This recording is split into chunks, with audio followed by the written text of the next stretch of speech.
Hello Blender folks, welcome back. I'm epistemic-gnomes and here we are in a live streaming where this is episode 2 for this thing.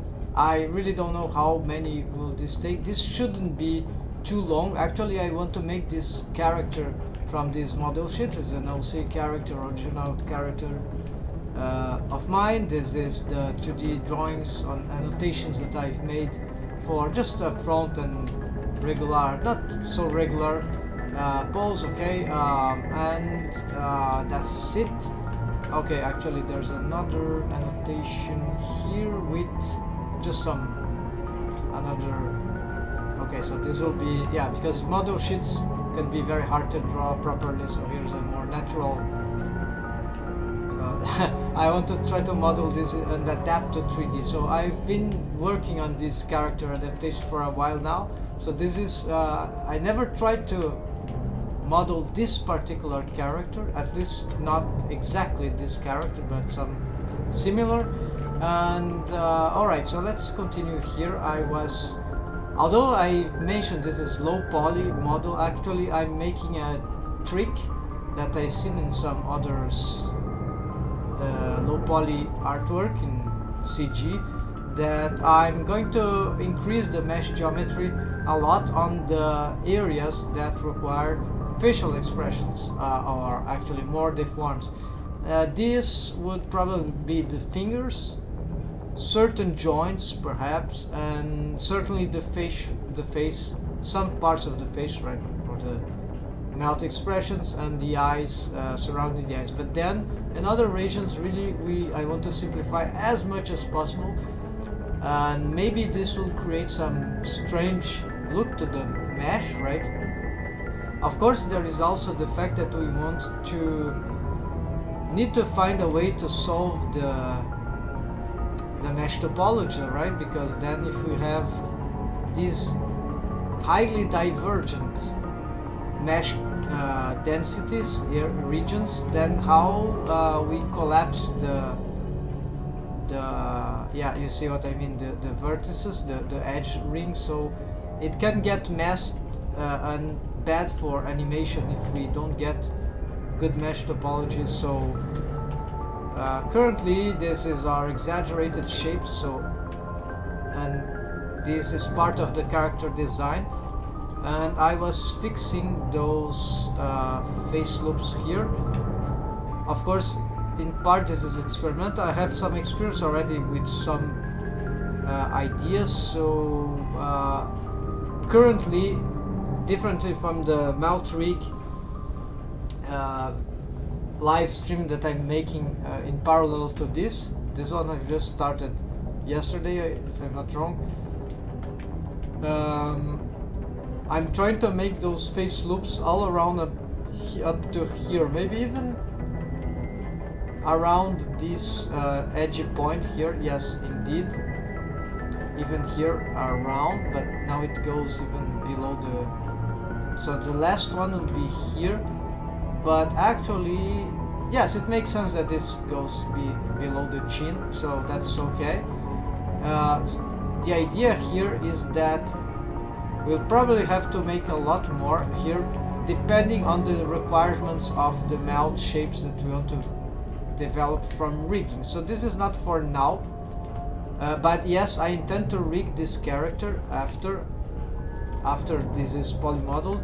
Here I'm already sort of finished the face as a start, to start with, right? So I'm just trying to, yeah, this is useless now, it's just small tweaking just to show the character design and how certain things may work here. So it's just more presenting the character and some, but yeah, the mesh is a bit irregular here, and so it's not a total waste of time.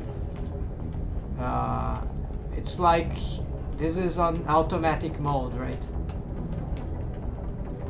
which is a bit different, at least for me, for modeling, actually creating new shapes, not adjusting shapes like that. This we could do non-stop, and of course this, if we do this too much, then we end up because we need to do that on different angles. Eventually we never, if you're not creating more mesh topology on thinking, then there's a great risk, great chance we are just looping around.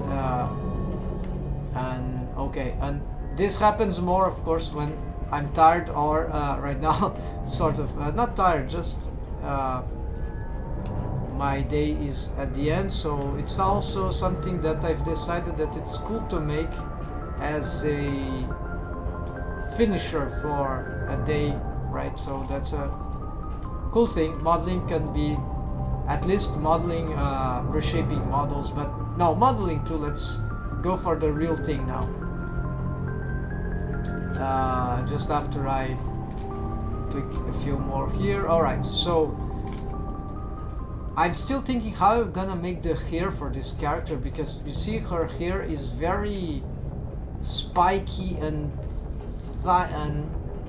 thin. Each spike of hairs, I don't know if, maybe I should attend, I have a new computer now, hair physics for this hair. Okay, so this ear is really bad here. Let's try to adjust this. I'm not sure how this will. Yeah, this I think. I don't know how this ear got that. Alright, so of course this is happening because there's subdivisions, and it's really not like that. I think it's the subdivision, yeah, and because I just have,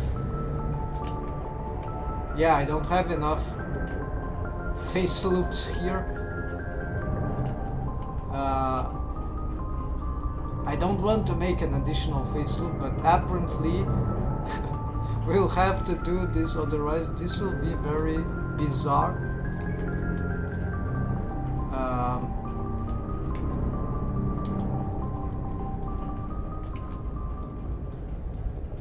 I'm not conformed with this. I really think it is possible to maintain just this. Something needs to be done here to... Okay, so starting to look better, but maybe it's this. Maybe I shouldn't have this edge loop here after all. Let's see, I'm gonna save this solve. No, this is even worse. Okay, so let's skip this, but there's something that perhaps is this. No. Okay, so this is like really bizarre, right? But if it works, I'm afraid how this would, if this can't cause issues in rigging though, or some spatial recognition of certain patterns. It's really different, the positioning of this after subdivision. Let's try another. Maybe that helps, but I'm not. I think it's just okay. It doesn't help. So definitively because I think this is a bit excessively dangerous to work with this shape. So let's make just another subdivision. Right, it could be in this region, or it could come from this. No, it's where there's need more mesh topology. Maybe just in here, right? So let's use this, and then we can probably bring this to the top, and that's it.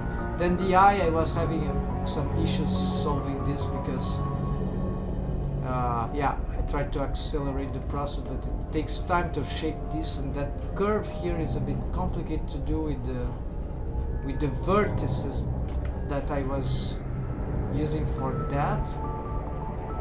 Yeah, this is not a mesh, this is a NURBS curve, so maybe it's not the best approach, but it's easier to, yeah, so let's conclude the ear first, since I've retouching this. The shape was not working, so let's... I hope that with this new subdivision it should be fine, but for... okay, so we need to access this. Okay, can be like that. Here I have something that can make it more thick, right? So you can control the thickness. Actually, this is not... yeah, more like this, right? No, actually more like that. And this should help in maintaining this shape. But here something is very wrong. Okay, this is messed up. Hold on. I think vertices here are... I've made a subdivision, but it should work. Something... okay, let's hide this for now. Let's see what's going on here. Okay, so the face loop here is not well shaped. And there looks to be a quad here. Yes, this thing is not good, so... I see... okay, I see how... I see the problem here. So, let's make first a sort of reorganization here to start with. So this will be the beginning of the ear. Very simple. Of course, the shape here is not what we would like to have, so try something like more like that. This is actually... this should be going down, so it would be...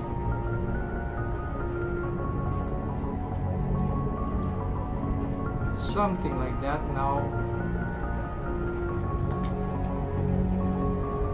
okay, and this yeah, the problem is that I see. So I don't have regular stuff going. I need something else, more subdivision here maybe.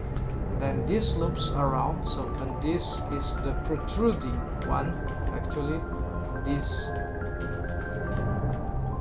one, yeah, this will be the protruding one. This is the looping around the ear. So this will be the mapper to connect those two, the column, right? The ear column to the rest. And so this should be, so this creates regularity. The problem there is how we shape this thing. And this, if this should work, if it's not, if it doesn't work, I'll have to... okay, so it starts to make sense now. What's happening there? I noticed some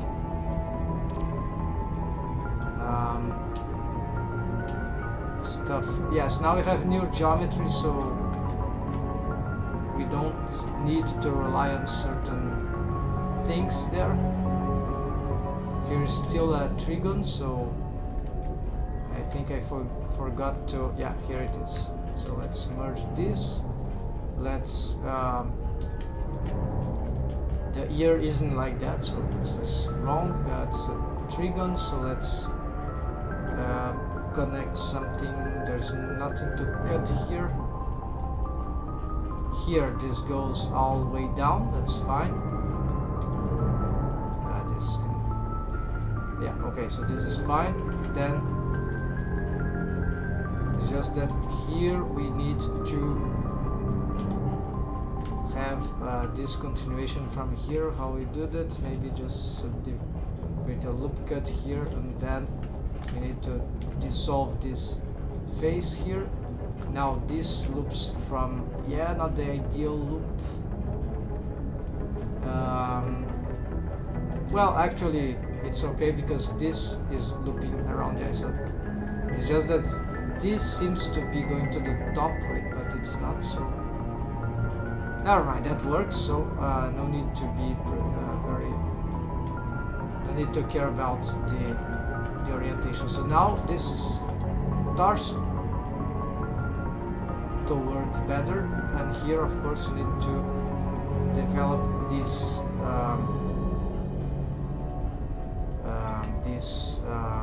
part, the shape, the thickness of the ear. The upper part is less thick, the other is fine.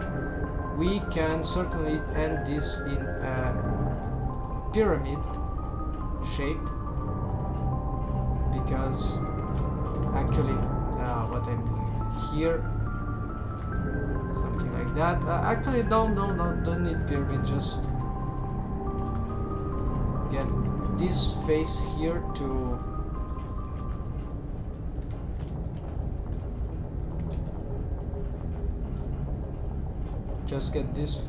to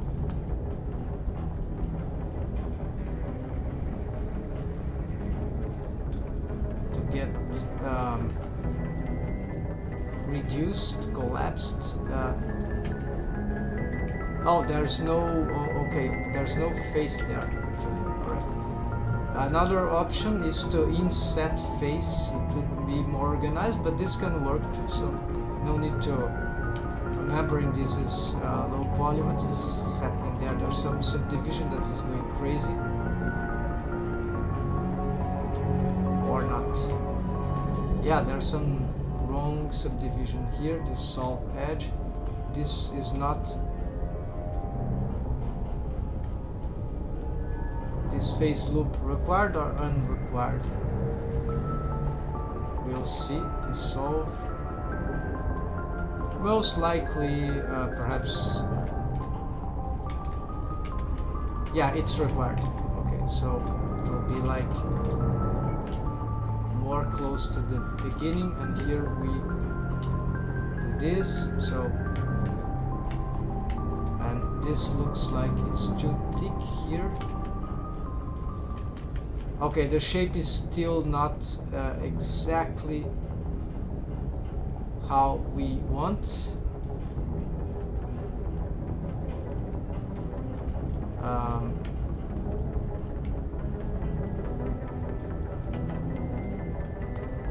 But it's nearly that. I'm having a hard time now on that part for some reason. Subdivision madness.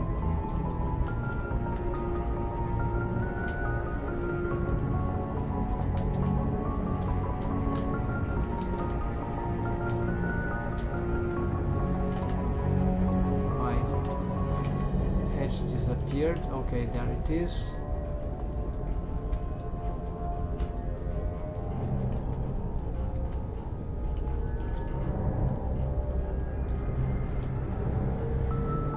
This is a bit too far from the beginning. Maybe this is not. Yeah, okay, so this helps, and this can also get more like that. Okay, now just I see that this could be more like that.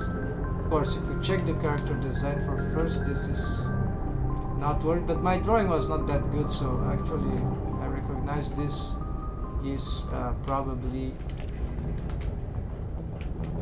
more appropriate.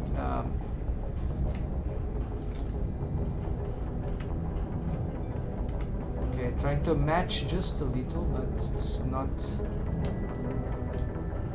Just a little more.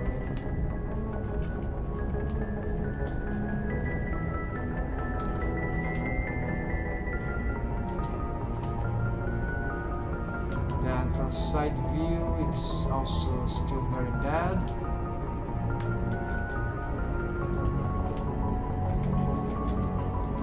Yeah, the side view is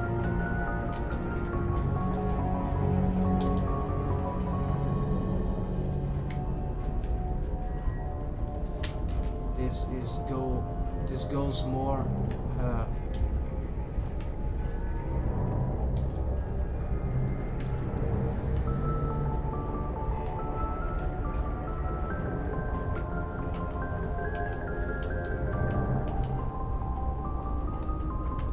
And yeah, we can make some. Now this is good enough. All right, so perhaps just a little more here, and then we have some okay volume, and here we can there's a strange curve that is building.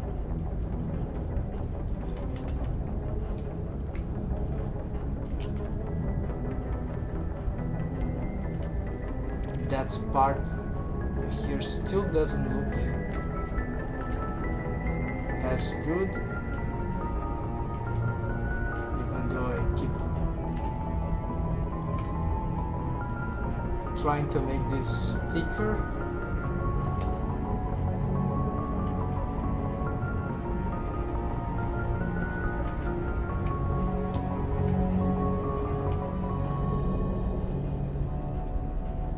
Maybe it's that we need to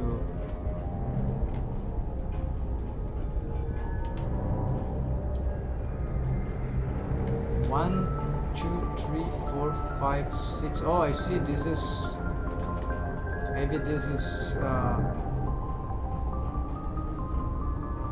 well, it seems to be working fine, not horribly, but we'd like to not have this. So this is happening because this face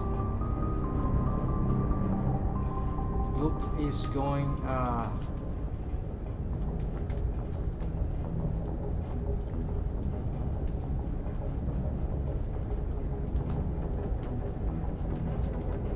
one, 2, 3, 4, 5, 6. Yeah, indeed.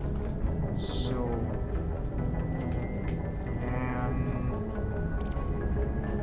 I see that this is going. Okay, I see what I could do. So if let's try to solve this by actually getting this split. Then we displace this, we connect this here. Then of course there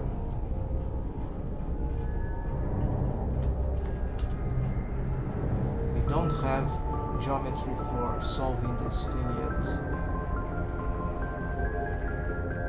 We bring this down.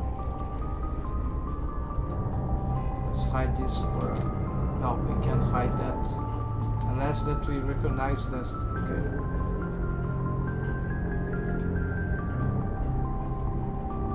So this will make that this doesn't go there, but this tries to go up like this, go around here. Fine, and then of course I need some sort of subdivision, which in this case we could perhaps use something 1, 2, 3, 4, 5. No, then we create that there, right? Alright, so let's say what if we do this?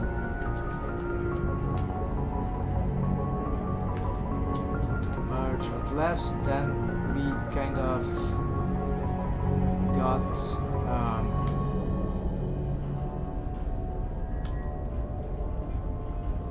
a hole here. Actually, this should go. I see. This was wrong connection. Actually, no. This goes there. This then connects there. No, wrong thing. Because this is a trigon. So this goes here, and this goes here, and yeah, this is the situation we found ourselves in. Nothing much new in here, we just changed one single stuff. Make the trig on here and made this crazy thing. Okay, ended up being worse. But this is a way to finish, to end up collapse some stuff, right? No, doesn't look good. I'm gonna fix it another time. Anyways, let's try to make the body finally.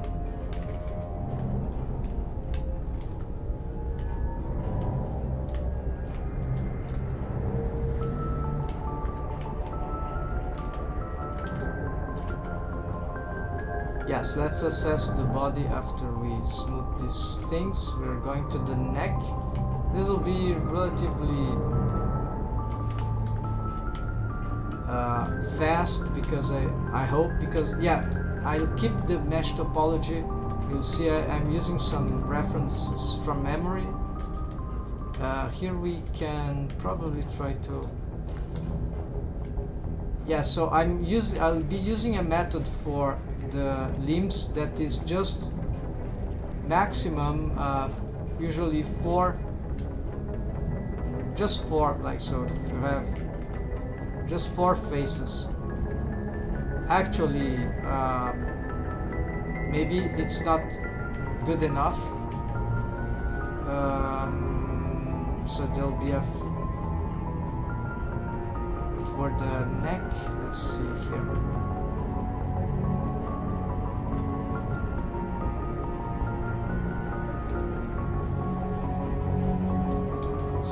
Where's my mirror modifier? It's not active. This is bad. Yeah, very bad. I might have ripped the mesh in the middle multiple times.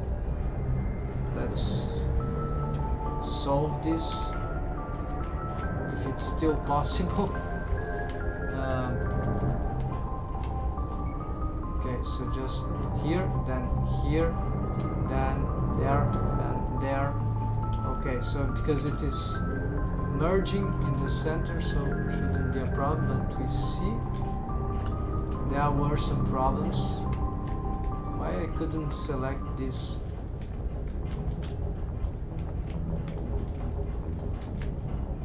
Oh, vertices got in the... It is clipping, so I don't know what... Oh, some... Probably did something wrong here. Let's try again.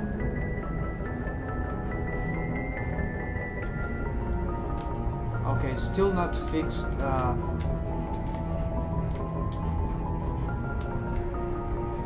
I just hate this. There's no way to... Okay, I see what happens there.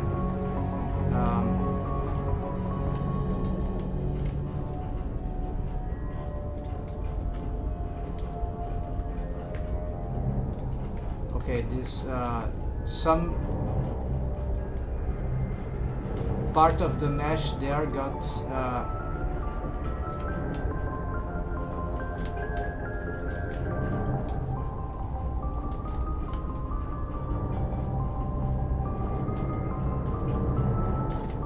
okay, this is really unfortunate because okay, I'll have to some part of here which are very close to here got clipped, and when this happens there is nothing to do unless we try to take off the mirror modifier, reassess these vertices. So hopefully this was simple things to solve. So it's very dangerous to get just clipping is very dangerous actually. So is that enough? It takes here more stuff. Yeah, need to go here. There you go. And this subdivision I think is on purpose, but Yeah, alright. So that's just that. What happened. Must be more careful late after. Here there's still some stuff that got broken. This could be a good thing for what we are willing to do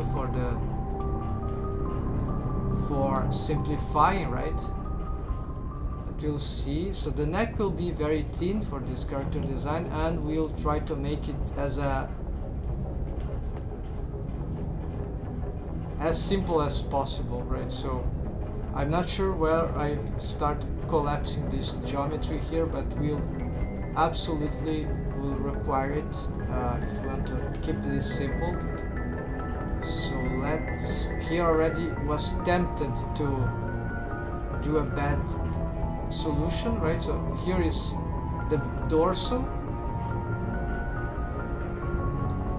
and oh, but this is mirrored. This is the mirrored part, so we'll have to rely on a 6. Yeah, because we'd have an option to make like 4 only if we have 1 and 2. Like, but this will be perhaps for this part because it's central. Like the legs not the case, but I want to make at least, yeah, this worked. I was using this for fingers, and because there is all that mesh geometry, I believe 6 in the case of the neck, the torso 6 too, because of the same reason, but fingers and legs will be 4. I'll start with 4, right? I even thought at 3, but then okay, then this will technically, it would end here now. The problem is, where do I get this subdivision from? So this is the question. So this is the neck. And then with subdivisions it will end up in actually more than 6. It will end in 12, right? So this is maybe too much.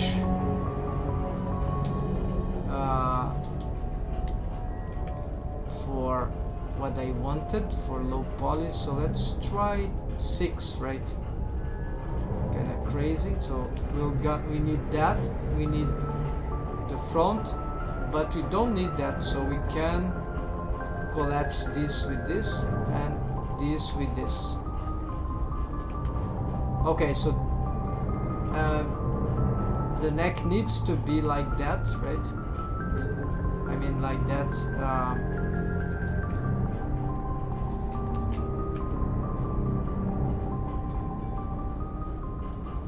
This pointing forwards, this pointing back, because of the mirror, otherwise it wouldn't work. But it's not very regular, right? And this strategy won't be very good for the torso, so this is quite annoying.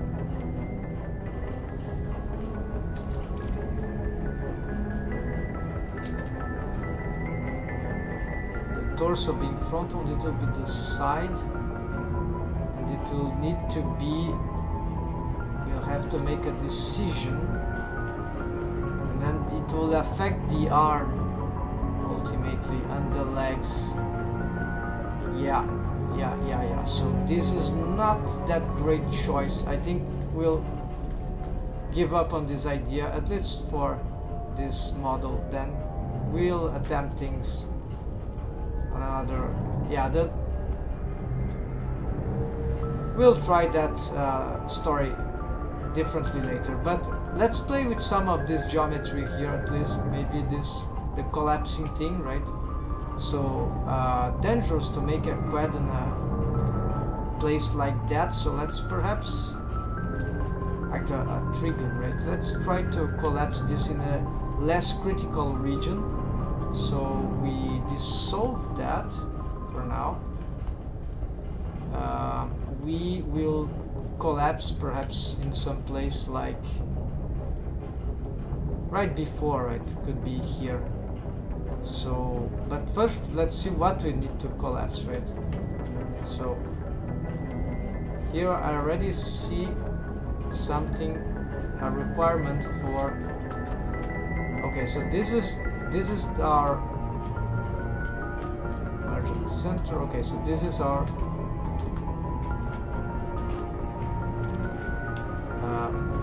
okay, of course it doesn't need to dissolve that. All right, we can create some subdivision here for the next, right? Right, that's all we need for now. And then here, of course, okay, this is still dangerous region. Here we can think of collapsing, so perhaps all this thing here, so we could make like where to collapse this in itself. There's a quad, diamond quad, and there's a triangle. Is that viable? Yeah, that's viable. So that's it.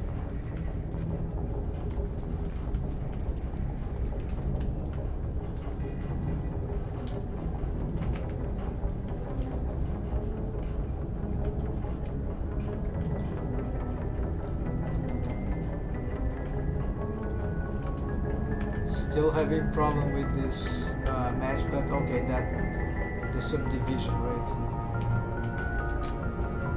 Alright, let's leave it like that. If that do something really wrong, we'll see later, right?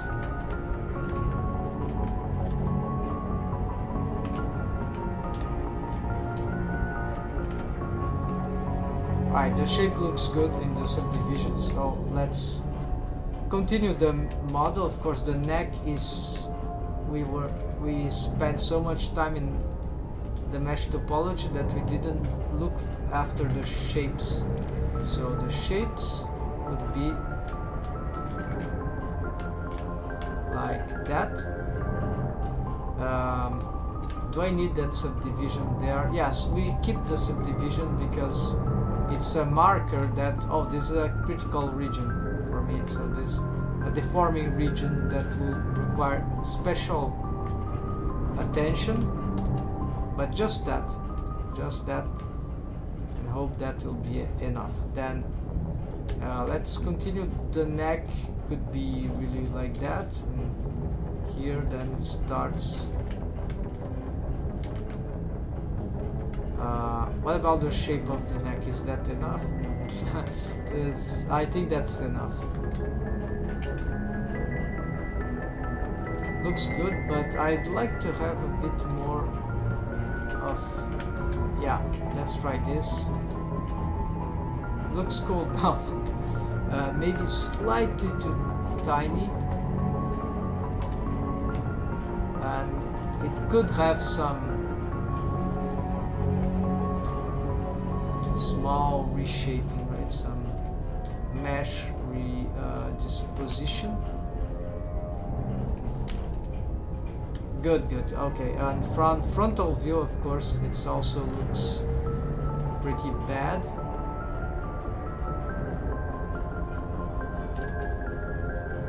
Okay, it's a bit too.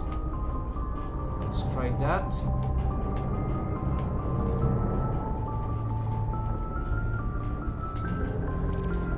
Frontal view cannot assess the character design. Let's augment opacity of the front. Yeah, frontal view, this character design requires that the neck is really less, it's too thick right now, so all here is apparently bad.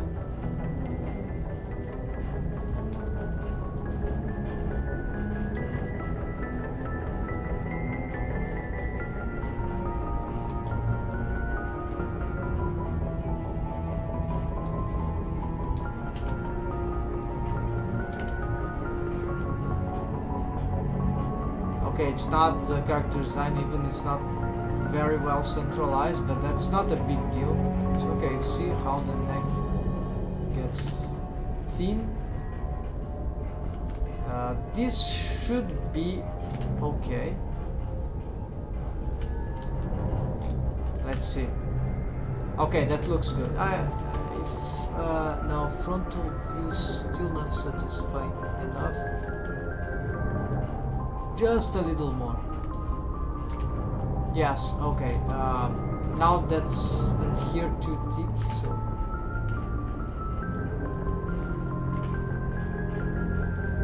Alright, I think this is good. Now let's go for the rest. So start to develop some large shapes here. So this is the chest. This part will probably require some. Okay, so same thing here, right? We're going to. Okay, so to develop here, the idea is to get this as a plate armor, right? Where we just have a front plate, then a side plate. This can go up here, then here this goes somewhere like.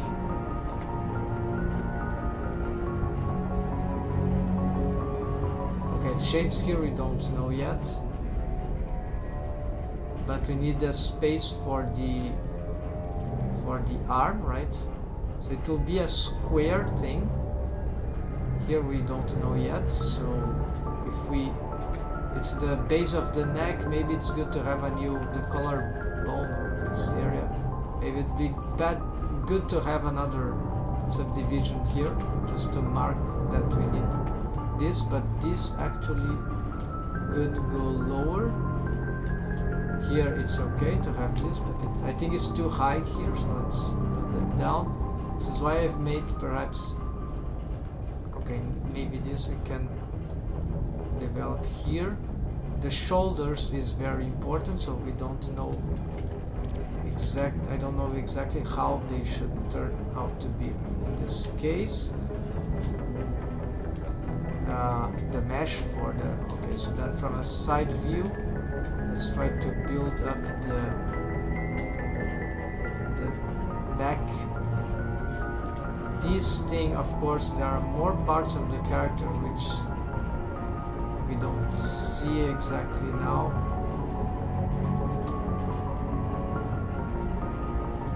I think this should be fine, so this will be.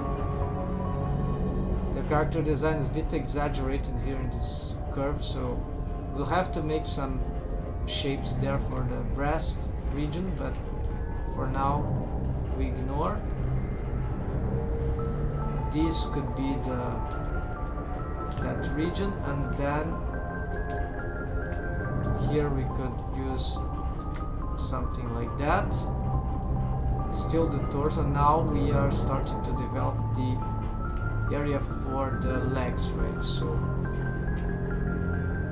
here,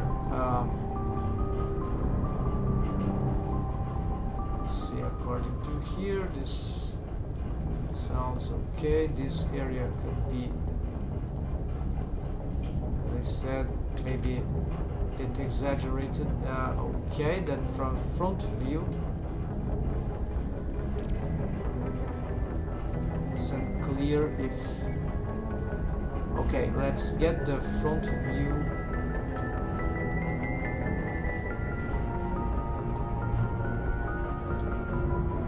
Okay, we can use this to create some area for the breast.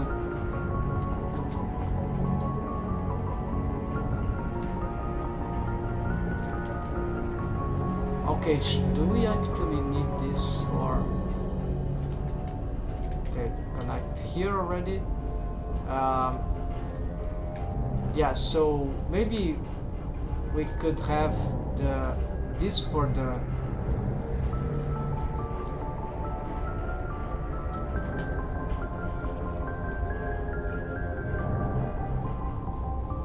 This for the shoulders, like in a certain special development of the arm, right? So yeah, yes, this mesh topology probably is bad.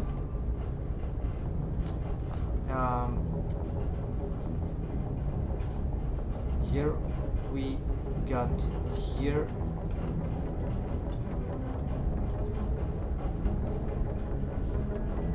This probably required.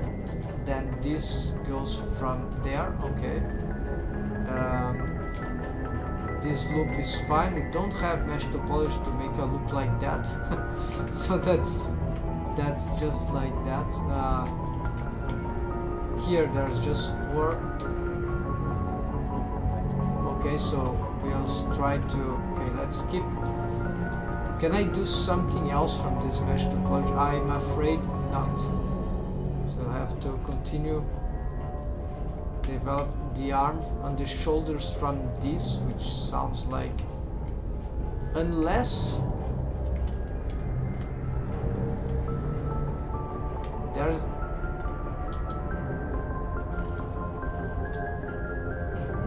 if I can build like,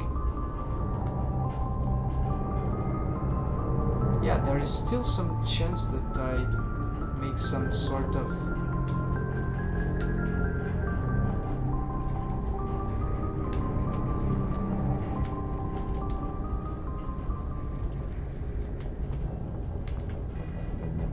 like I know this from memory. Then actually the arm develops from below. Yeah, so this is like something like that, right? Yes, I think that's the correct thing. The problem there is that, oh yes, I've just created this, but it doesn't keep going there. It has turnaround. So okay, this thing, great. So I think this is the accurate way to think of that. Of course, in this rest pose, the arms are a bit. Okay, so let's solve that by just making. It's sort of a variation of a T pose, right? So.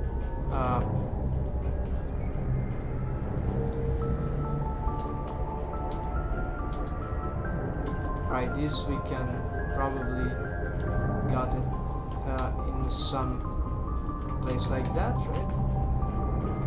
This we can probably play with that a little. Then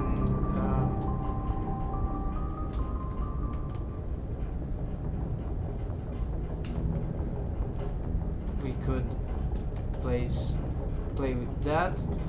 Now we can probably push that back and like that. Now this might not be a good idea. So more like that, right? So here we can exaggerate these shapes here, just a little, and get this like that because of the shape of the.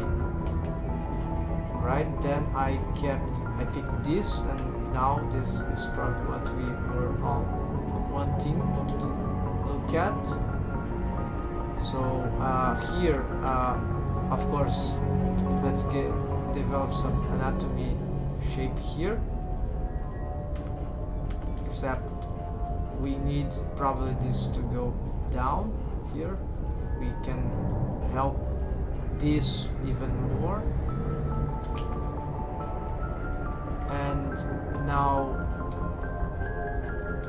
here this is probably a bit complicated to solve like that, but we get some good shapes already from this, in my opinion.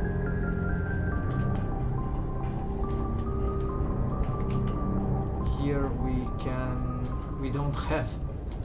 we cannot make, okay, here, right? Then here we can probably get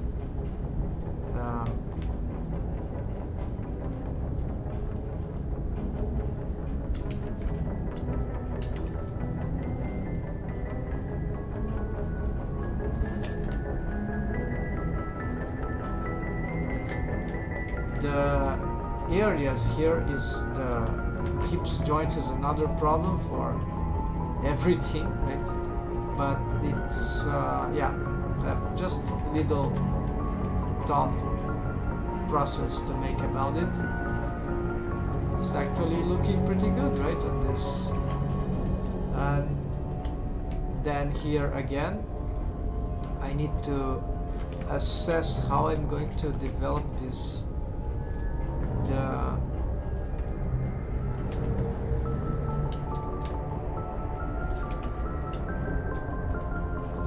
Here I'm not probably not totally following the character design because I draw that very fast. I don't know if the proportions were accurate. So what I'm going to do is just try to. We can pause then and reassess and even draw more. So these here. The question, should I need another subdivision here? Maybe not. So actually, yes, it seems to be. This doesn't seem to help much here. Maybe it would be interesting to have some special mesh topology here for this region. Like I do all that and doesn't seem to, barely seeing the effect here. It's really annoying, as this didn't do nothing. Alright, so how can I work with this part? So this is not what. So this is the muscles there, the forearm, but the elbow region is here. Can I reshape this in some way? Usually we want the inner part. So in this shape, here is the collapsing mesh. There's this technique, right? So how to make this stuff to be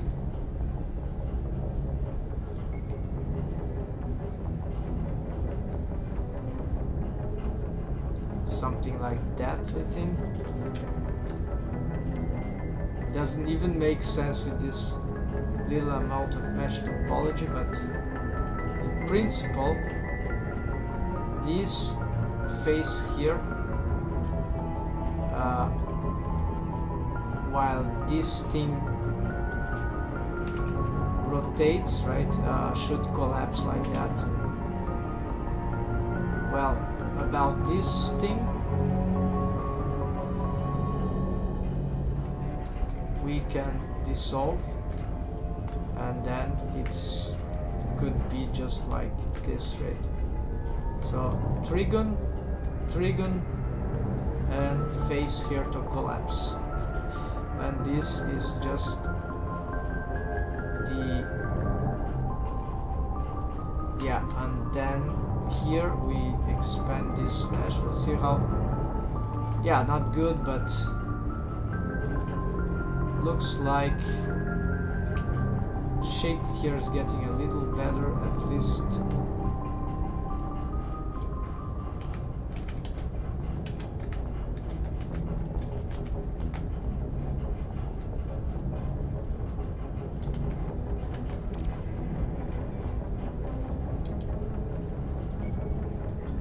Hard because I cannot shape the elbow here very well.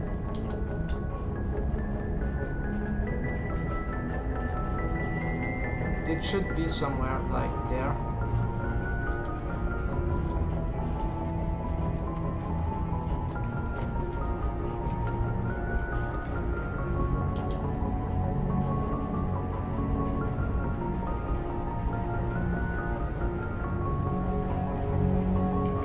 This is similar to the problem of the ear I was having. I just have very tough to have the shapes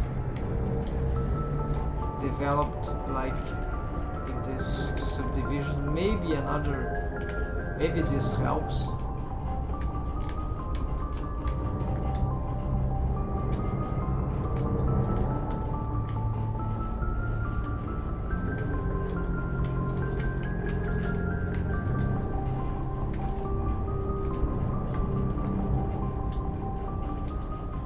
So yeah, these subdivisions can be said sometimes. Maybe with an extra, let's just proof of concept. Does that help shape? Yeah. When we get another subdivision like that, what about 5?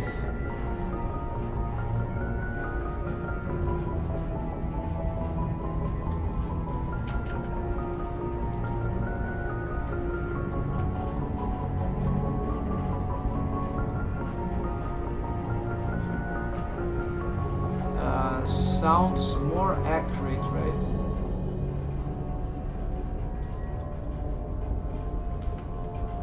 Still not that great, but I think I see. Yeah, no.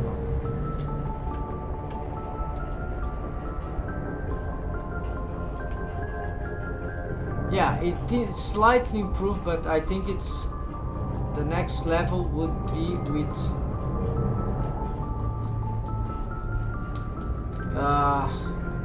I messed it up. Let's see. Yeah, I messed it up, so I hope I have saved. Yes, I have. So yes, I didn't know it was so bad. There is hope, of course, that we can just apply the subdivision modifier, right? Why not? Like, save again, we just apply and actually maybe not apply, but work already without it, right? So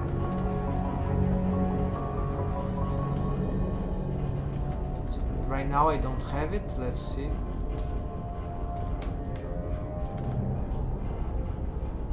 Yes, we can also just ignore the subdivision, and because I know there's also variations of it that I think it's limited, or I do not know how to use it, but okay, so you have, we could do that, but this is not what we want. There's optimal, no, this is not, so there's this advanced thing, keep corners.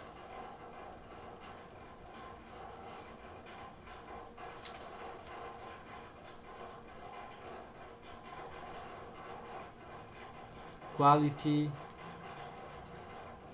use limit surface, place vertices at the surface that would be produced with infinite levels of smoothest possible shape.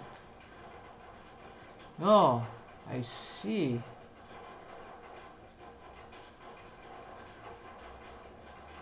We see, maybe this was the culprit. Let's see what happens if I reshape those things, because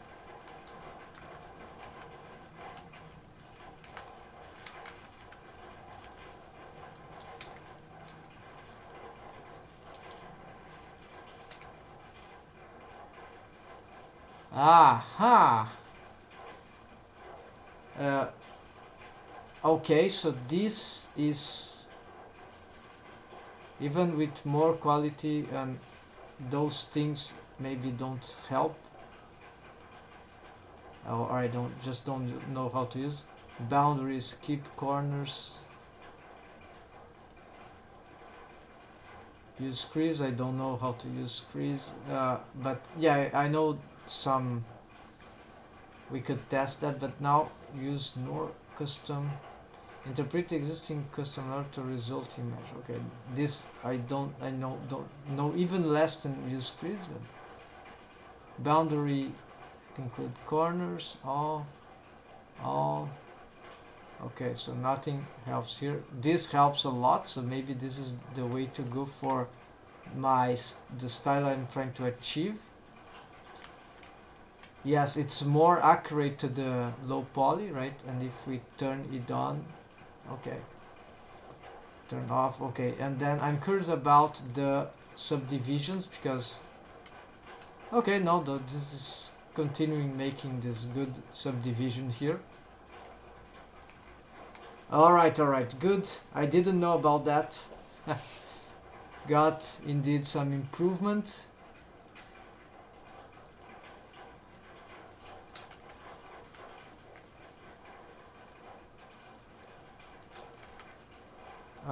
What's happening here? Looks like, oh, it's that. Okay, it was just that. So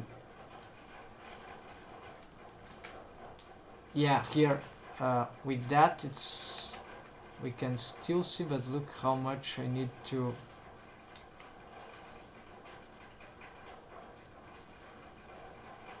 That's it. Let's save and continue our stuff here. Replay music and let's get it back. Okay, so this means that I probably don't need many more subdivisions here, right folks? So for example this can probably dissolve. Real subdivisions would be here.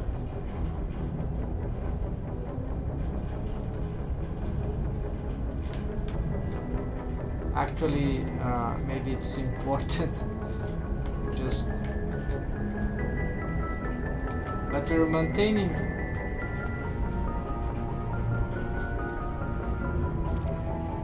the just four shapes, right? So 4 faces all around, so that's pretty good, right? Just 4 shapes. Unfortunately here for the back, yes, I want to try something different. I like the back, this idea of like for the dorsal trapezium, right? I like that the back has the, yes, we cannot do it everywhere, but perhaps here the back.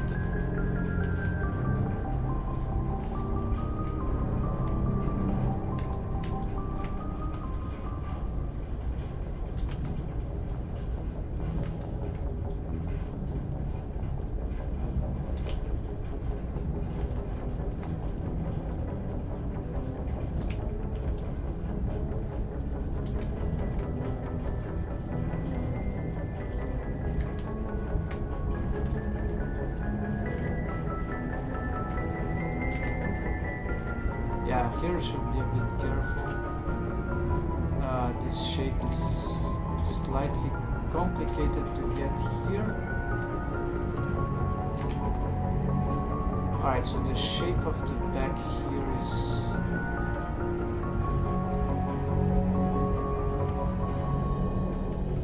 yeah, this one is horrible, right? Maybe if we smooth this... yeah, I don't have mesh topology to make some stuff there, so let's try something different. Right, so here this can start making some effect, but it's difficult to assess this. Yeah, so let's just not have the back like this, right? Let's have it slightly inward, right? And that should do. So they'll create this unless I had the possibility to have, like, you see what I mean, this part forward and the back is actually, so there's some sort of a ramp, see. This is one way to see it, to organize this thing. This means that this part would be more like that, Of course, the part of the arms here, they can both compensate on both sides. And yes, this is interesting. Here, let's get here.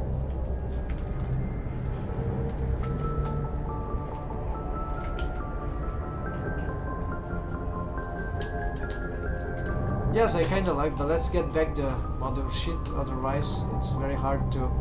So it's like the front part of the body is wider than the back part, and so this allows us for developing that part of the body, even with this small amount of mesh to part. Of course, for the hips now, this probably needs an inversion, I believe, right? So it's okay, we can make the inversion. So this part could be wider, and here we can start to work on the inversion already from here, I guess. And so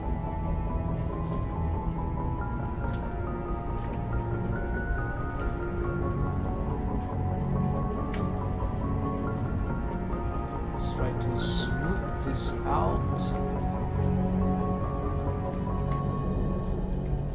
Too strong opacity, let's reduce opacity of this. For the anatomy of this, the breast region, how can we assess this? Okay, you have this face loop, then is that required? Well, it's we'll have this too, so it's probably good. Yeah, alright, let's skip that. Maybe we can even put this some sort of... Yeah, this is interesting. Even though we have the... what is happening here?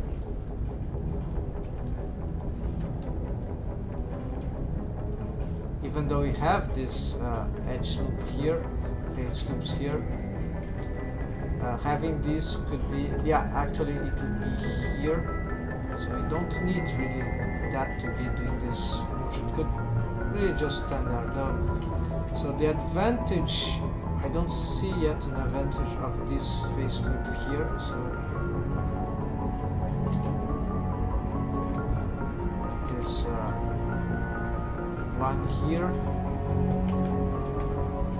there's nothing to develop in this part, but similarly we could say about that. So just like maybe this part we could bring this back.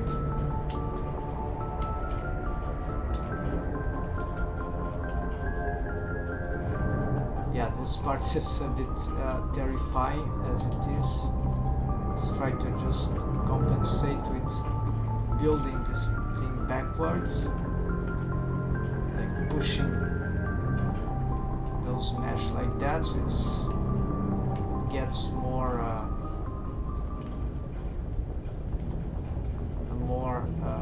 muscular back here. Yeah, makes more sense, more better curve. This we can, I'm tempted to bring it up, so there's the curve. Alright, so now for that part, how to solve that in low poly. We have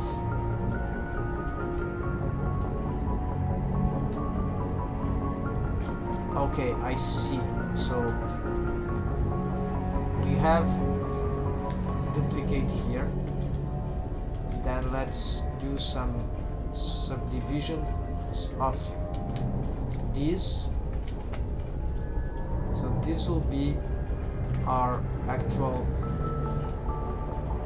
legs that we extrude. So let's start with this because it might be simpler. So probably we can just connect them anyhow. So I'm already making the crotch region, right? So the crotch region, let's connect here. Probably this connection should be, probably not, it could be some sort of yes, we can sort of make some, believe a subdivision here, because then the idea I think would be that we could have, because we don't have a central loop, we need to do something about here, so it's probably like if we get a face loop doing something around, and the buttocks is another structure that perhaps would need a special so mesh, right? So a special mesh topology. So the idea I think would be to be able to create the loops around the, I just don't know if this is the right approach so far.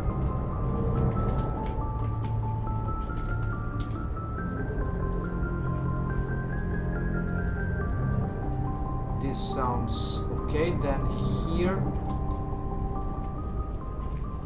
well, there's no much options here. Now we need to know what we do with that. Either we try to connect it with, wait, what's, this is wrong. So wrong crotch region. Currently the crotch region is just this, right?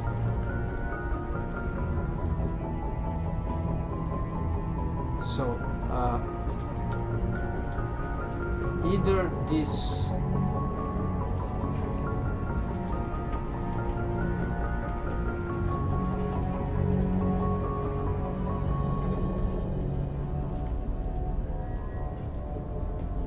goes like that, or it tries to loop here.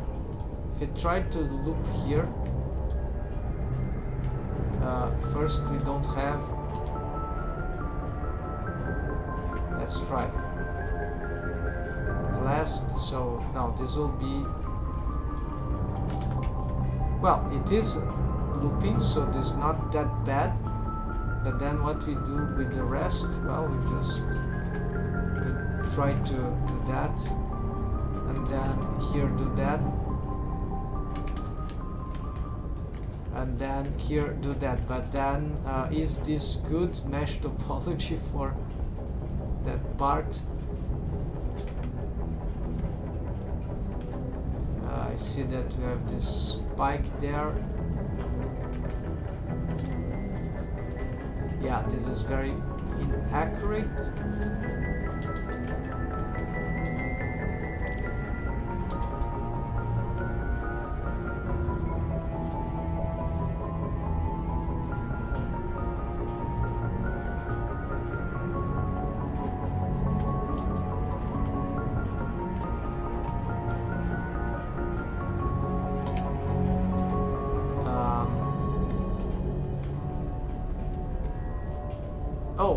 This is wrong.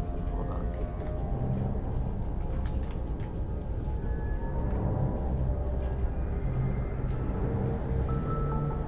Alright, so now this is a problem, so we can't do this thing like that. In the subdivisions, it already shows it's pretty poor. So need to find another way.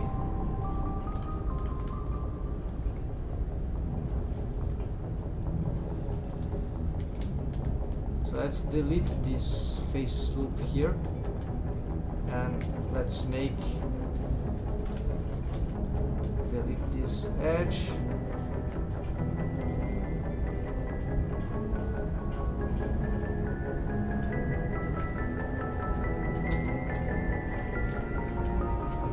It was like that, right? So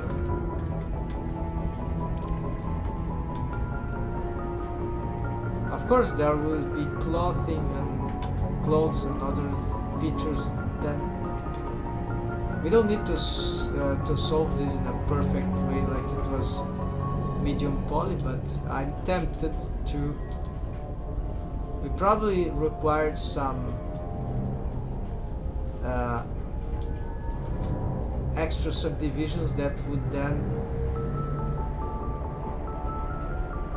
yeah, it would be like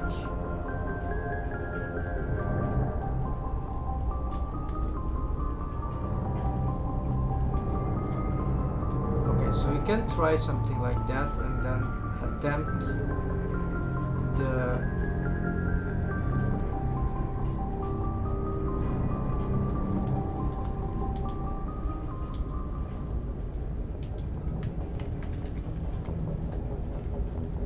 I see. So we can try to play with this.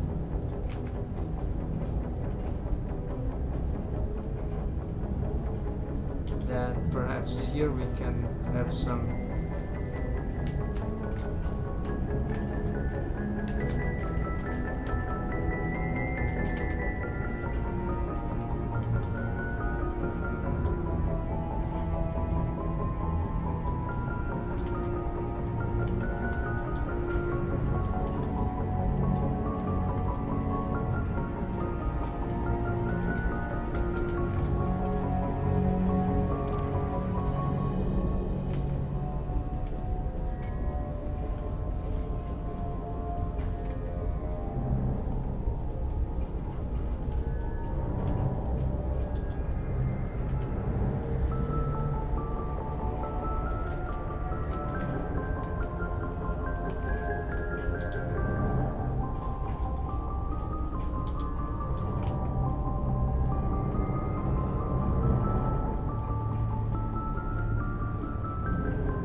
so the idea is make something like looping this way, but then it goes there. What about making a loop around? Okay, so this trigon is questionable.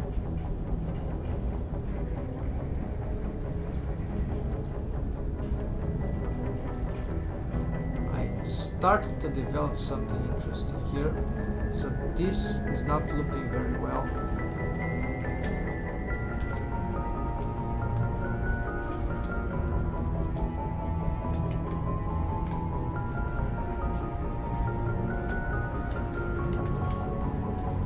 Now we talk. Maybe now I just need to find how to.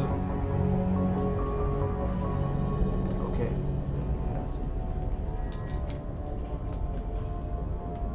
Some stuff here and this going all the way around there. How this connects to the okay, then there's something like strange triangles there. That part, maybe this doesn't, it's not really problematic. Yeah, it's bizarre, but we'll see how this ends there. Let's just connect this at once here, and then yeah, this we can solve later. Yeah, so this is this part is not very good. Nor is this. So okay, this was unfortunate. But the cool thing is this is a good face loop, but we need to find a way to solve the rest of it. So yes, this is not that bad, but what this means? Triangles allowing that to be this rate. Then what is in the center? Just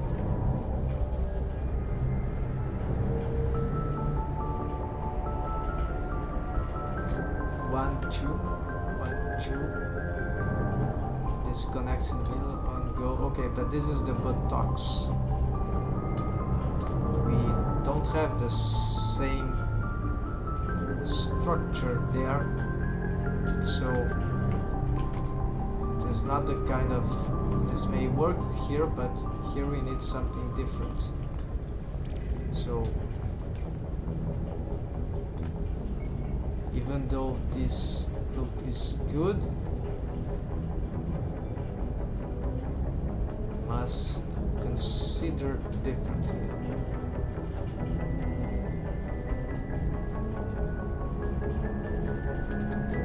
This could be the case of a new subdivision here.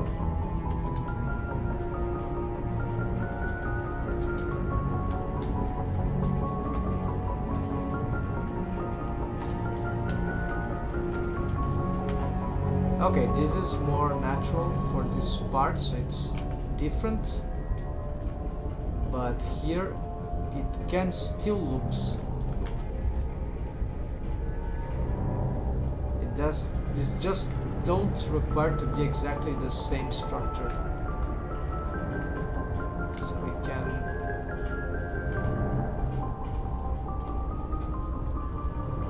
can think of that.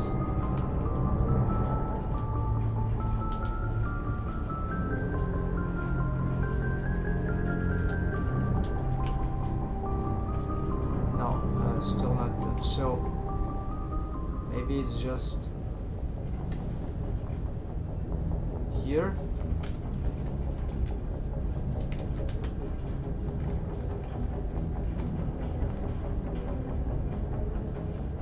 I think this is the same thing that yeah, this is the same thing that is.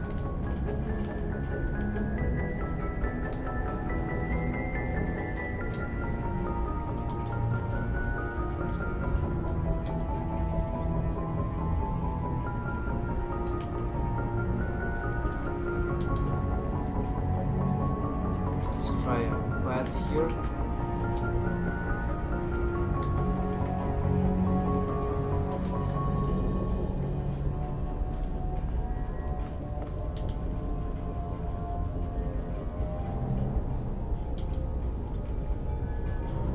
Now this has the same problem.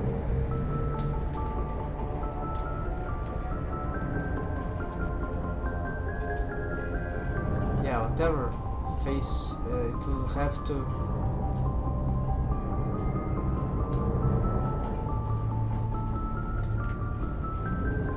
this triangulation here is bad. Yeah, and if we solve it in this way, then we still have issue because the triangulation continues here in some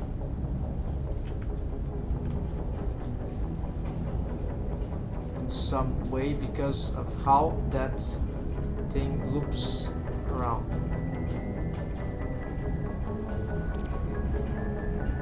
This is bad topology for this part.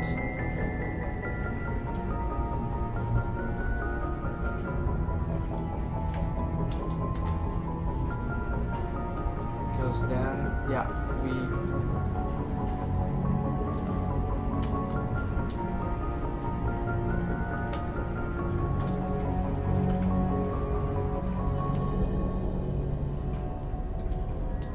I should use some models as reference to this, but it's not too bad. It's just that we need a little more of testing. Okay, so this part for the inversion. Let's go for the legs and that's it. Okay, this is very bad. Everything here, the shapes, we need to go for the character design at once. We need the distance, right?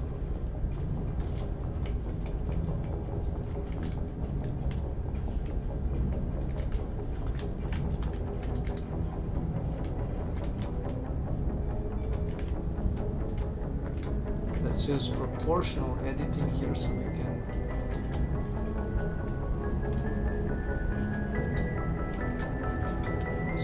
this part, of course, we can develop here.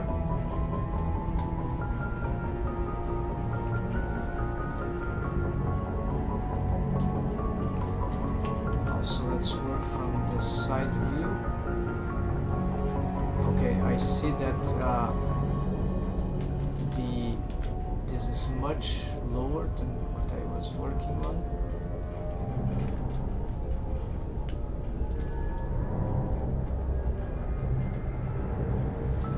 There's actually other mistakes in this here in the character design. So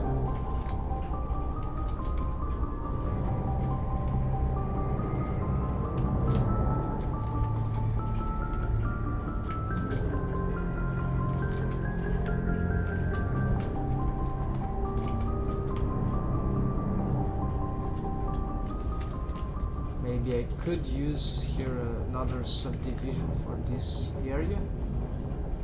Not sure, we'll keep low poly.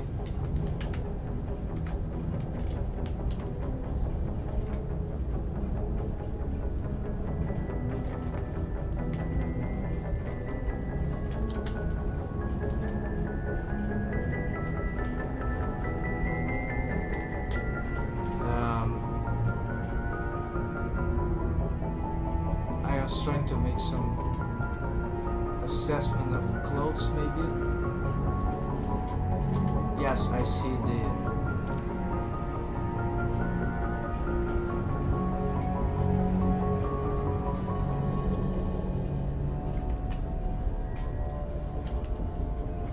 did I accidentally? Okay, but this is the right reference to the crotch region. It is should end about here. Then if we see from front, I have probably made the line here again in another color. Yeah, this is confusing, but that's it. So this is the crotch line. We see the mesh there. Alright, so this means that this should be there.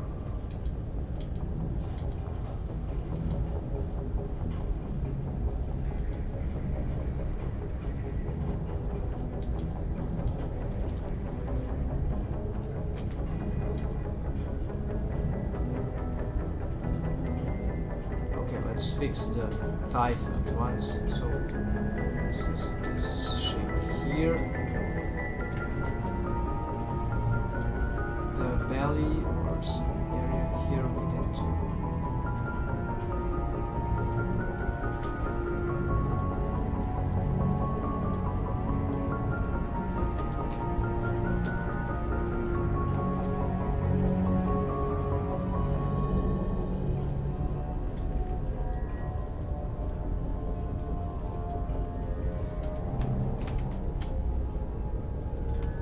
yes, here we have some problematics involving how I understood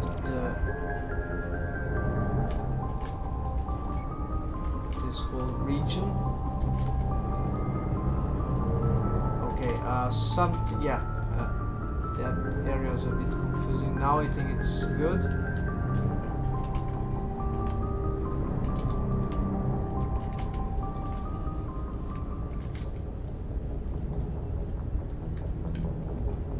Let's continue. So here is the area where the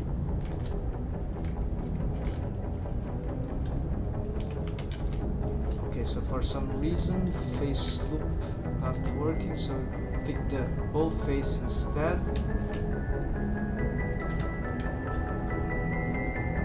Here just like that is enough. Then centralize. Let's some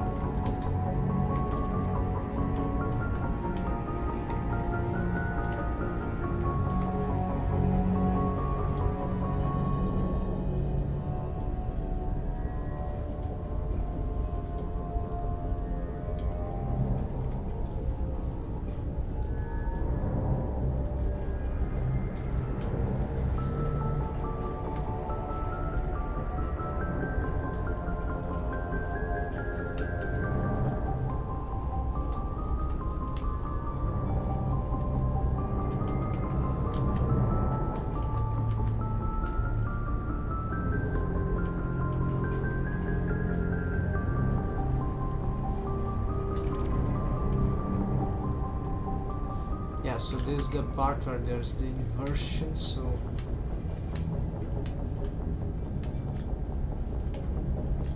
this means that we could consider that the back of the legs are thicker than the front. Not sure if this is a great idea. I don't know the tilt that this should have.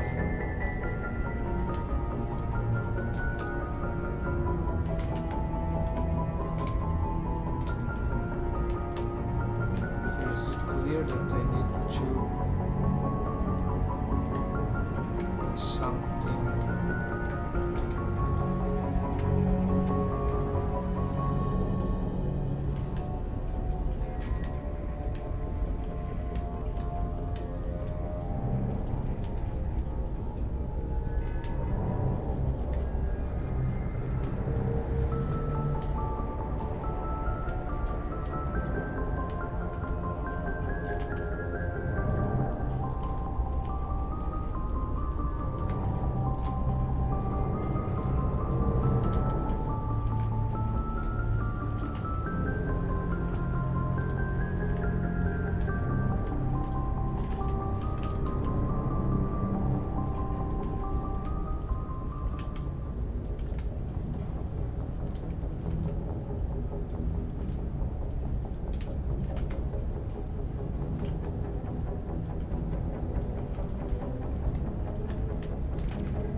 Yes, actually this could have some sort of different rotation, so here's the assessment of the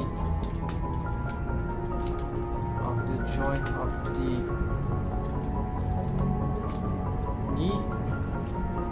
So for a front view it will be like that, then we gonna extrude like that and extrude, then here reassessment of the ankle position. Here I know this should go like here. Then the feet position also.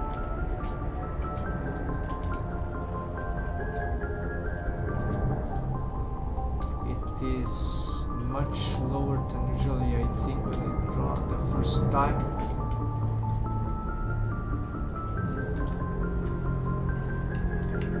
So for here, yes, let's just do this for now for the foot.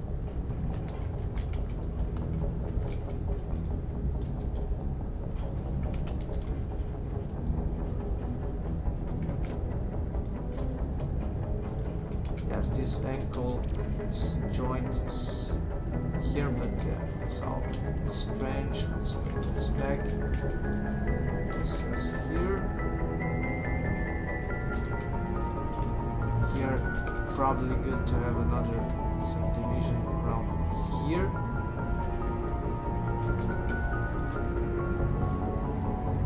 Okay, got wrong.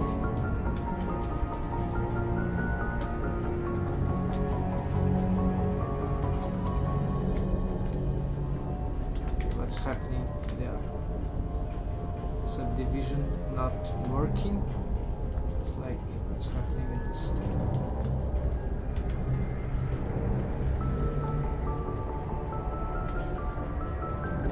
There we go.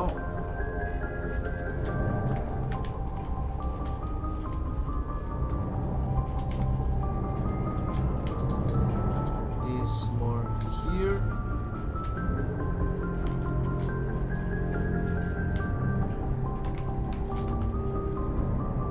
Typical tilt, so from interior to outer, just very slightly.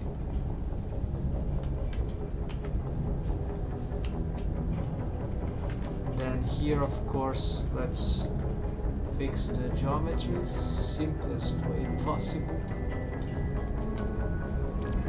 and collapsing it for this region, that it's too large area, so let's just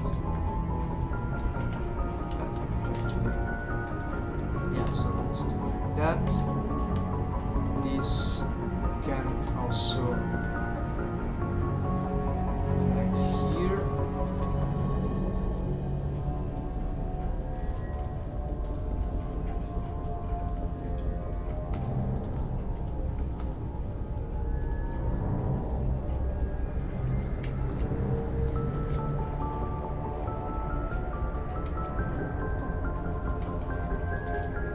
What's this?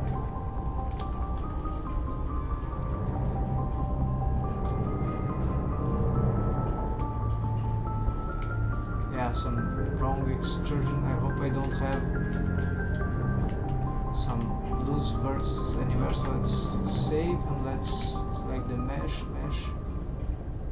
clean up, merge by distance, 6 removed. Okay, so there was some mistakes apparently. So we are nearly done with the. Okay, what's that? Still some problems here. What is this? Oh, this is just no. Still happens. It's this subdivision here. Maybe it.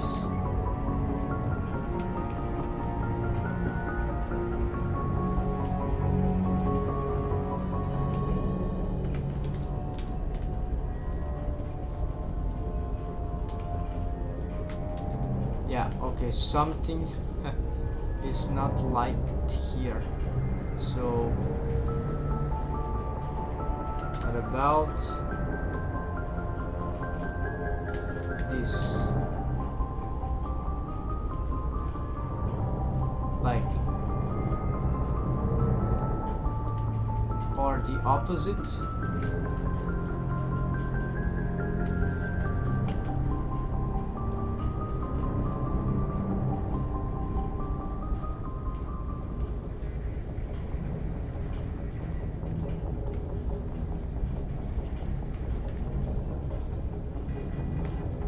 It's like, oh, there's excessive mesh geometry here.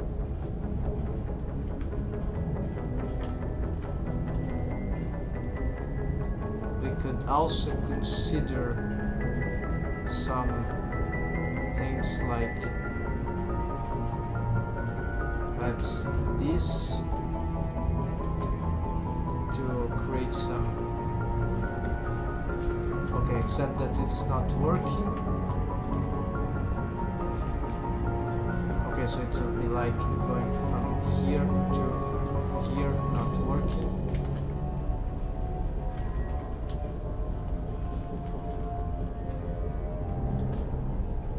Could do here too. Okay, I don't like these, so let's delete this face, and if it doesn't want to look cut, we can make this ourselves. 1, 2, 1, 2, 3. Okay, and that's it, because this is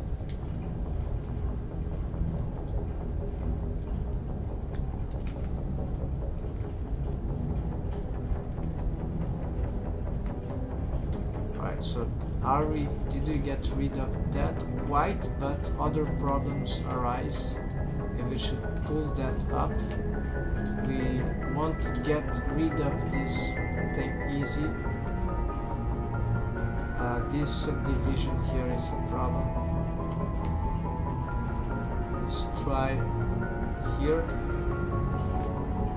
and here, just more regular. Dissolve.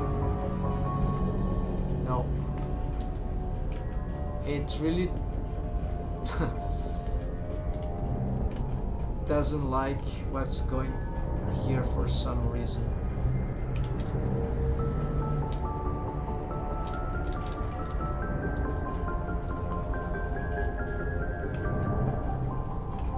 At some point I was successful.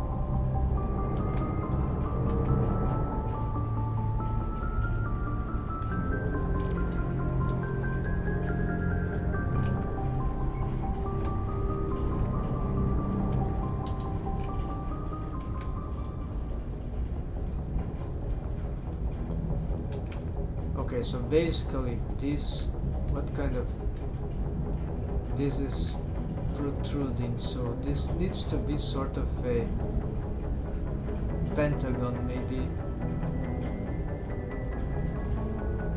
to stop doing that. But if it just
why don't I have a subdivision on the leg here? That can perhaps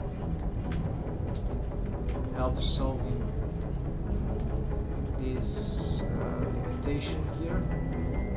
So the original was face looping around that.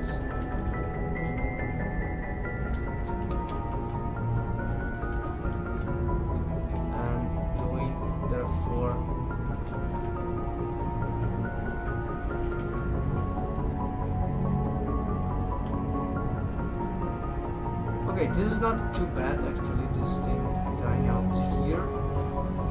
1, 2, 3, 4, 5, okay. Because then it alleviates the fact that this continues straight. The crotch region, so this is actually interesting. So I think we are reaching some value here of this. Then here we could consider more mesh in this region because it's hard to control, but then this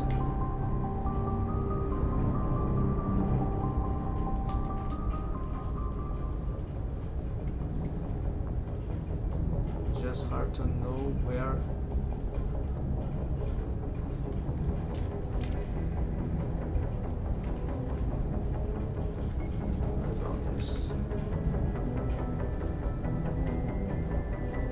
Alright, this is an interesting way of redistributing this mesh.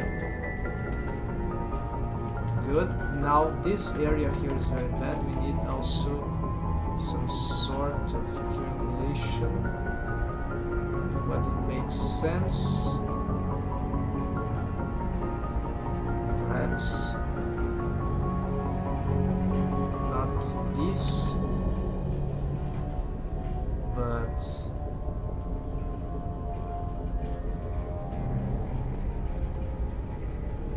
yes, this would make sense, but then this is already 1, 2, 3, 4, 5. Okay, let's try this. No, the problem is here, so maybe this is easier, just get here. No, still problematic. Inverse.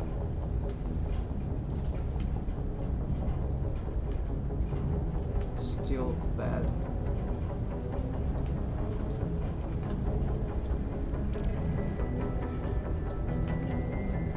Right, so here, yeah, so there's clearly a problem here. This part.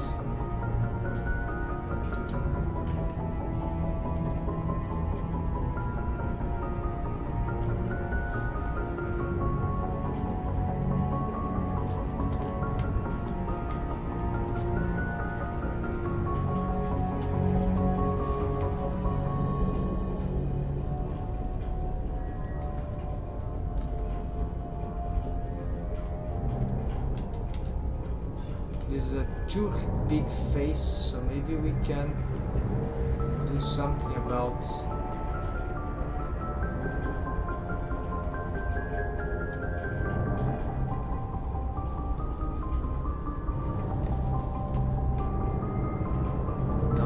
solve.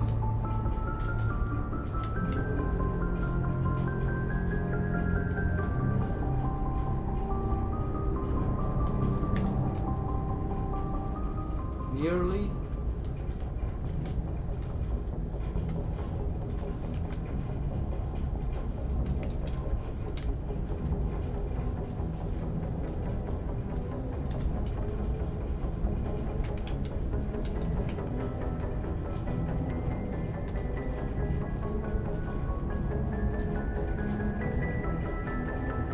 Okay, so I won't give up with this thing. It's just one simple. Oh, I see. What about this? No.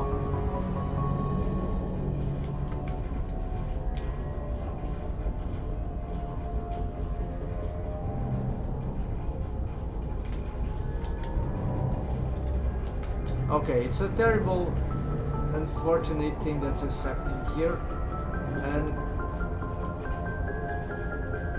yes, lack of course, geometry.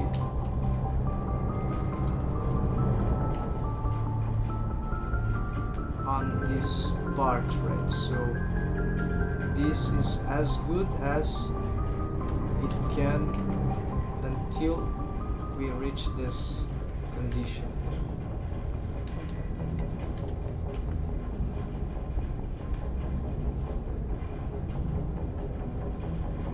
This facelift is nearly useless. If it can't solve this kind of mess.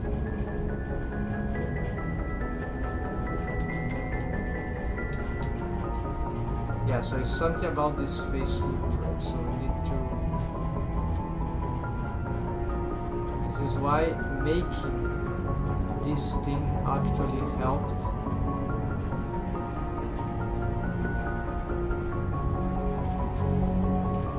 Because it helped gave more geometry to this part.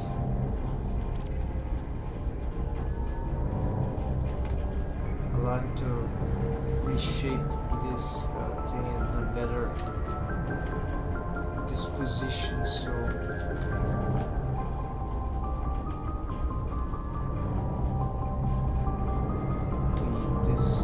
we can continue with this direction, but we need to find a better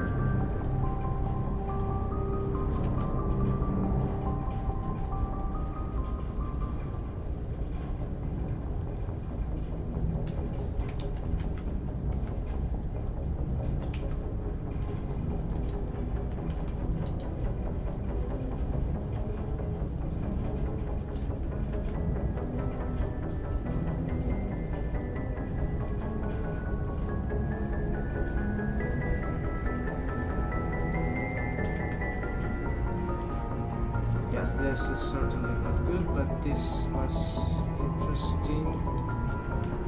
Maybe the direction this goes.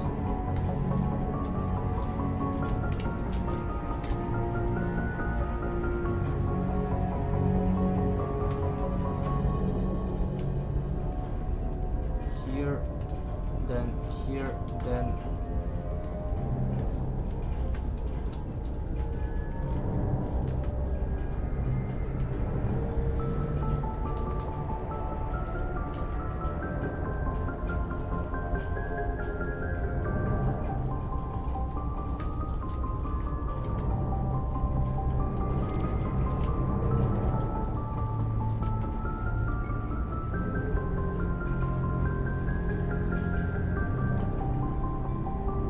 okay, this is getting more interesting now. Still not good, but starting to develop some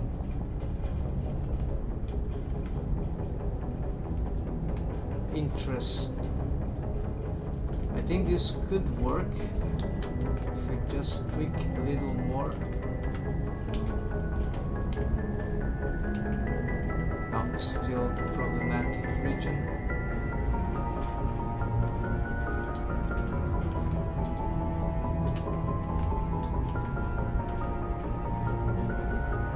Yeah, cancel. So too early for this.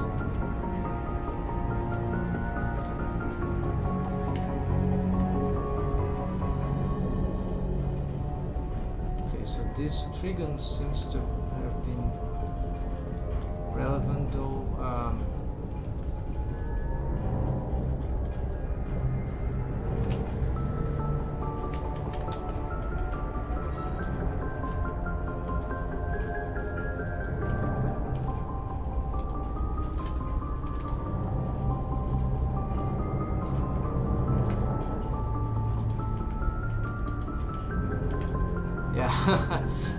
Never mind. I'm going to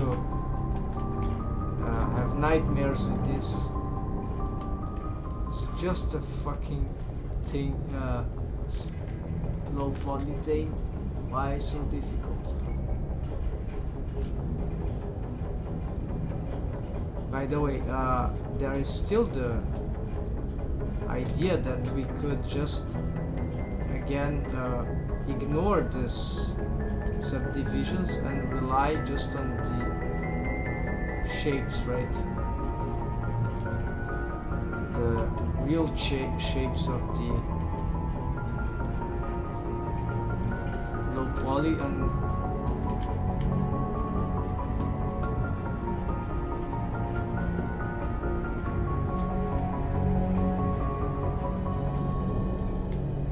because they are not bad, they're just not adapted to work with this stuff, so maybe this is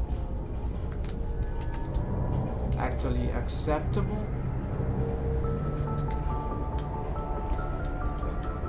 Okay, let's assess the feet. We probably need some sort of idea for the mesh topology of the feet. She's probably a simplified version, so she will be probably wearing some boots or something of the like, so we don't need to be very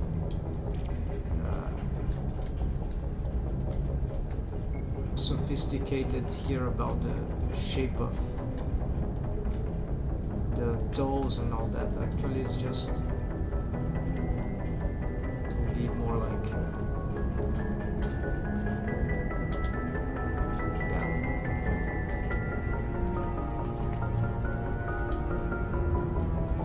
yeah, maybe I shouldn't be working with this subdividing thing, right? Maybe it was a bad idea. Just I was, oh, this is so cool, and then no, this actually, this means maybe working with slightly more subdivisions made manually, right? Which is okay. So here, let's see.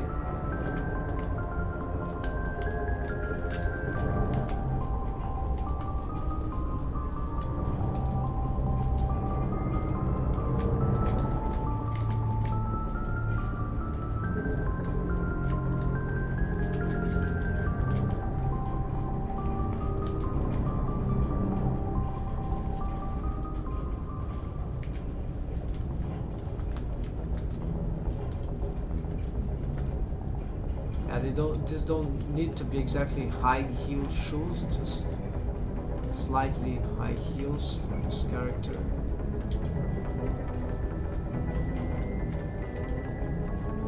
And of course we can align this with workspace. Don't need to be right now.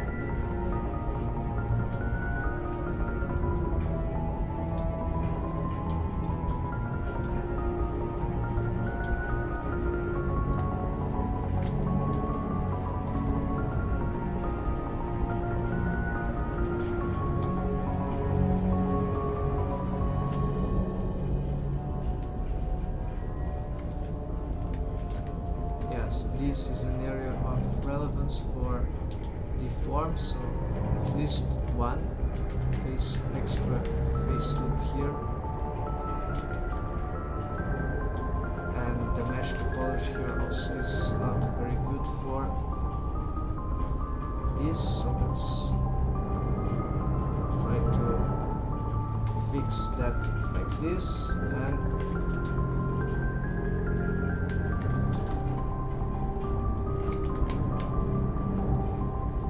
now it's better. And here of course is that acceptable for low poly sign? This looks good.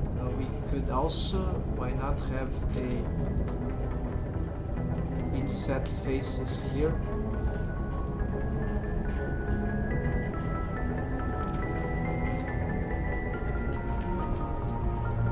Didn't work. I don't know why. So maybe because of that. Yes.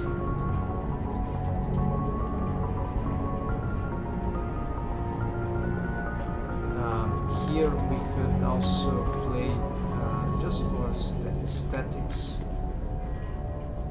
something like that.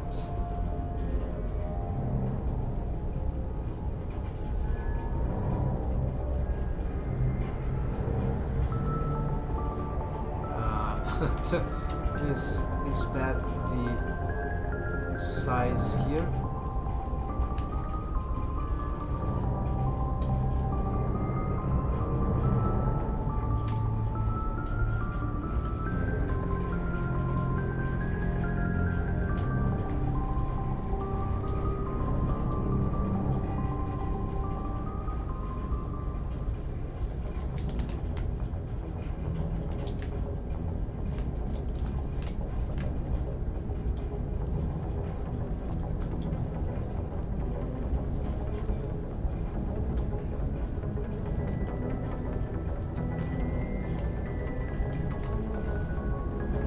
Yeah, it's actually much more interesting to work with this low poly without relying. I know enough of mesh topology to not consider this, although it could be cool for develop the work. Actually, this is not exactly what I need for all the subdivisions I need are already would be already here. So and then I wouldn't have to work crazy like I was doing. So let's take this off. Right? Next level. We are at the next level. However, what I could work with that would be for the hand. No, not even that. We're gonna do it manually. So this is the last thing I'm going to work here. So subdivision of wrist, yes, we keep that. So how to develop a hand in such a low mesh topology. So let's get an extrusion area for the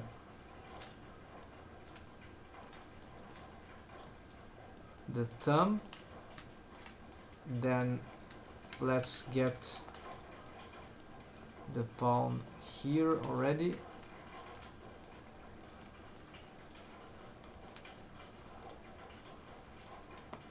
What I've learned about the mesh topology for the hand that is interesting is that the hand needs to have a certain 3D shape. So it's not like, oh, just develop the fingers and the thumb. No, there's a fundamental relevance of making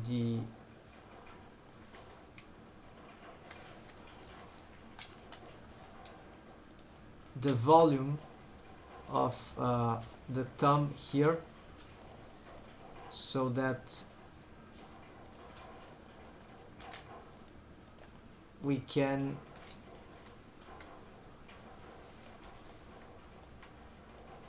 have a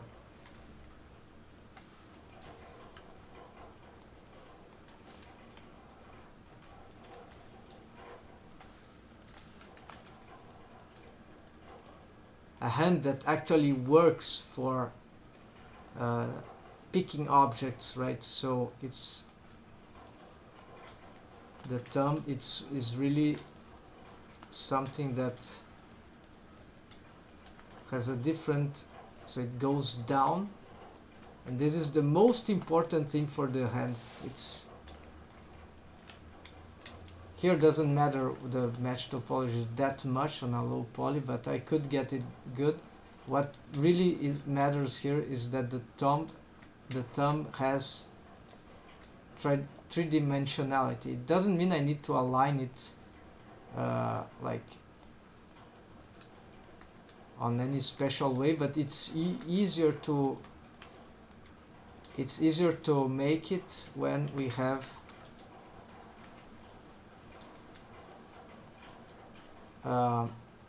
yeah, some sort of already notion of its pinch, how to say, yeah, of its utility, human utility, right? So something like that, not ideal, but like it's already a very different finger. We see that it is useful, it is going down there, and of course here I lack some mesh topology to make this area protrude, so I probably made this wrong. Maybe we can just try to fix it by getting this, I don't know if it's a good idea, but yeah, let's try to get this flash area here. Probably it's bad, I've made it the wrong way, but you see, so as long, this is the most important part, so that we can make a cool hand. Then the rest is just like, it's much simpler, right? The trick is all around here, the thumb. Then for here we can just have like subdivision, then subdivision. No, what's happened?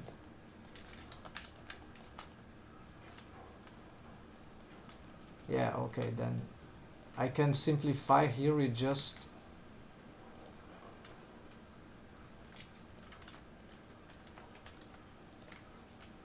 and subdivide.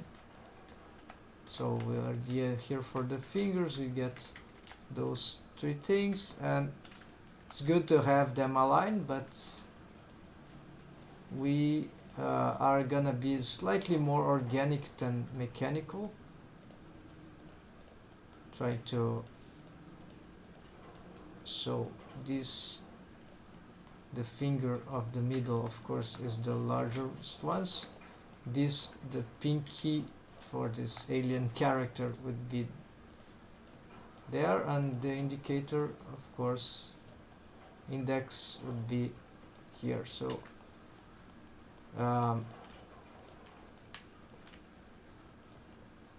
I'm going to extrude this individually, so the orientations here matter. I probably should try to get some alignments in the beginning. So we'll make this extrusion, then we'll make this extrusion. Actually, yeah. Make this extrusion, and then this extrusion. I don't know if the size are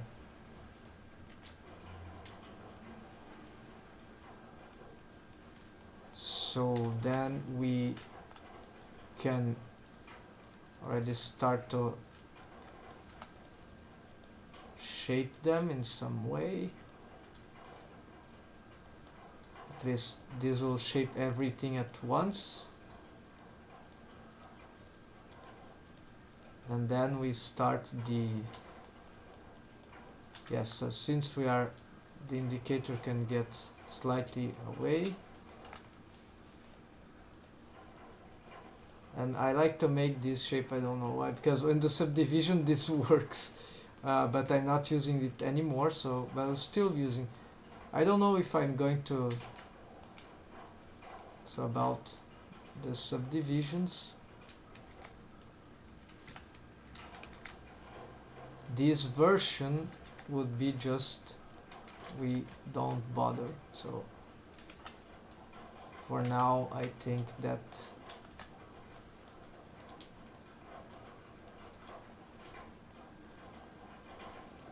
could be enough, I don't know.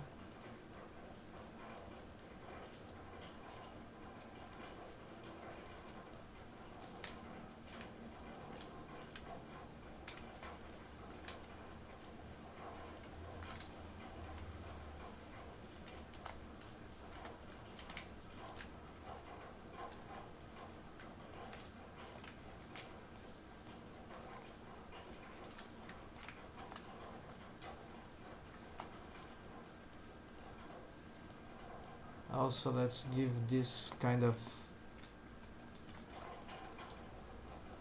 yeah, they totally need some reshaping here. So should I make the upper part larger because of the fingernails? That is plausible, but yeah, so very stylization, right? So now that I've subdivided there, it's okay to try to reduce the last phalanx. This is too large, of course.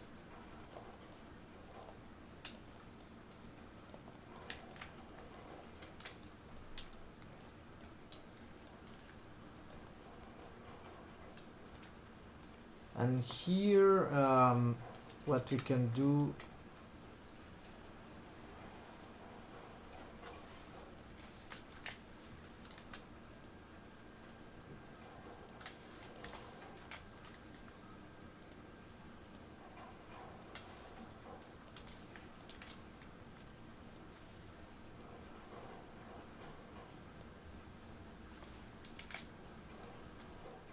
no, I think this is not how it was supposed to work.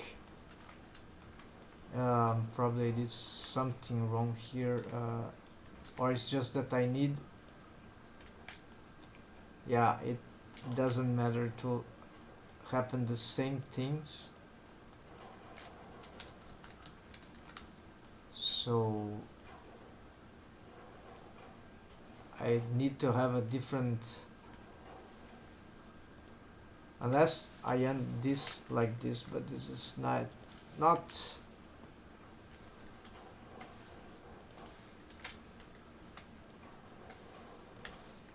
doesn't look great, but in this model could be low poly model, this could work. Then here we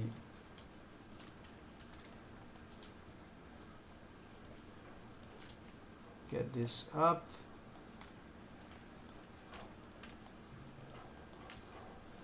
and I think we cannot, oh, I remembered. Okay, so actually there was another thing. It was, this stuff was from below.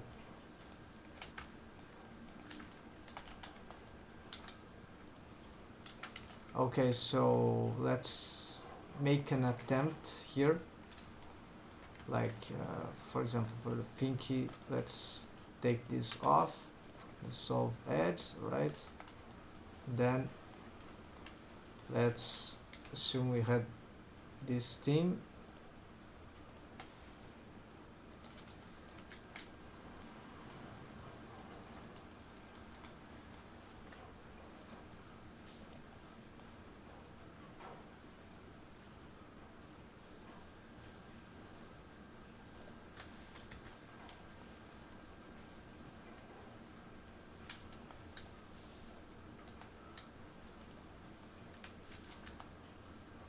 1, 2, 3. No, this is not exact. Not very correct, right? But yes, another variation, right? We could do this. So what happens is that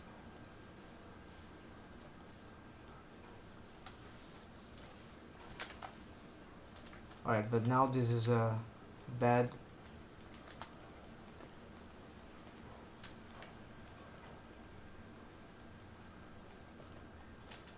No, it's some I did something wrong for that one. So here this is a, so it goes all along here, solve, and of course the fingernail is just this, and this is not, this is the still the skin. I'm just playing out, right? Maybe it's not a very good idea, but the idea of having a fingernail like this actually actually works.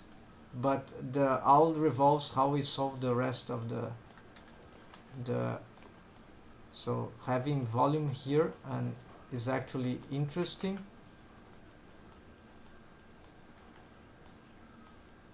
But it's not true. Here we'll lack perhaps some volume expression, but the color would be mostly here, right? So we can also compare, right? So I don't have good materials right now.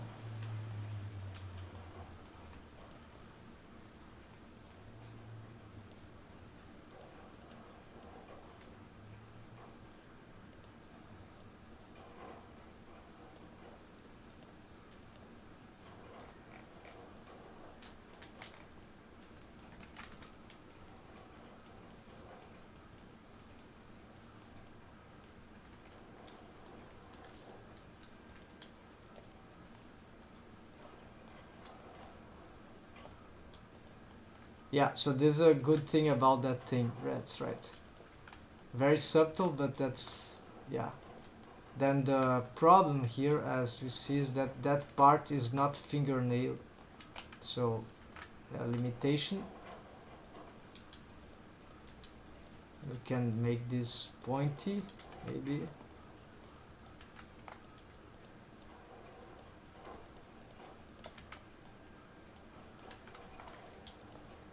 Mesh interpretation problem. Okay, so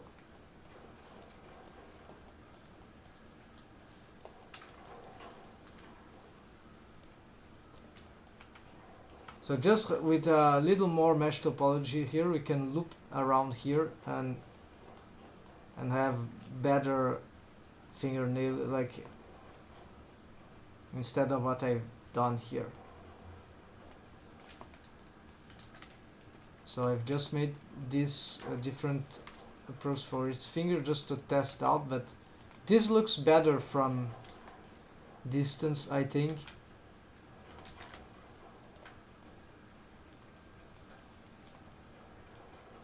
Yeah, her fingers are a bit chubby, but maybe I can slightly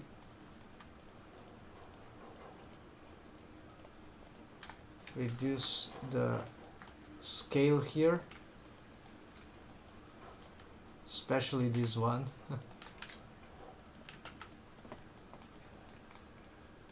I haven't finished here, of course, knuckles,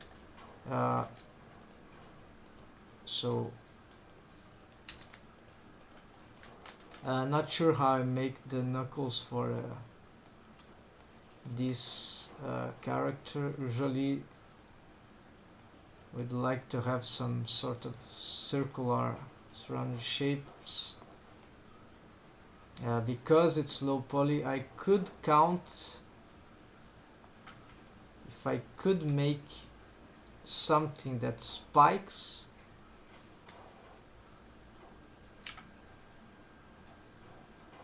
also some trigons, right?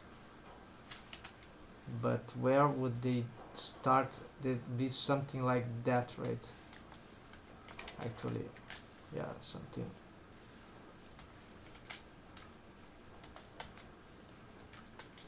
No, it's not helping, so I don't know. This. No, actually I need this, then this, then same thing here.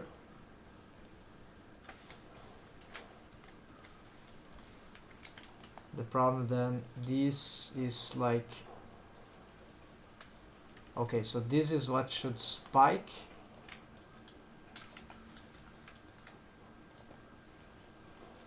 It's not just visual from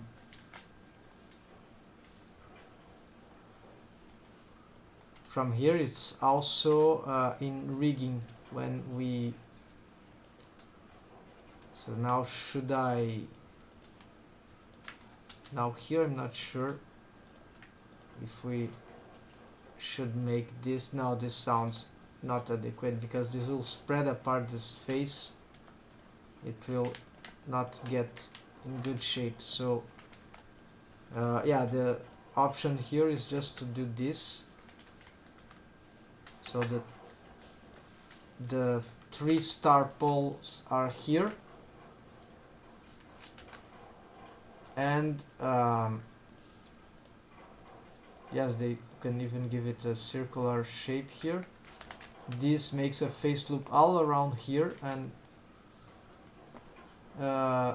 it's too oversimplified here, but we can probably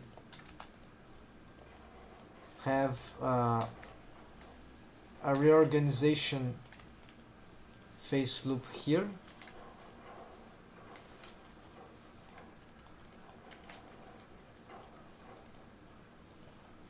Here this part is not clear that we want that, because the hand can have very interesting mesh topology for the shapes, for its shapes. So currently I don't have a good loop for this, so maybe it's what I need, because this is horrible.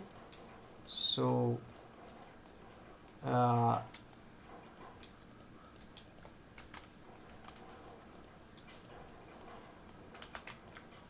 now I sort of have it, but this is not exactly a good example of, yeah. So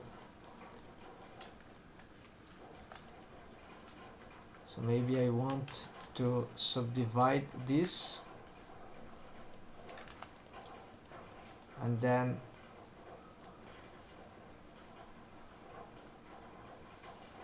if we do something like that, we can have, yeah, I'm complexifying too much, but this is,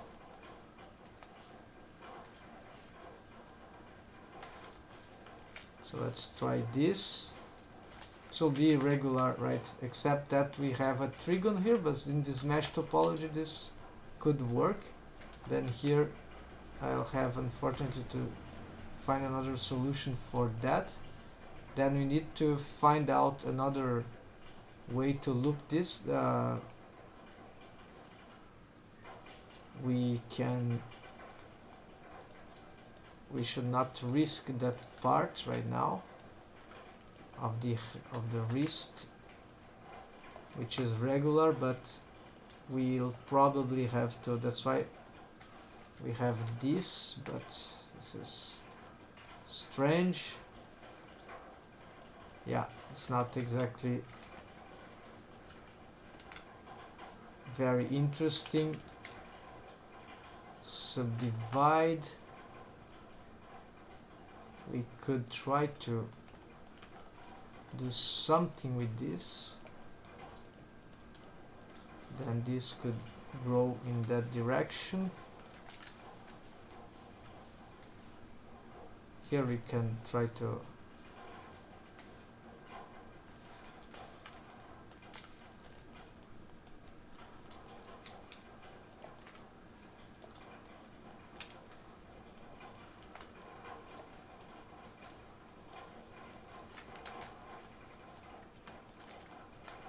try to augment this shapes a little more.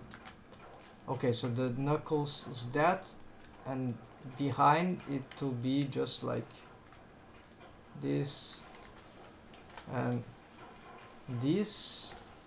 Then the questions, can we do this?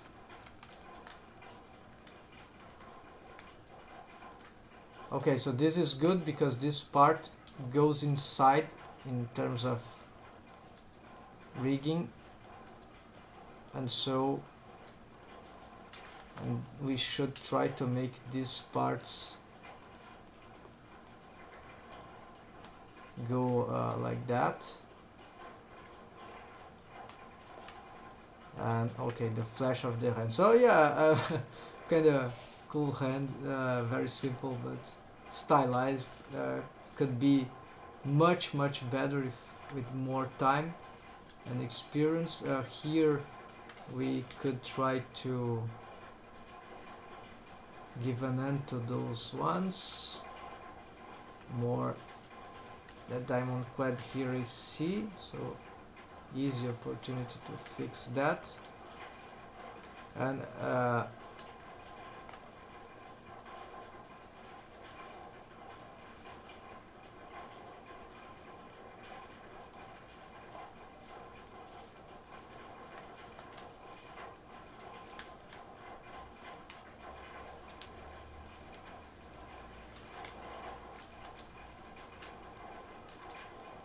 can get this more regular here.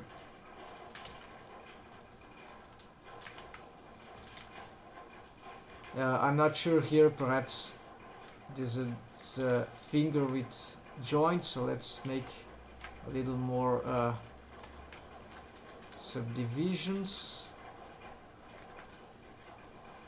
only for that joint at least. Here maybe another, sorry, no, maybe here too, because yeah, so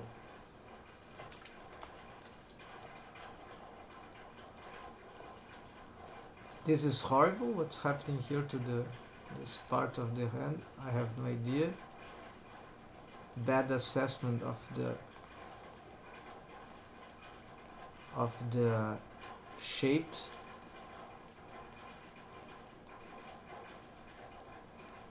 Here I probably, it would be good to have some sort of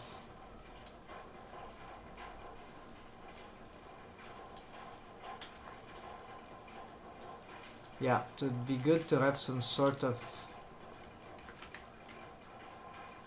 loop, not sure, but doing that, but that is yeah, detriment of what I've done here. There's even a trigon here, so it's bizarre. These probably should go inside here, so we have some trouble here. Yes, this part is not very well organized.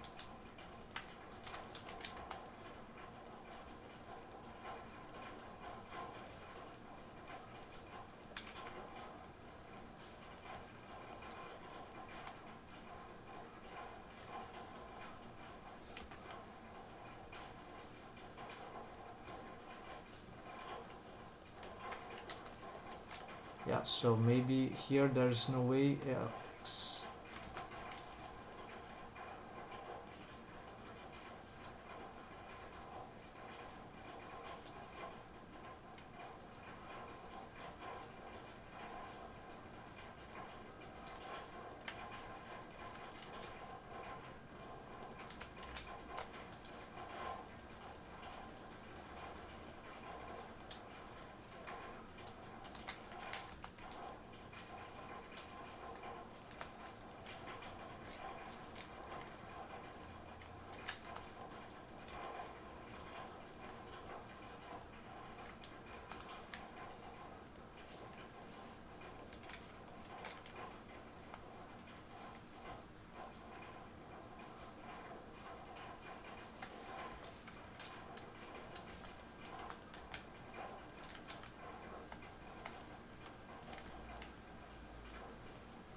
Yeah, so artistically speaking, this in terms of low poly is quite cool, but I wonder how bad or how well, probably more bad than well, that would deform.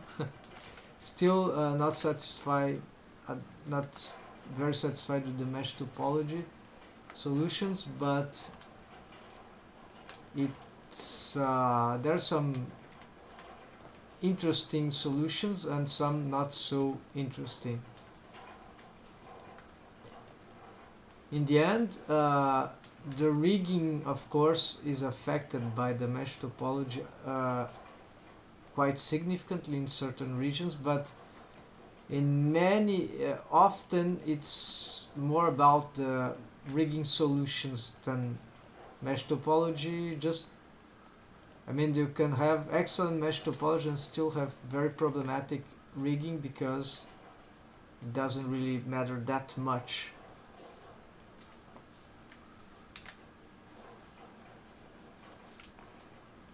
Alright, so I forgot here the palms, so maybe we need...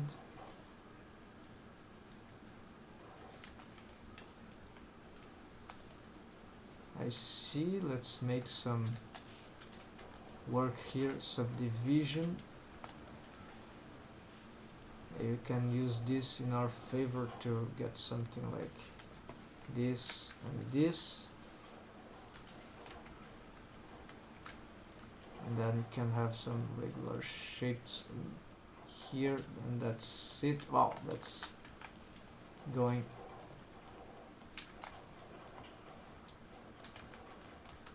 This seems to be bad because, yeah, the hand gets crazily deformed in this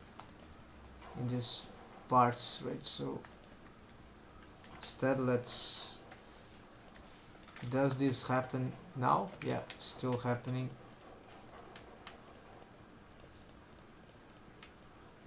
Yeah, so this is probably bad here. Let's try to...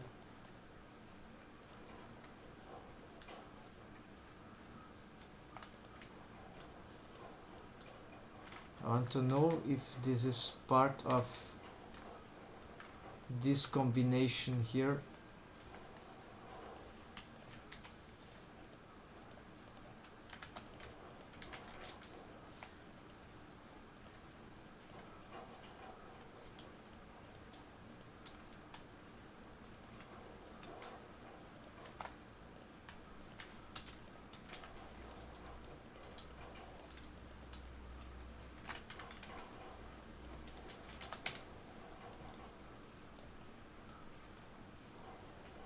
Okay, it still happens, but lesser.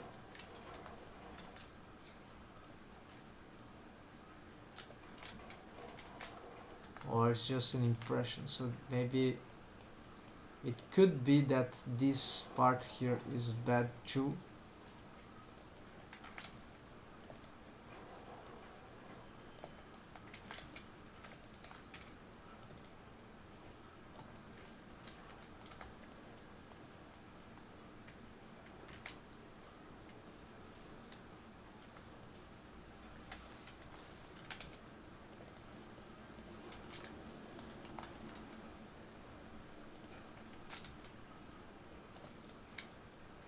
No, still very bad, so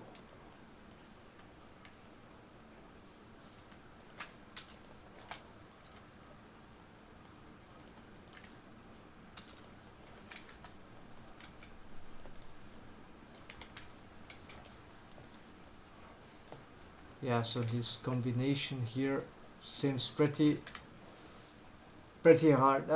Work on the Hunan or experiment with more stuff. Oh, hello Daniel, welcome back. Yes, actually, I was completing the low poly of these characters. The body is basically completed, and there are... I've learned in the process something painful, but or in a way painful, is that my hopes of using this subdivision surface as a like an intelligent way to keep tweaking the mesh because as it gets we can control certain aspects here. I discovered there's some this how to explain, if I have a shape here like this ear, then when we use this solidify modifier, if we use this limit, it deforms too much, but then if we take it off, it's slightly more accurate regarding the original mesh, but then it still works very bad for certain parts where the mesh topology is very hard to set up, so for low poly at least. So yeah, there are things here I could never solve, and it starts to get maddening. So I decided that although it can be very cool because we can get cool subdivisions, for example, never tried here. Yeah, so I know about the fingers with just 4 a cylinder sort of cylinder with 4. If we use this stiff thing at level viewports, already create rounded, very smooth shapes for the fingers. So same for the body. We just in this case it will be 6 in the whole loop around the body, and around the neck this works, but then it breaks up very badly in certain critical areas. And so my hope was that I found some way to use this properly, but then I gave up because now, you know what, I want full control of the mesh, right? I don't want to be reliant on this thing. And then I found that, well, I like so much low poly that I don't need this stuff, right? Although it's useful to understand some patterns, unfortunately we can't use it locally. There are some ways to tweak it, but usually it's affect the whole object, so it's a bit complicated. And then unfortunately Blender cannot have it locally, so unless I transform the character in multiple objects, right, which for rigging would be kind of very complicated because of wave painting and everything else. Yeah, I don't want even imagine an object having this and another not having it. It would be more like that kind of project where you have objects not using Boolean, just inside of the interpenetrating with the others, but we don't realize it because it's sort of hidden.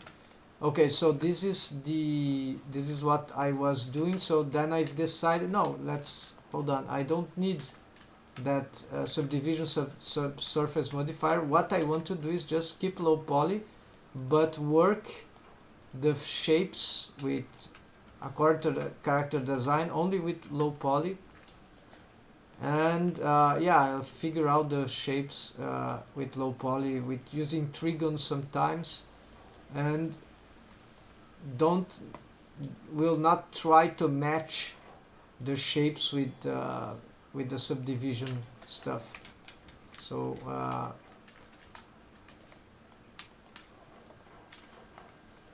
it's tempting to augment the mesh geometry, right? And many of the subdivisions here I was doing just because of trying to match that thing, but then maybe it's not very interesting. So because I was having horrible shapes nonetheless, so instead let me try to okay, so dissolve edge. This edge is resistant for some reason, so let's just redo this. So here, yes, so this is an important face loop, so I was having trouble with particularly this verts for some bizarre reason I cannot understand. So without subdivision surface modifier I can just do this, and like this can be enough for the shapes of this character. Of course there are other tests I need to do, right? Like okay, we have auto smooth. Oh, this is probably because of auto smooth. Alright, shade flat, auto smooth. Let's see, probably need to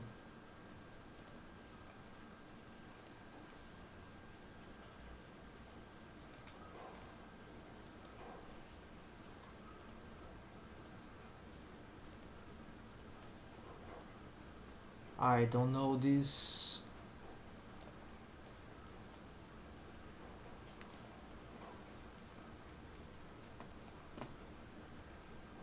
Yeah, I'm not familiar that much with that. I don't know what would be a good value, but yeah, there are so many shapes here that maybe worth. Okay, maybe I don't need now again certain shapes here, right? So we can probably don't need that.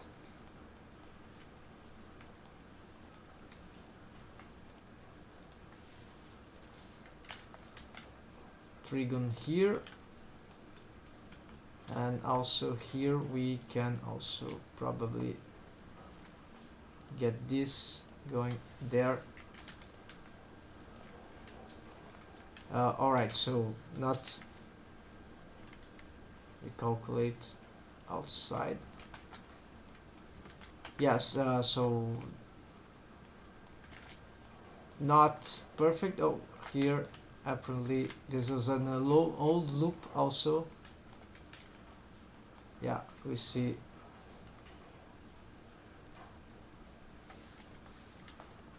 this solve doesn't mean it will do everything, but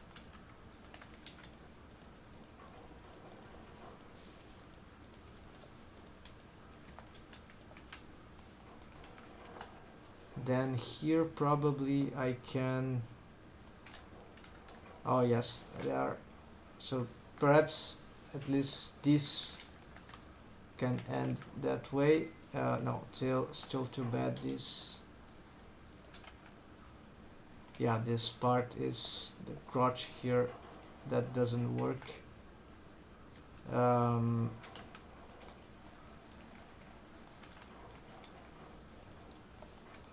So in principle I have this face loop here. Okay, then I know usually there's another way to do a loop like that. Yes. Okay, so this will cross the geometry, but maybe that is the way to actually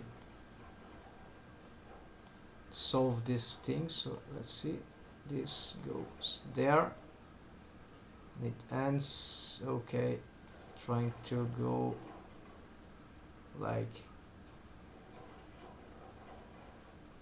here, that would be the case. Okay, then also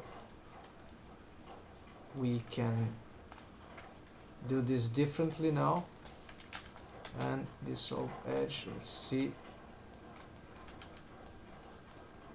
Yes, so here we need to fix this.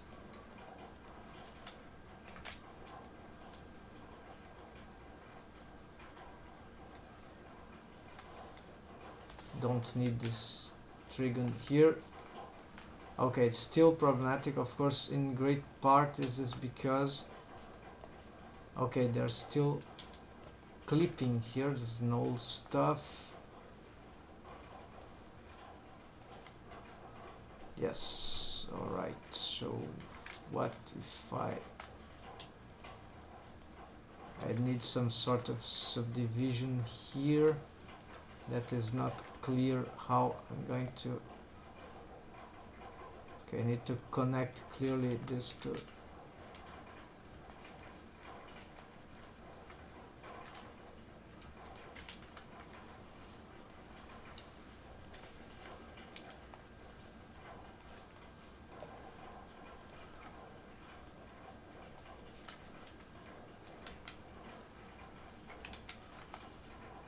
Oh no, the mirror modifier is here. Okay, so I cannot.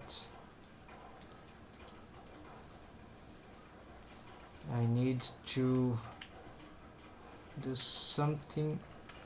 Okay, that's something like that. This I haven't finished to cross the.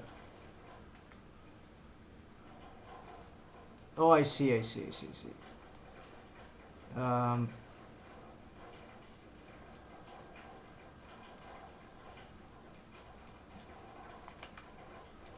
this is just a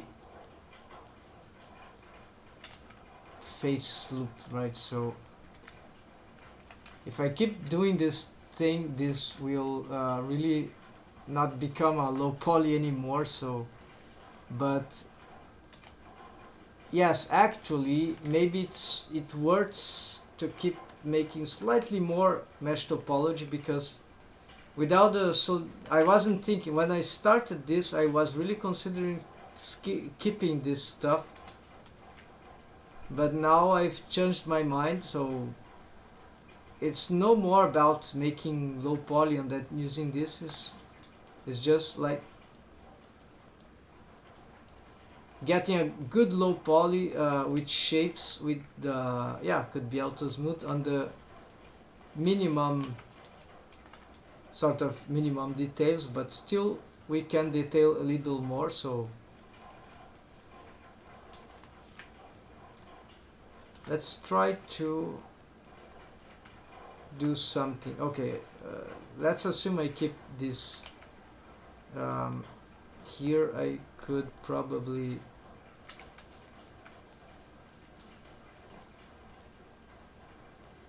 okay, so that part ends in a trigon, and in principle that's good enough. Then we can also here probably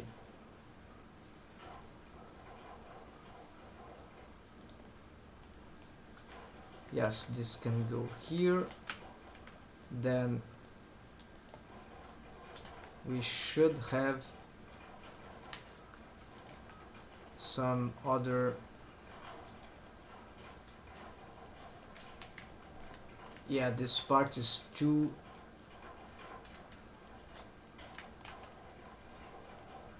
blank, so we require something like more mesh topology here. Yeah, what about another face loop here? Yeah, this is okay. And okay, that so that she doesn't appear she's nude all the time, let's just fix some.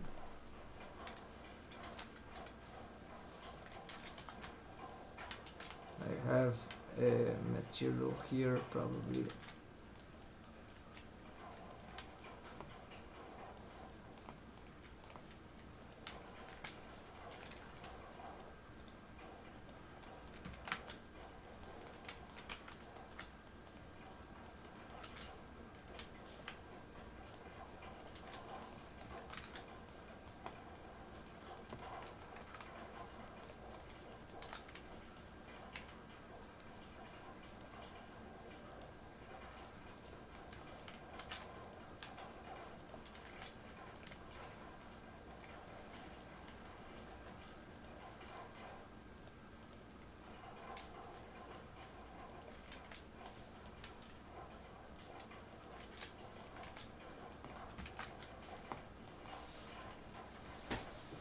Working on any Sorry, I thought I see a comment, but no, it wasn't. So here, I'm tempted to try even at this stage. I even attempt to try to start rigging this character the way it is now, to try to see what kind of results I can get from this very low poly mesh. Could be interesting.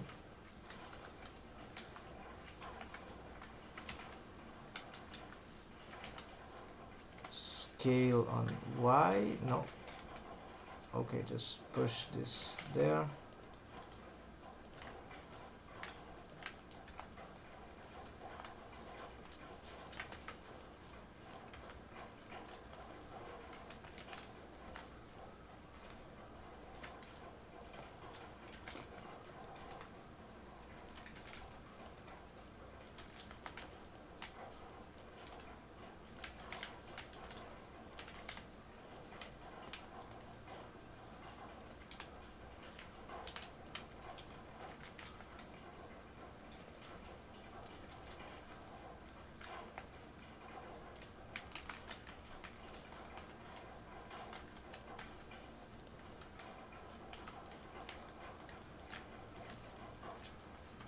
The hair, yes, I don't know about the hair. Let's try some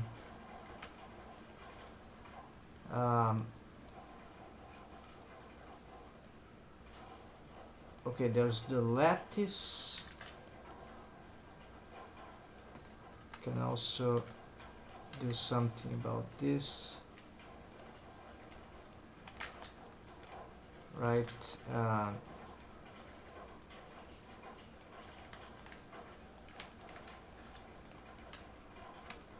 The hand seems pretty small now. I haven't noticed this before, so we are going to deselect this face loop. Let's see.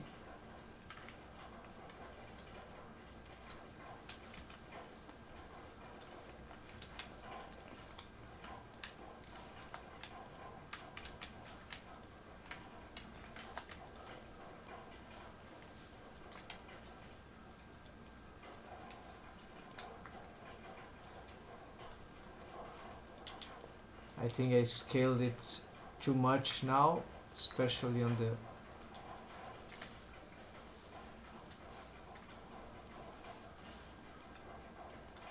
yeah, it looks a bit strange. This part seems too much, and need to scale more in that orientation.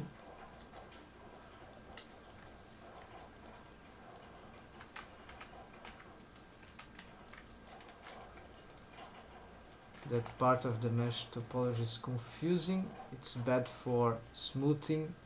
It will probably be bad for rigging. Oh, I see, that's why it didn't select. So okay, this wasn't looping properly, and if I don't solve this part, yeah, so this oh, okay, this is good mesh topology, but for this, aha, I never knew that.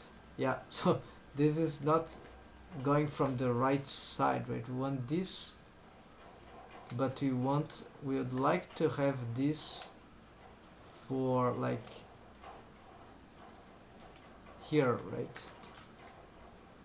So let's bring this to here.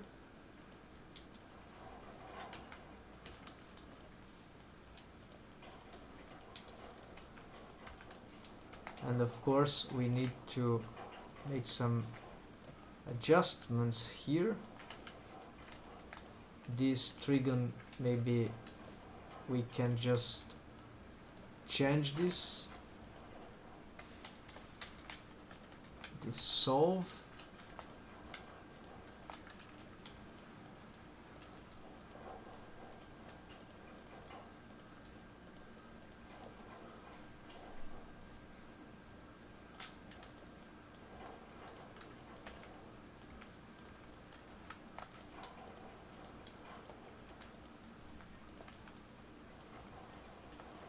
Yeah, so this interesting mesh topology for this gapping, and here, yes, face, bad face.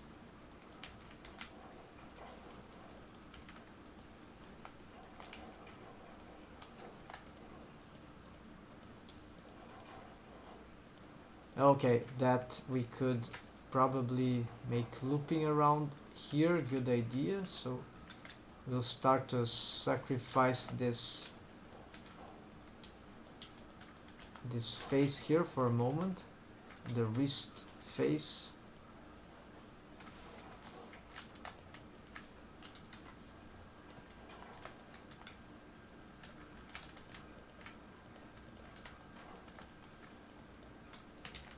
Yeah, so what I'm doing with this character is I'm attempting to I'm testing my capacities of what happened there to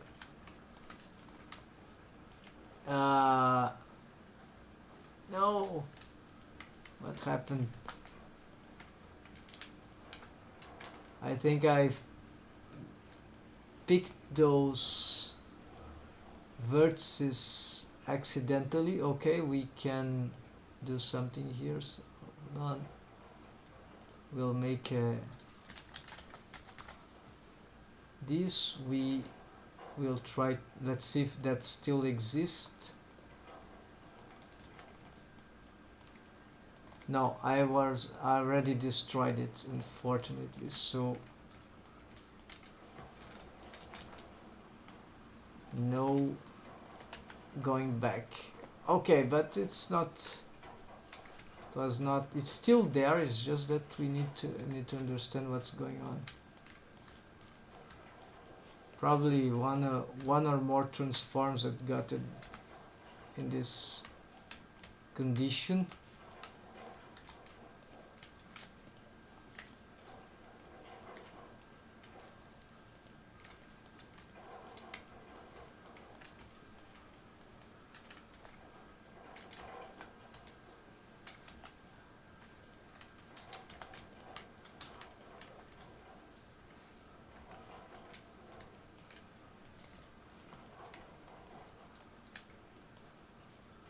Oh, I see.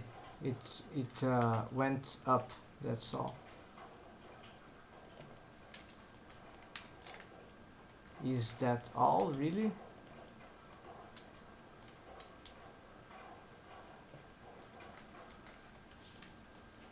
Yes, it went up and got clipped, and there you go. Yeah, got clipped. Just subdivide here.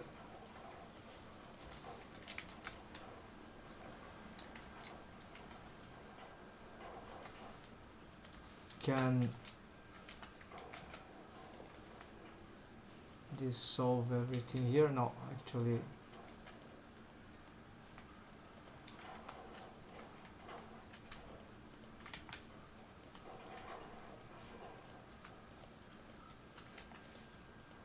There we go. That's the way I know how to solve this thing. Ah, forgot here another.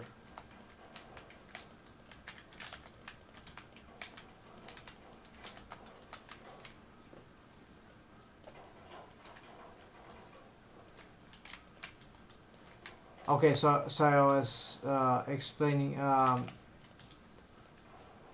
my attempt here with this alternative work is to assess my creativity in making faster low poly characters, to actually make low poly characters and make them and see how fast can I make them, so I can perhaps create a lot of characters like in sequence, right? Because it's low poly, it's much faster, and then also rigging them should be easier, faster too. So, and then maybe they can be used for smaller projects, depending on the quality, right, of the models and the rigging, we can always subdivide in. No, but there's a problem, right? Instead of using the modifier, right, we can at least subdivide manually. Then why not? Will take more time, but at least we won't destroy some details, unless I think there is another option. Hold on, I must certify this. There is this simple thing. Auto smooth is on. Okay, so it's not shade flat. Disabling GPU subdivision. Okay, custom normals. I don't know about that.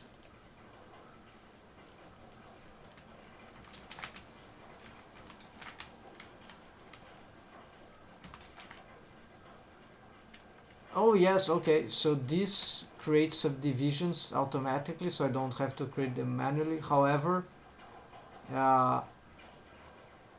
it doesn't change the shapes, right?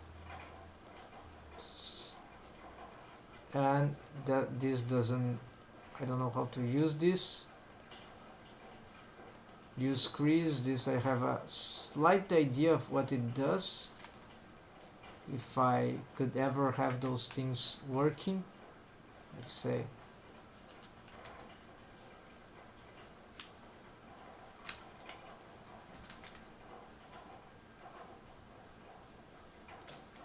Yeah, so they are creased, but I never see what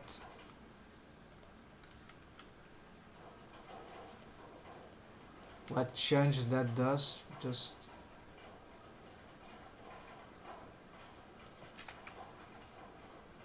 I need to investigate on this, but yeah. Or does it require shade auto smooth in order to see? You might be able to try a bevel modifier before this, but don't think it will work. Oh yeah, I've seen a tutorial that, no, it's actually,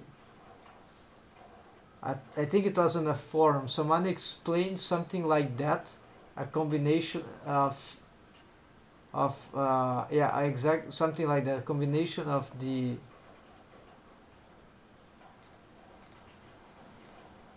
what's that, bevel, right, modifier with subdivision modifier, and it was interesting. Maybe it work. Gonna assess, right? But right now, okay, so item, really, yeah, if it's the same process, then it could be. Okay, so this is effect of the bevel, right? I don't remember the settings. It's a bit complicated setup, but it was like percent, I think, then verts. It was very recent, a few days ago. Edge, then percent, like, don't know. Segments. No, segments. Let's leave it at. Then profile, superlit shape, don't know. Limit angle, I don't know.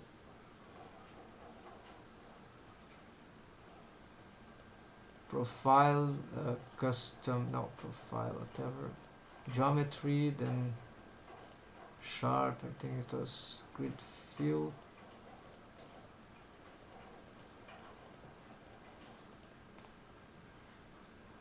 Yeah, here it, yeah, probably I'm not using it properly. Then the subdivision with this one, and yeah, there we see the bevel and the combination, but regarding the shapes, we can easily assess here what happens. So currently, after the change that I've made here,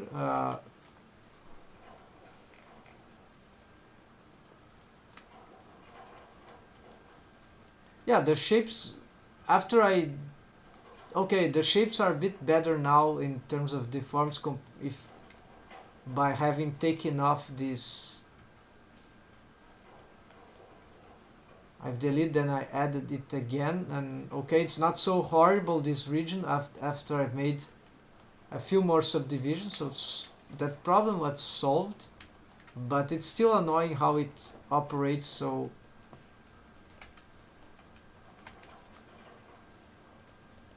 and let's see about the okay, so the combination.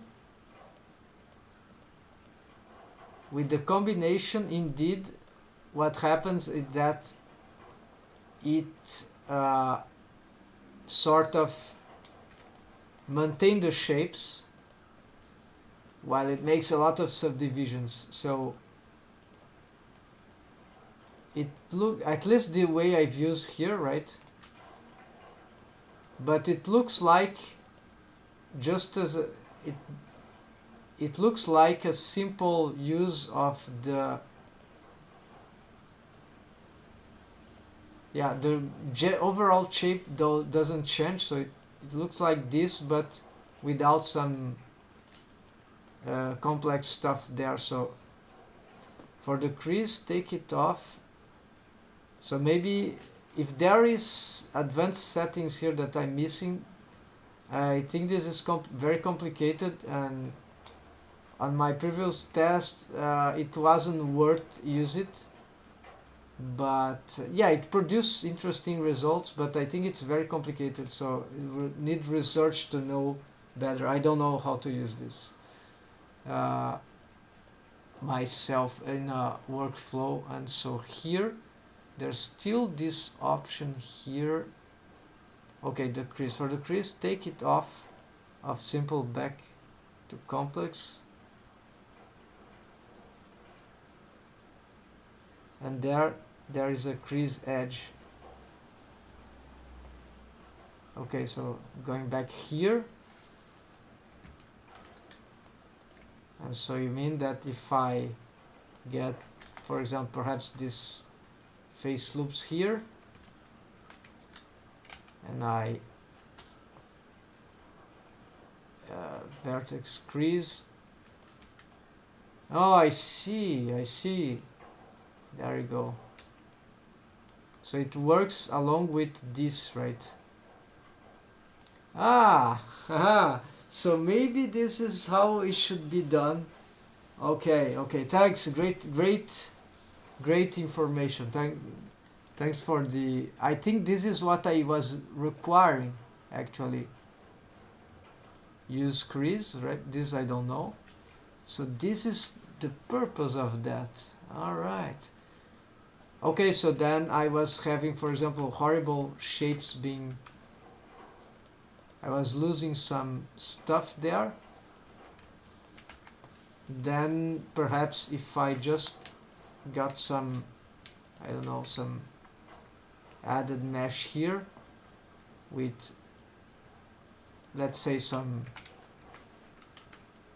then as we enable this, no, this is not good. So there's, okay, we can test it in real time. So, but there is also this. Okay, I'm not sure. Bevel waves. Yeah, all this I don't know. Oh, min crease. I was using vertex crease. So this is. Alright, so I can give some like in between perhaps of the original, right? And the final with subdivisions. And we can see actually that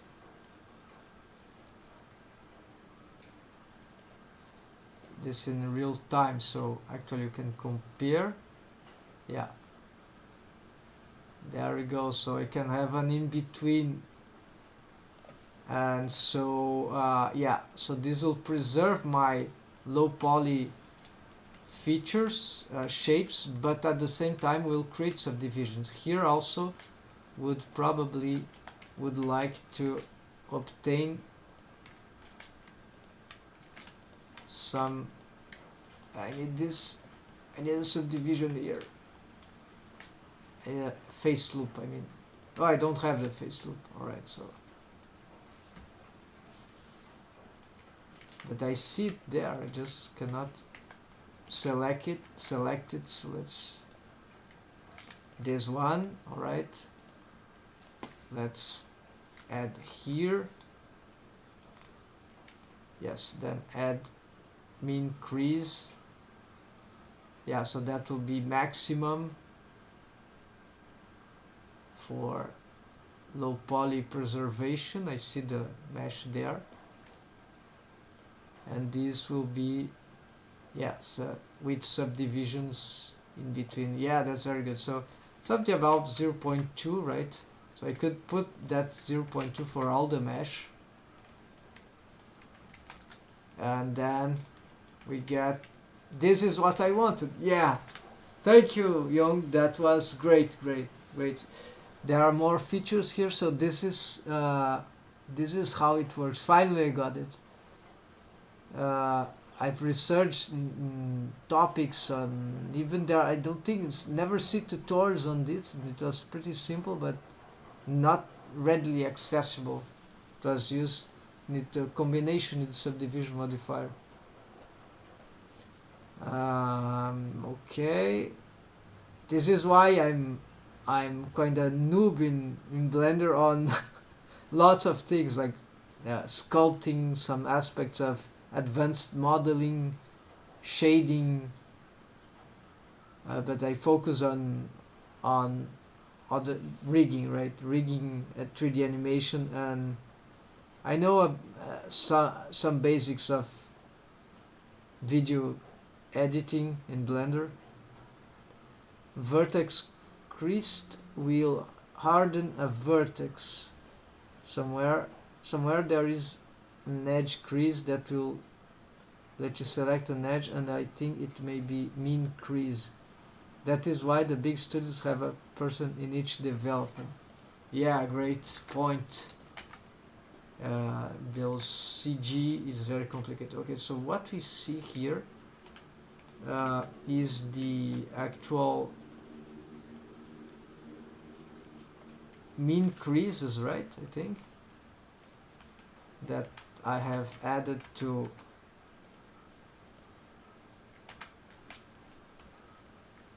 it's actually a bit annoying to look at, but this is not a big deal, because if this is the case, then at least I can always at any time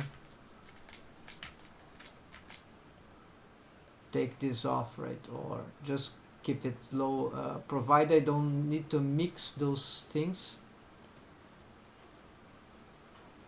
Or I can have perhaps cannot drive this. Okay, cannot drive that. Operate that slider button. Okay, so let's say mean crease, vertex crease will harden a vertex where there is an edge crease that will, so it might be to use in combination.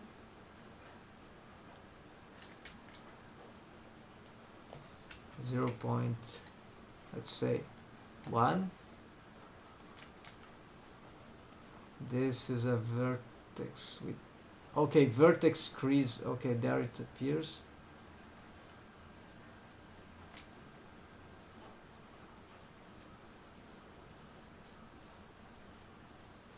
This is vertex crease for everyone. If I take this off, okay, the subdivision is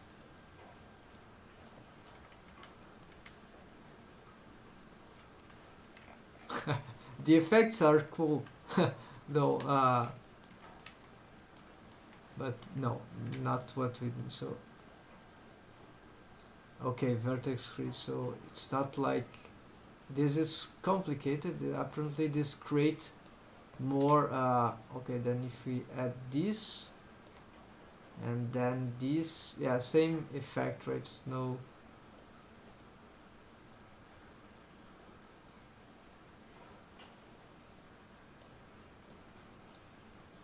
So this will be to add to certain vertex, like if we want to, I think I got the idea, we want them to like become pointy maybe.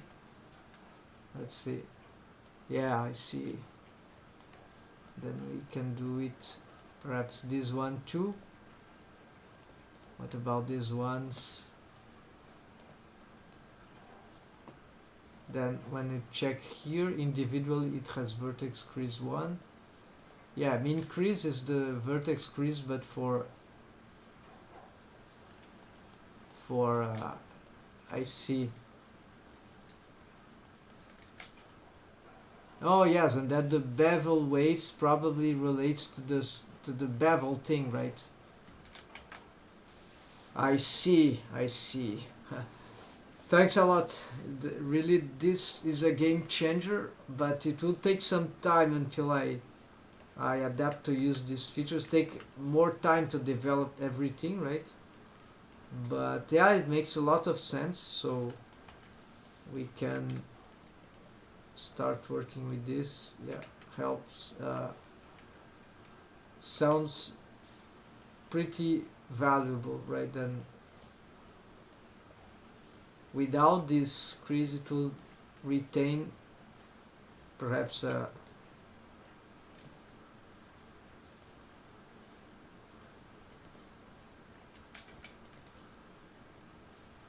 yeah, it would not make that interesting shape. So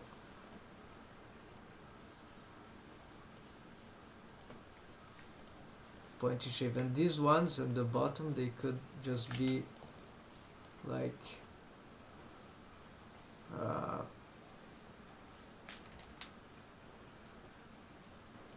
and there's a normal crease, so I don't know.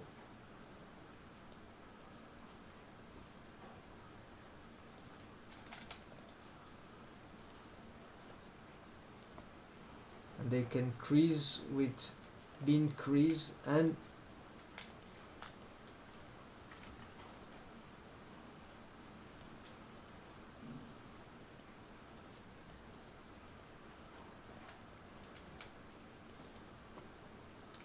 okay, I don't know which one is better, but okay, so mean crease, mean vertex crease.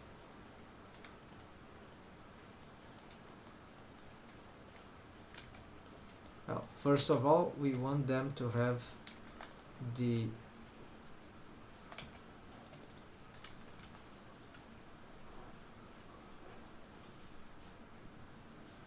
oh no, okay, this is the thing we were working at. So then pick this and mean crease like with that. Should be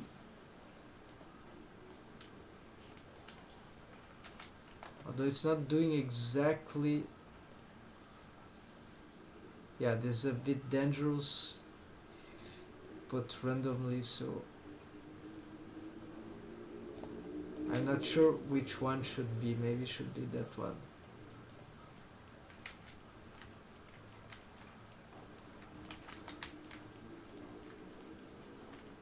Yeah, it's too pointy. 0.4 maybe.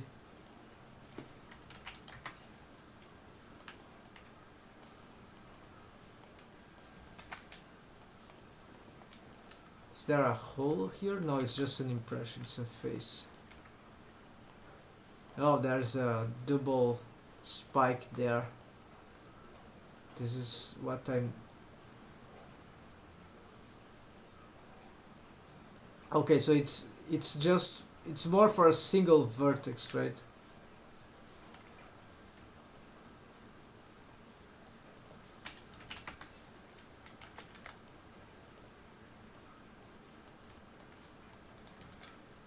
Otherwise it gets I cannot use the middle one though, It's not a...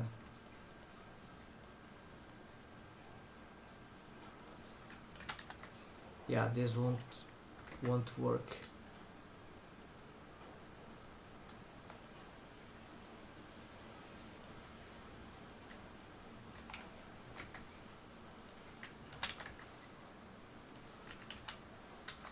Okay, let's keep at this. This should be enough for just little details, but it's not. Maybe I'll have. No, it's all already.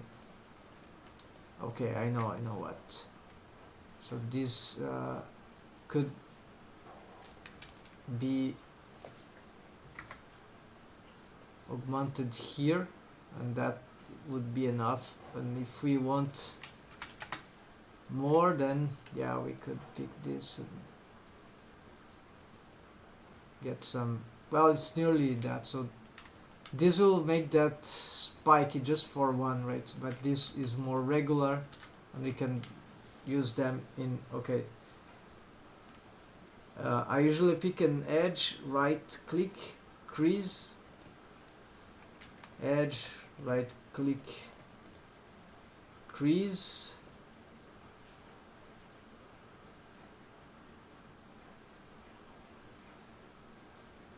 edge, crease, right. Let's try on some other vertices like this.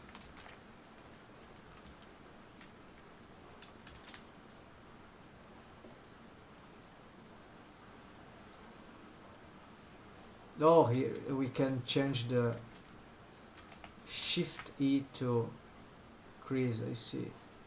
From 1 to 0, so we can make perhaps 0.2. Yes. Ah, good tip, great tip. Getting better by the minute. That is why the visual, okay. And then if you drag the mouse up or down, you can decrease. It turns out a shade of magenta the harder it gets. Yes, and there's the values at the top left, right, as transforming bones. You can select specific edges or vertices as you want. Yes, it's actually quite dynamic. I just need to practice and see so a great introduction to the feature, to these features. Now I can work on this model with this stuff. For now I want to use full creasing stuff, right? I mean not full, I mean just keep this regular amount, shade smooth maybe. Yeah, and that's great. Yes, at least now I can have the subdivisions. I need to work on the mesh topology of the breast for this character, and we going to see usually. Okay, there's not much to do about it. It's just low poly. What I'll make it very simple, right? So could it be?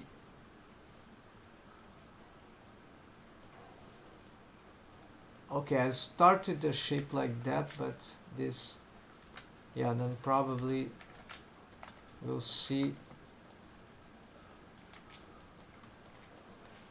where we can go from there according to the character design, annotations. This is okay. This is too high, I think. Well, in this pose, the breasts are slightly up. It's normal. It's about the anatomy and gravity and pull of the flesh.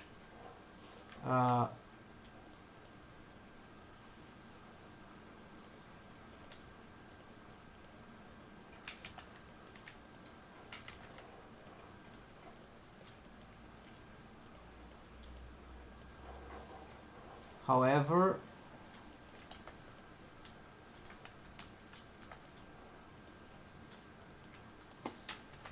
the character design had problems, so we probably require to make it better, more accurate. So you cannot follow the character design closely.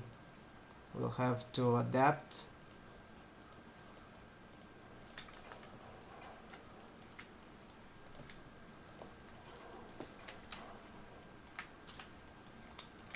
So at least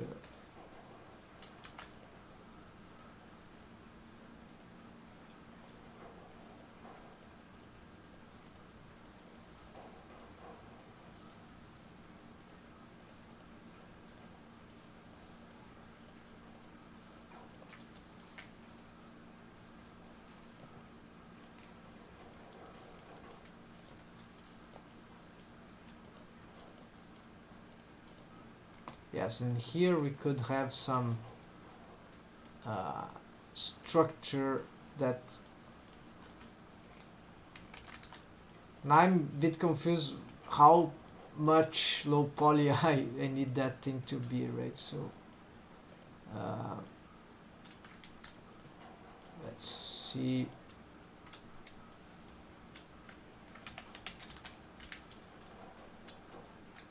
Extrude here.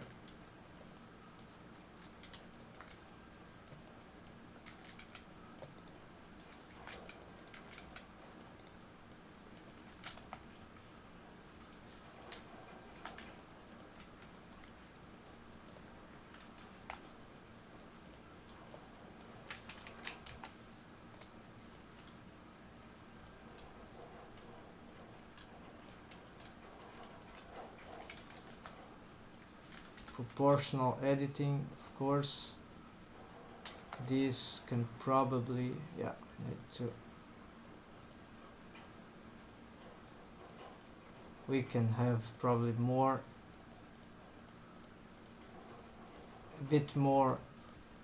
Well, there is the, now this shape is very bad. This of course can be redeveloped.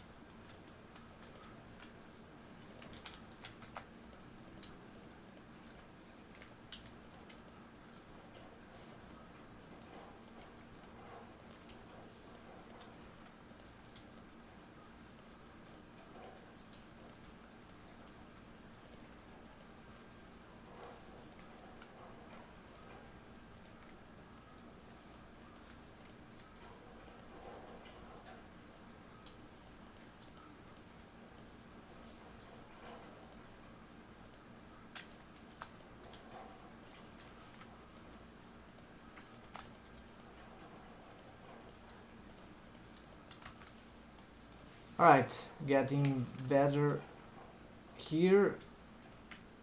That part goes inside this. Yeah.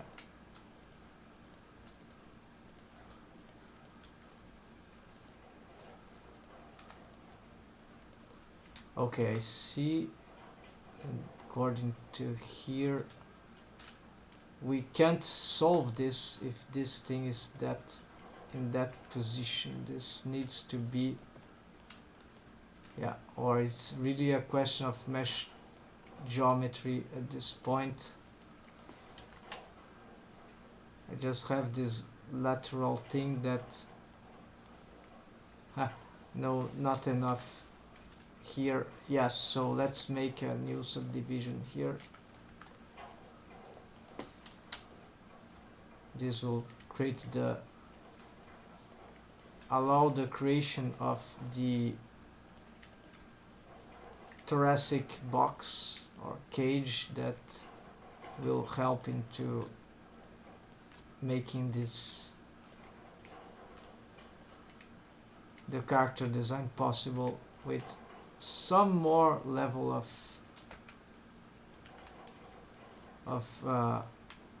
organicity. I think that's how it is spelled.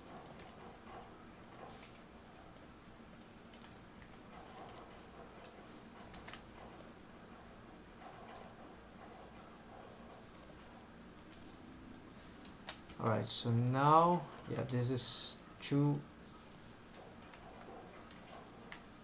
So the idea usually is to have these things going outwards.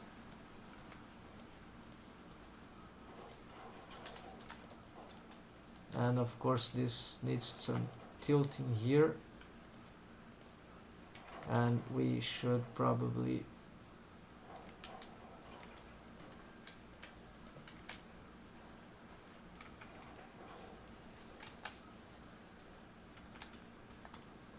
then here we have some problem.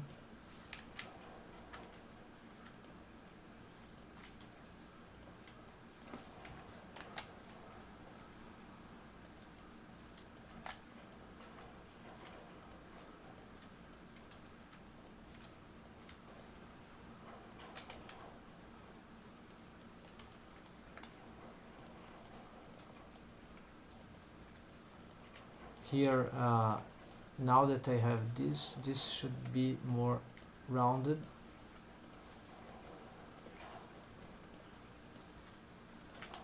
And ideally we'd want also this, but then this is too much for, unless I could simplify somewhere. This is already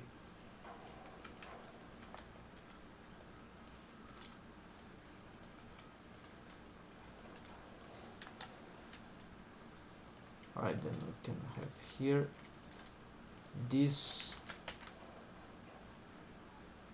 I think I've painted here something. Yeah, just lost the material assignment.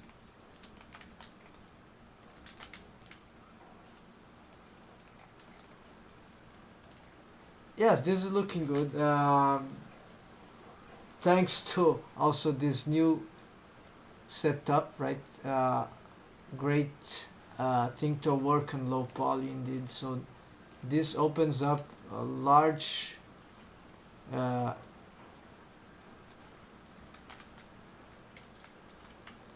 just don't like that these creases are appearing here, but I'm certain it can't be hidden just for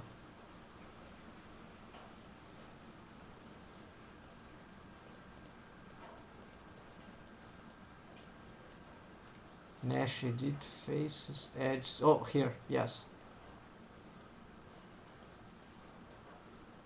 Okay, so great, it can. So no problem. Just in case I wanted not to be watching this, because it kinda interferes with the visualization unless we are used to it in some special way. Now I want to attempt. Yes, I could import my other rig to here and see what I can do. This is a crazy idea actually. Why should I do everything from scratch? I can continue experimentation on this character, but not for, yeah, even for the mount rig. But here there's one thing that I need to solve though. Yeah, actually more than one. I'm not sure how I'm solved here. I can't do this now, it's too much. I need to investigate the... Oh, something's going wrong, very wrong here.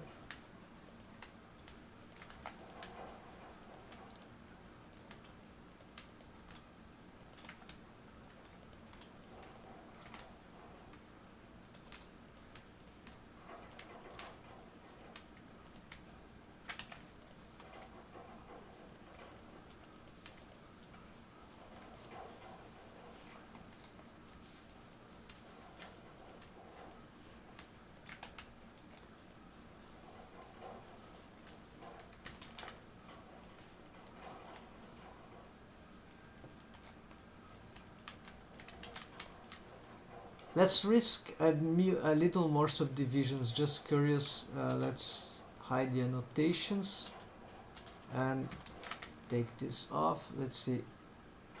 With some lighting should help in this this stuff here. Let's see.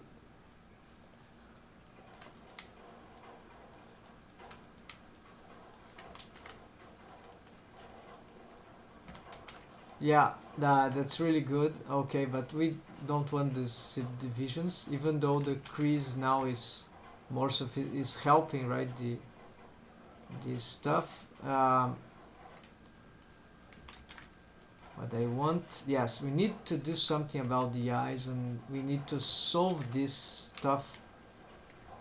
So this is very annoying, this method I use. Let's see, look at this. uh, fortunately fortunately we're going to destroy this, convert this to mesh, and then I just need to solve that part there. It's complicated because the curve here must be very strong, but you see there's at the same time there are, okay, I can have the mesh snap to it also.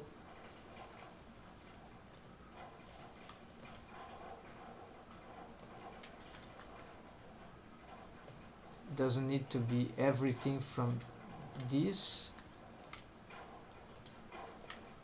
Yeah, nearly succeeding, I guess.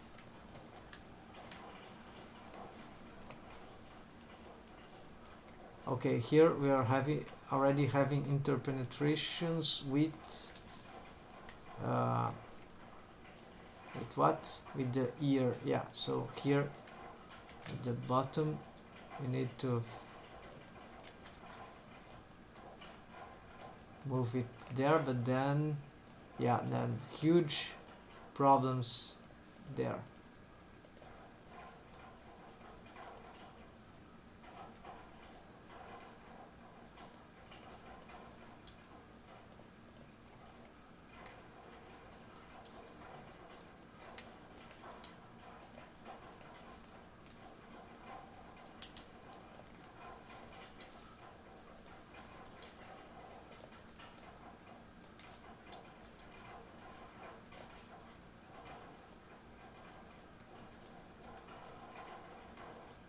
Of course, after it becomes a mesh, we can just delete some those things, right? So this is not a big problem. This is the big problem, because actually this is also something I've made wrong about the character design. So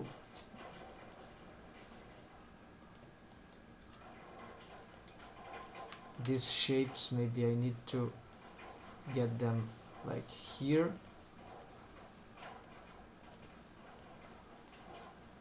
and then have this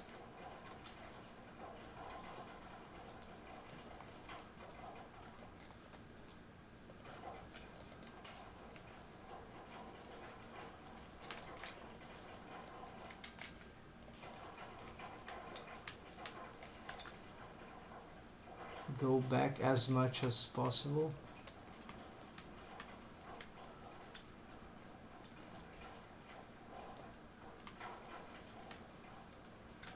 But then it also needs to go back to, yeah, so this go back, but this should try to go here.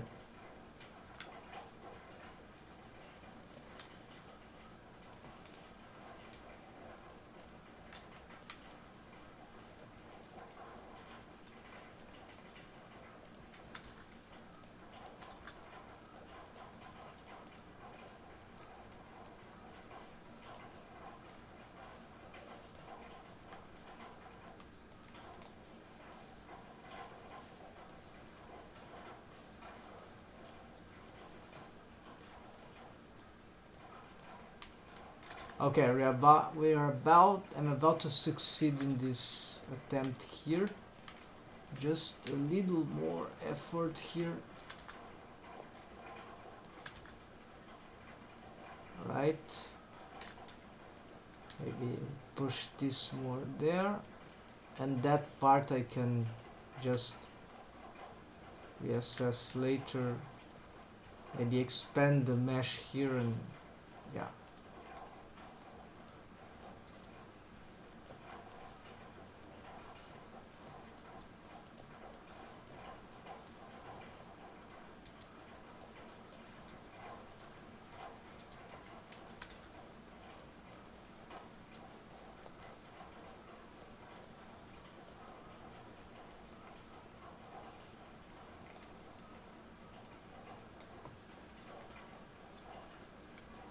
Does this need to be that far away indeed? Yeah, otherwise it's very complicated.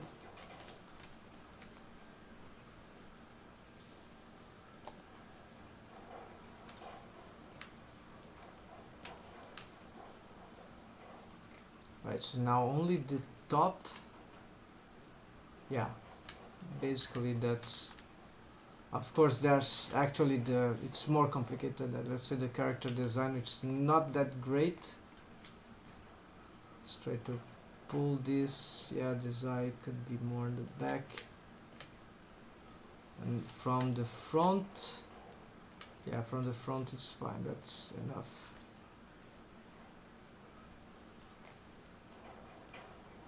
So here at the top, let's try to fix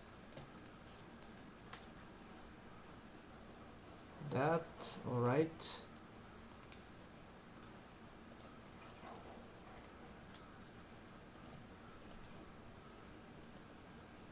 And here,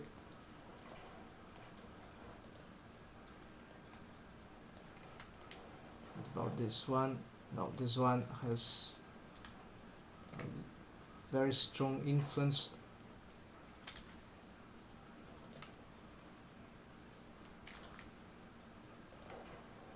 Alright, then finally, I don't want to deal with this object anymore, so from this on, if I have to make, I'll create another one. So convert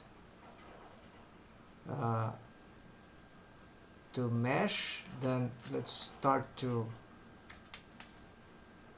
delete some stuff here. Actually, just in case, let be these ones.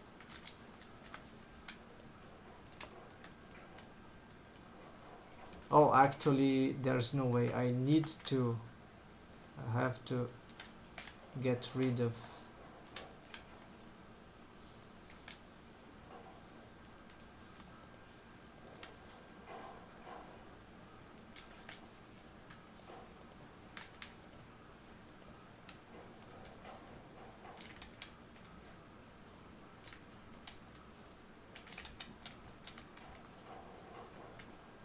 and these, yeah.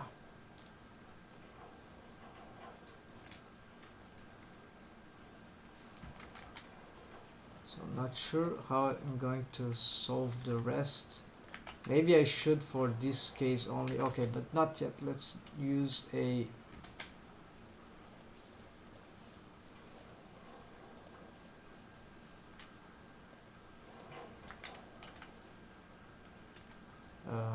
yeah, the lattice.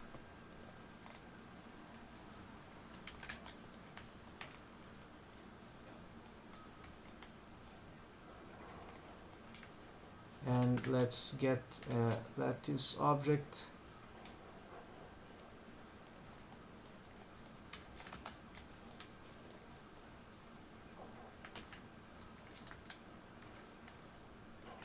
Let's get this mirrored for now.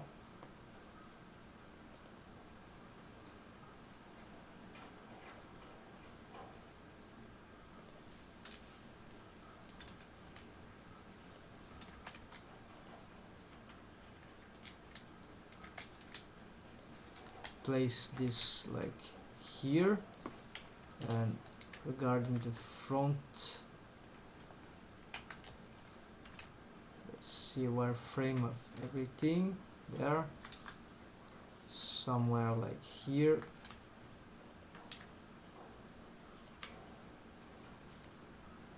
Alright, and alt scale. Alright, let's lock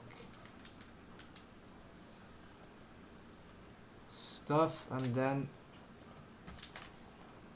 what we do from that is that we take this, we put target on that lattice, vertex group no need, the strength,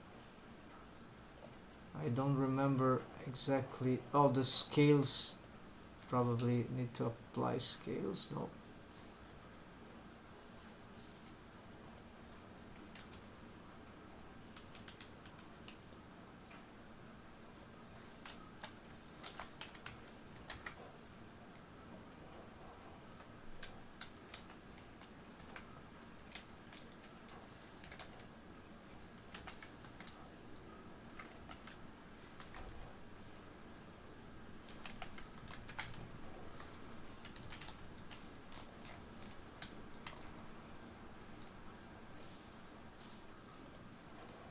Okay, so this will be the original, except that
okay, no, this messed up. It's same thing, it's just a bit easier to control.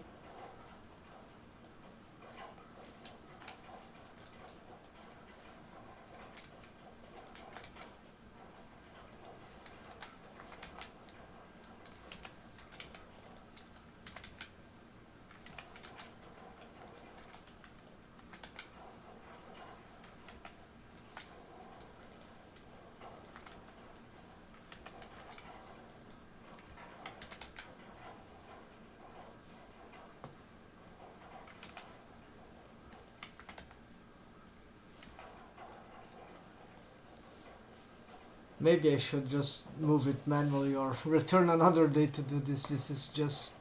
This character design is even harder than the other one. The shapes, the eye is too close to the border, and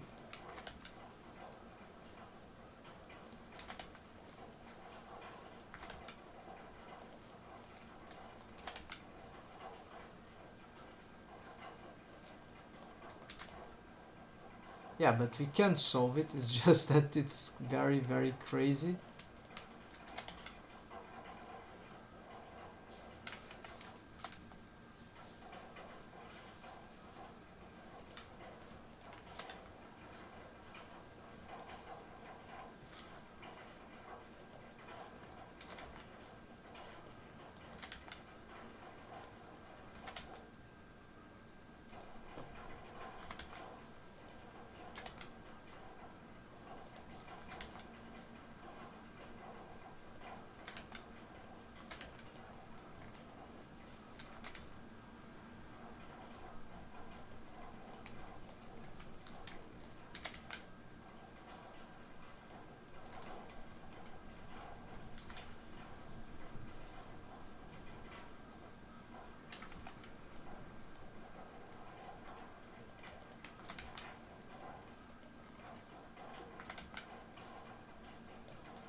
The only reason that I insist using these things instead of just changing the is that this thing is more precise to make the perfect ideal curve of the eye surface, but this is really not fundamental. It's just cool.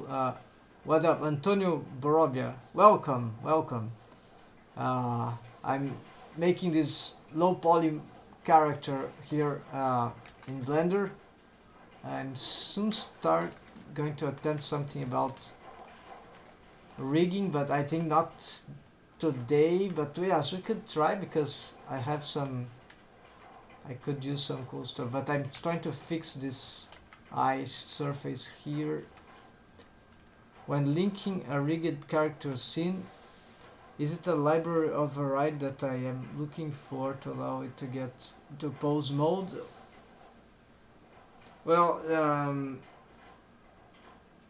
linking is a special feature. I'm not very familiar with that. But if you link a character to a scene, the character, the model, everything is available. The model, the rigged character is imported. Let's say it works in the scene. The only thing,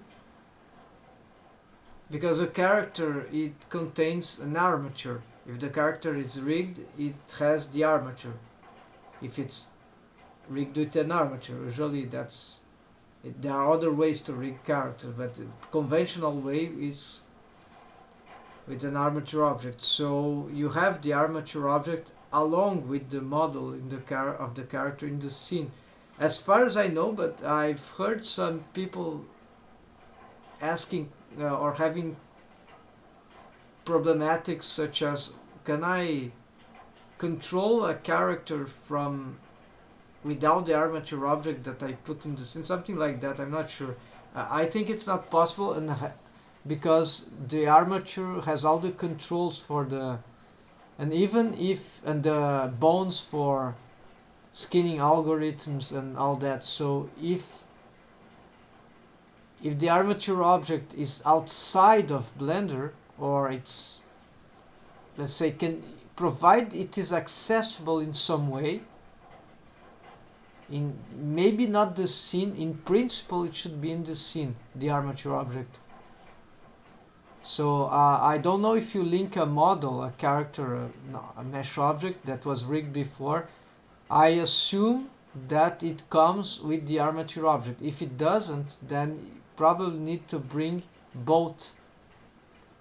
Yes, in fact, there are different mesh, different objects. So it's I never done it properly, so I don't know exactly the requirements, and this is more specific because you want to link a rigged card. So maybe you need to link from the same Blender file that has the rigged card armature object plus its respective mesh object, and whatever other objects that might be required for that rig, and then you working on your scene, then you can link or append, I don't know,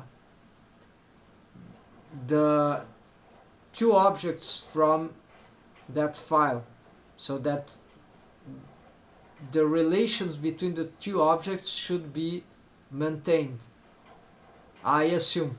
If so, the importing must be done simultaneously or one after the other, provide they kept related, the mesh object and the armature object. So I think that's how it's supposed to work. Maybe there's an easier way. I would just append the rigged character, but I don't know what is append rigged character, right? It seems clear that is at least two objects, but if you get the armature object, maybe it brings also the character because of the parenting. So I can make a test, right? It could be really simple, provided I don't break my file here. So I'm just gonna do this new version here. Let's try to see a link. I never use this. I don't know what is library overrides. I don't really understand the concept, because I just use library for pose assets and have perhaps a few other things. Don't have much experience yet. So I don't know how to link. What I would do for my case here, would I append, so I'll bring the original rig to my file here. So I think it, because I want to customize the rig from here, simplify probably, so I'd use append, but depending on the project, link can be useful.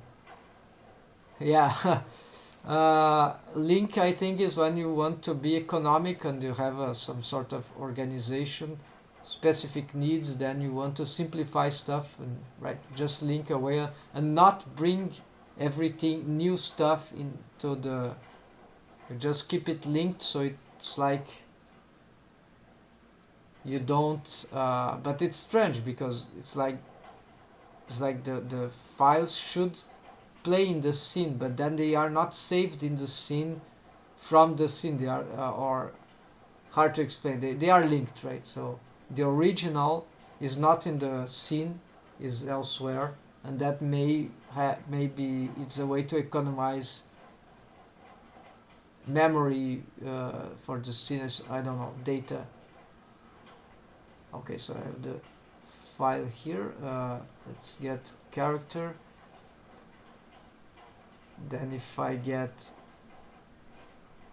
armature, okay, it's already gives armature. So okay, I got the armature, but I didn't get the, okay, those are custom shapes because it brings together. So okay, it doesn't, so if it doesn't do to append, it shouldn't do for the linked, so cannot just import the armature, probably not. So oh, this is not the armature, these are custom shapes, and they didn't, let's add a collection here. So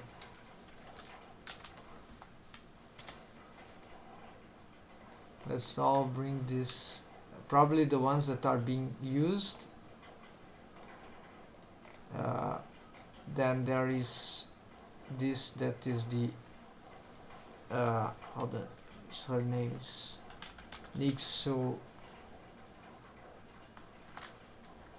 Actually this is mesh Nixo,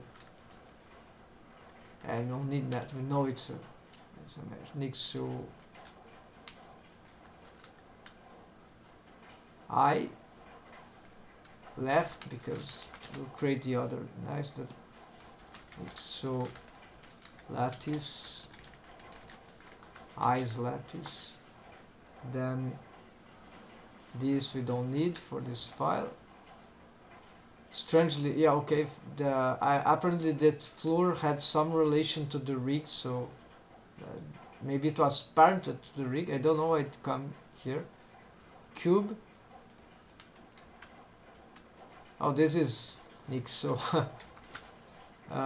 Armature object, this is the, now these are more custom shapes. Let's hide all that. Let's use this and this there.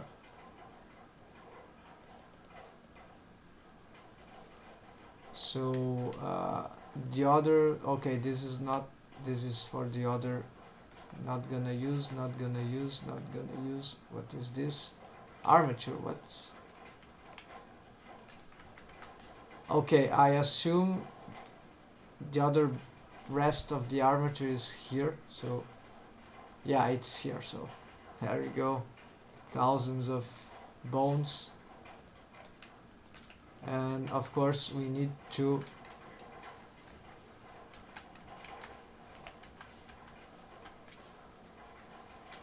move this.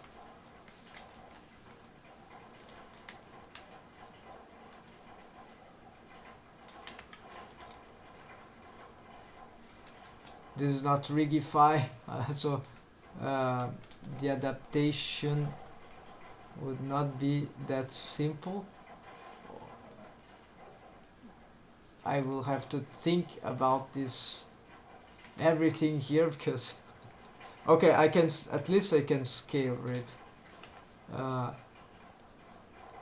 But yeah, scale like that, maybe like that.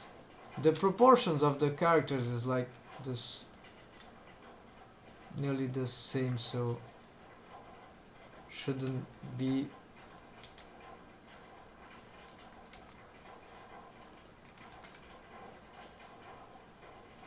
Okay, I'm getting it wrong, so now let's go back here.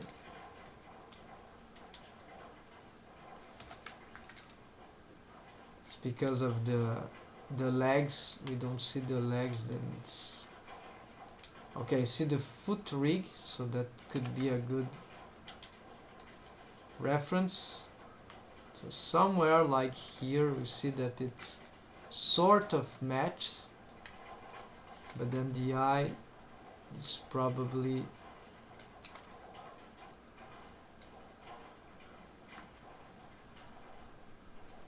yeah, we need to adapt.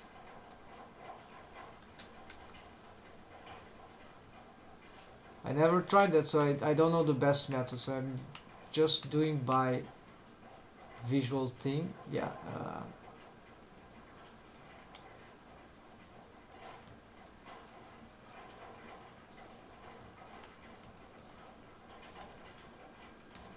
let's see. Yeah,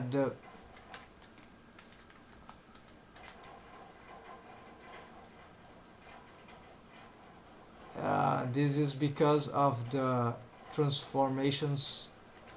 So all the bendy bones, they are got crazy here, but this is just the deform stuff and helper bones also. So okay, this will take a long time if I want to do, so I think I'm not gonna attempt it now. Even this, I'd really prefer to create from scratch, but it will be also challenging to make this adaptation. So good luck. No, we are going to try some stuff here. Okay, so we'll pick one by one and try to just get rid of this craziness for now. So it will be just a start, right? So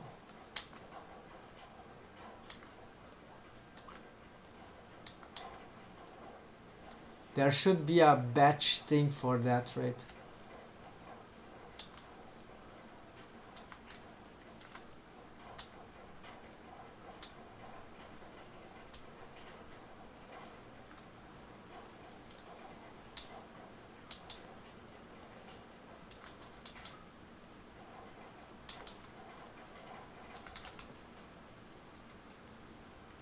Well, if there is some part of the rig that could be achieved, then it will be interesting to try out. But everything I have here is difficult because of the bendy bones. There is everywhere, mostly.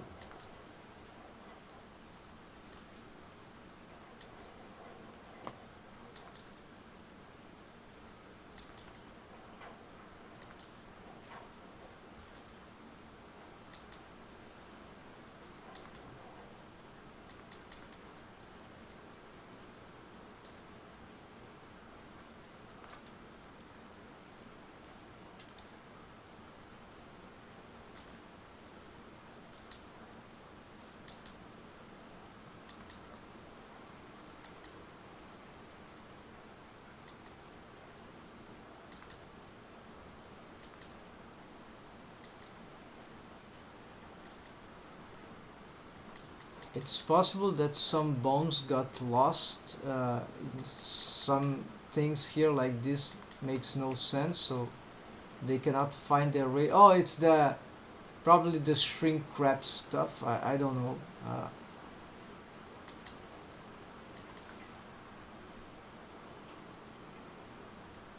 Here the things we're doing for the previous mount rig, even that is back here.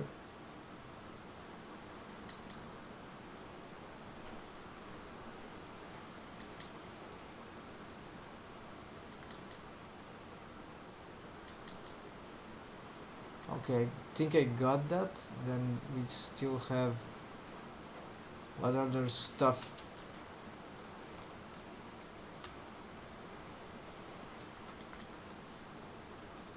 Alright, this seems to have been successful. So there are some interesting things I would try to do, but we could start with the legs because I think it's the funniest part. And one part that at least works. So let's see. I have a root bone. Okay. Or don't I have a root bone? Okay, so I have control bones, tip bones, helper bones. Okay, this for the face, this for the mouth. So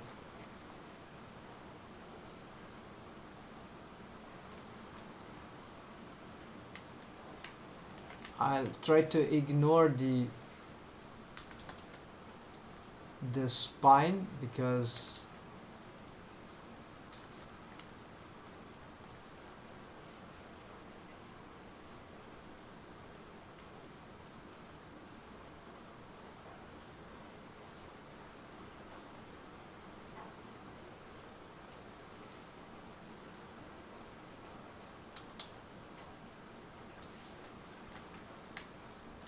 okay, let's I'll try to have some fun with the leg rig at least.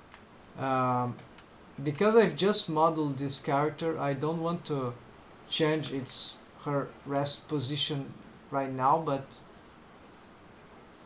actually I should, but since she's not even parented to the armature object, it's like it doesn't do nothing. I cannot even change her pose through that, so let's try to just do regular rigging for now, then we make the crazy experimentation for the pose. Except her arms, so we could actually start by her arms. No, let's start by the legs. So there are some helper bones here, we don't want the helper bones.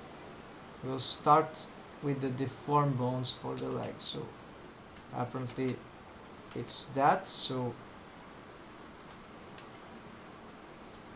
we should probably, okay, just 3 bones, so just bring that here.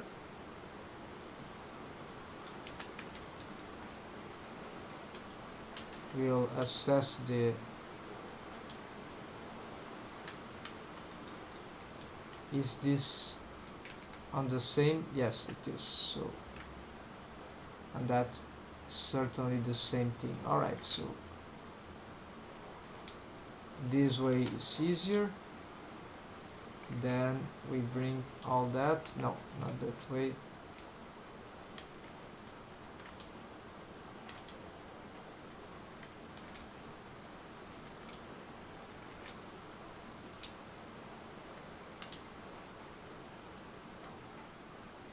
It will be easier if we just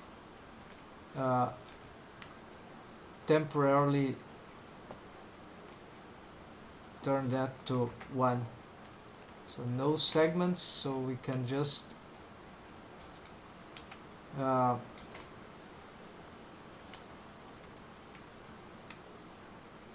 align these things here, right? So let's reset.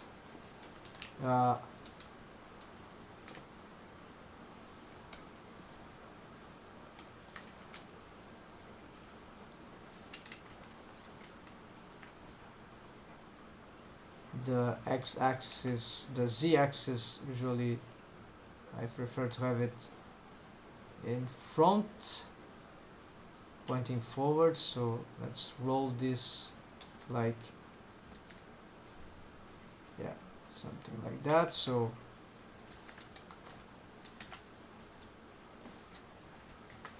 this Then we have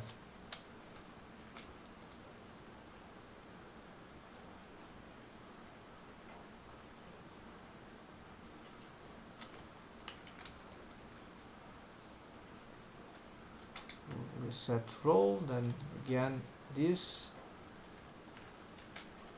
Let's bring this forward.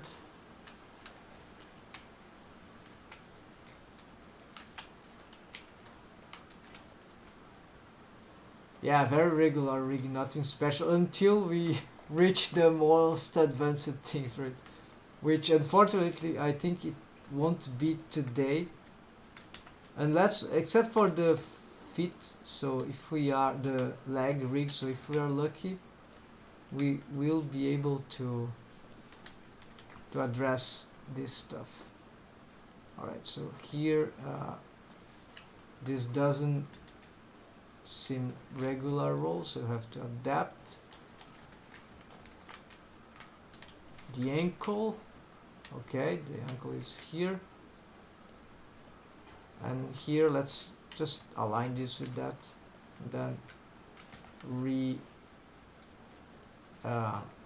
change the roll. For this we need, I think, just this. Yeah, so it's a bendy bone. Okay, it's still a bendy bone, so segments 1. That will simplify it. Very wrong positioning here. Go for sleep now. This model won't run away. Oh, hello again, Alodsky. How are you? Yes, it's very late here. It's 1 and 10. 1 in the, how to say, night, 1 a.m. and this time I'm, oh yes, so let's show the results here just in case. So we were I was doing this, so I finished the model here, very simple, and then Young bring the great idea of that I didn't know how to use this. After about 12 years or 10 years of Blender, I never learned how to use this this crease stuff. Now he explained how to use this. Like, you basically you need this works along with subdivision modifier. So if I have the subdivision, maybe you know already, but here, so if I don't have here, it's not useful, nothing happens. We can add those things, but then if we use this on this mode, not this one, then even if the subdivisions are horrible, if I select some edges here, now all of the time, for example, currently I'm using this value, so if I'm not, the character gets completely destroyed in relation to, look at this, and yeah, and even this is not good enough. But then the crease stuff on that value with this on, and Catmull, Clark, and yeah, and then they can preserve in different degrees depending on the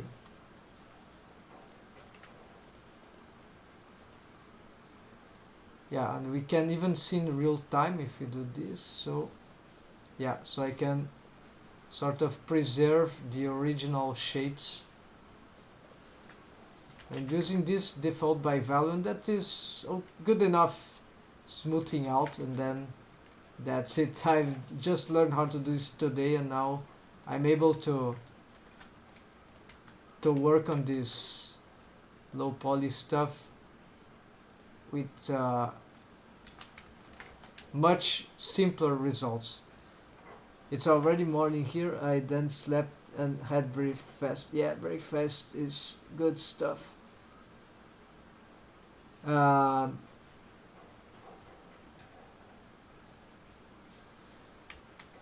intending to sleep perhaps in less than 1 hour perhaps, or at least so here I've imported the rig. So I just want to do something about this importation, right? As another suggestions you guys had here. So or actually this was my just an insight I have after some discussion here. So yes, because I would be able to rig this character from now, but then I was wasting time trying to solve this, and going crazy, starting to consider doing the mesh manually instead of using this stuff, right? Which is very mechanical, very precise, but very mechanical, hard to say, especially in this character. The eye is too close to here, and then you get and you cannot. Yes, I can edit, but then I will ruin the original mathematical shape that is calculating. Alright, so I just wanted to get something done about this rig. So I think the leg is the easiest thing, because even though it's an advanced leg rigging, it's I remember better how it is, and it could be cool to have it done here. So okay, let's try to do it then here. Okay, so this for there's probably the eye key bone constraint, right? Yeah, it's lots of constraint here, and also we need to never be able to do that if I don't. I need to remember each part of the rig. So let's see. I used to play a lot of online games, and I know from experience you can work with enthusiasm without proper. You can work, but fatigue accumulates inside the body. Yes, even I think you're correct. It's very difficult to maintain, like, even inspiration, or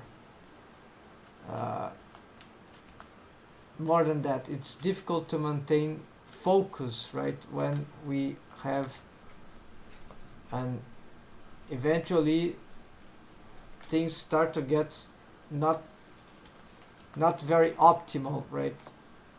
We start lose optimization, start to waste time on useless things, difficult in focusing.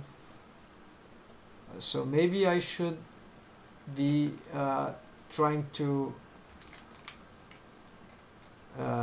simplify this as much as I can. So I'll put a counter here to not. So let's say this 25 minutes. After it ends, we'll see what we can do in 25 minutes. Then perhaps should be time to be going out. So here, more of this stuff, right? Okay, I'm looking for the bone layers, which I wasn't able to find now. Okay, so mechanism bone and def bone. Okay, let's show them both. So here are the mech bone. We're gonna snap those things because we can. We're gonna snap them to exactly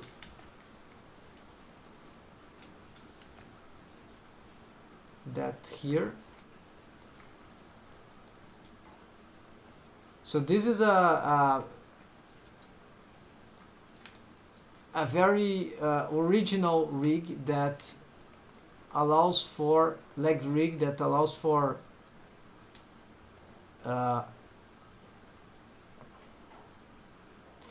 joint pinning without, which is a 3D animation feature, without relying on I key F key switch.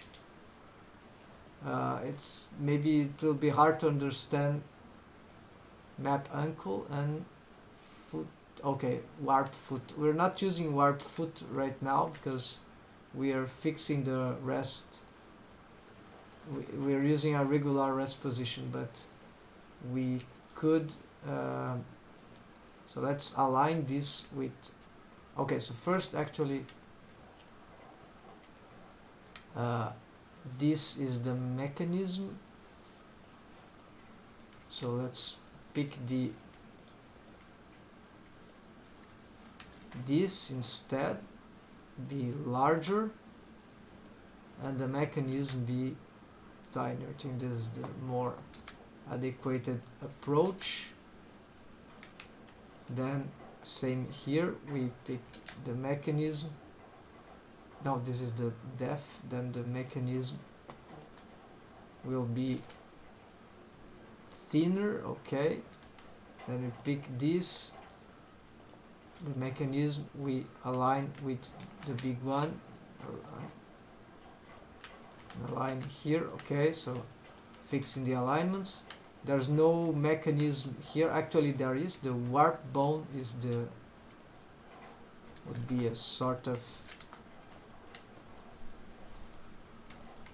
so bring it here, and then we align with this, and this probably is the size of the other foot of the previous character, so instead we do this, and let's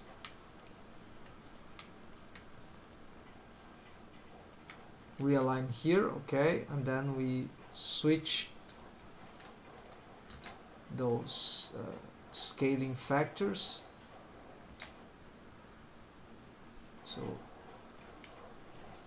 this is the mech warp, so alright, this is the depth bone, this could be aligned with workspace, so let's see to do this.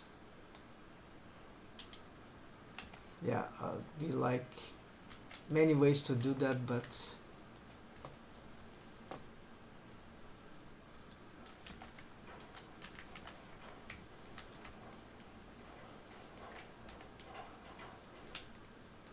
yeah, we need to align this with, let's first align, no, let's first align, then we can rotate on normal.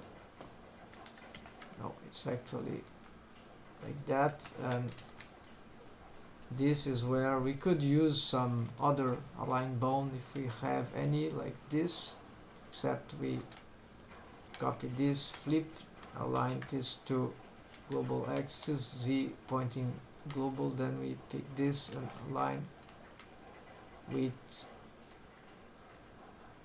actually no, not a full alignment, this is annoying. We cannot double align that. Now it will,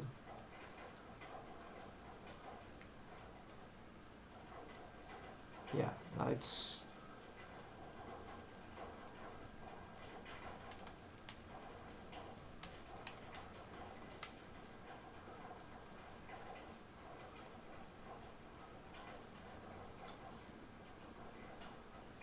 I'm not sure, maybe, yeah, I believe it wasn't good, but then at least we can do that for now. We see that the foot is a bit bad, and this roll is not adequate for this, so we can indeed get some roll switchings here. Why this bone? Okay, this bone also needs to be aligned to this. This actually aligned to this, right? Now we pick everything here, we pick everything here. We probably can roll a bit like that.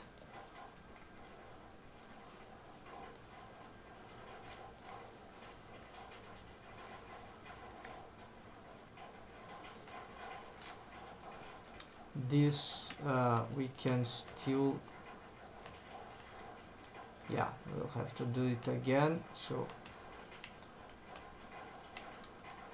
align here, then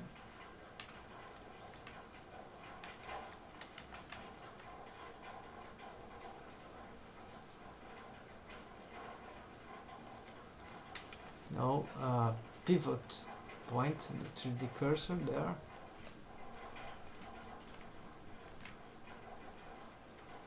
Okay, so that's the way to do it.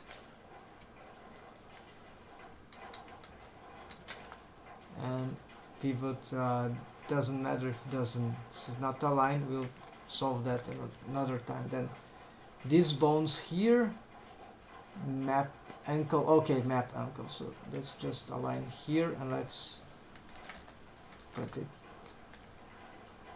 no, actually it's here, then this we put at wrong place.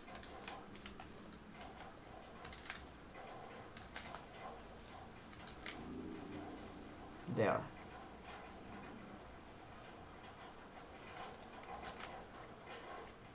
And this, okay, this is not relevant.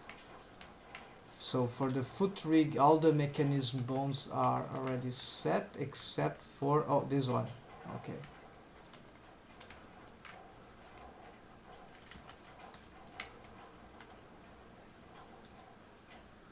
Here to this. All right. There are helper bones that are okay there, and tip bones that, okay, let's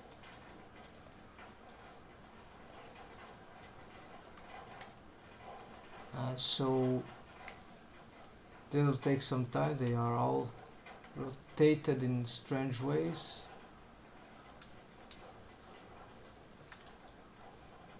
Okay, so what is that? Knee, and this is ankle. Okay, so this is go down, this is, so let's start with the knee. Align this with that, align with that. Let's bring these things here. Let's get some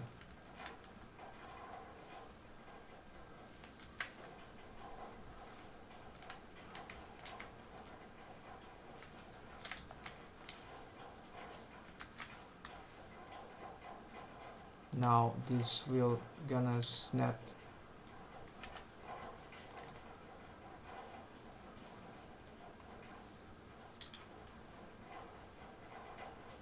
Yeah, snap there. Provide, yes, okay, and then this snap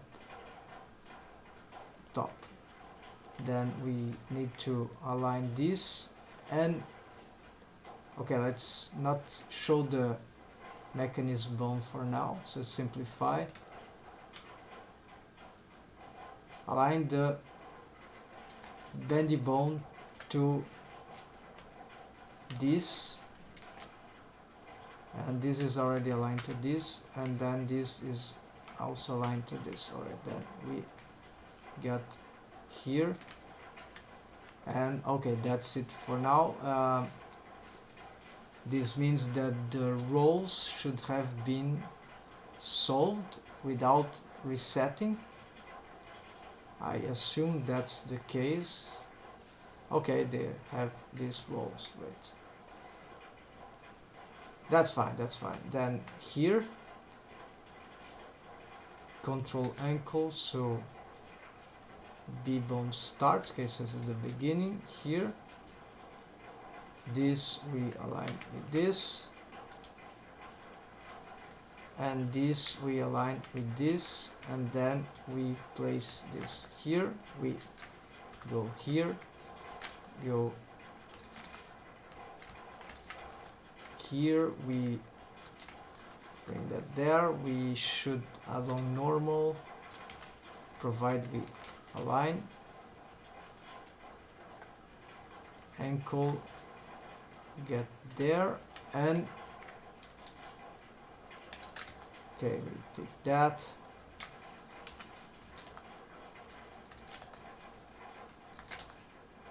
No, we need to do it manually, not this but this. Then here we pick this, not this selection, just that, and snap there. Align this to here, align the bendy bone to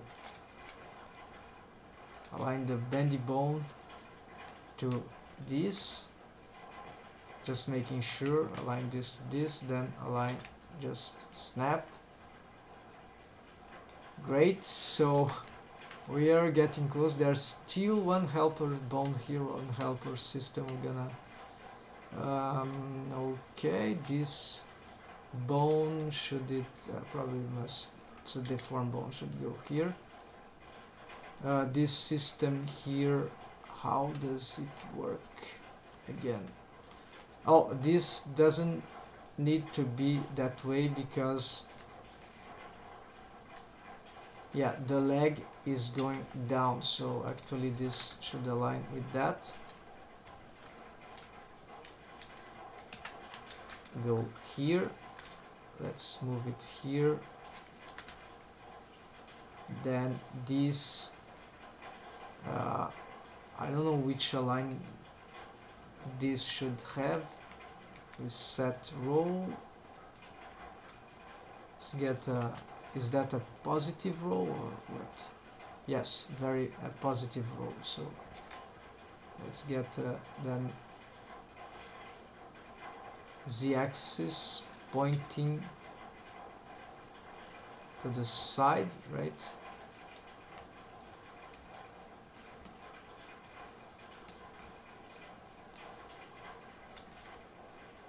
Here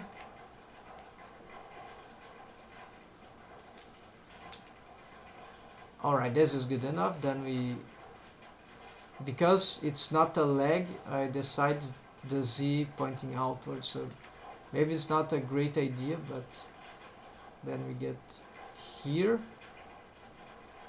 Now of course we can perhaps adjust it from here, but that's it. Maybe I need first to align this and then glue it there. Here we could probably do that, so this will be the, or maybe not, I'm not sure here.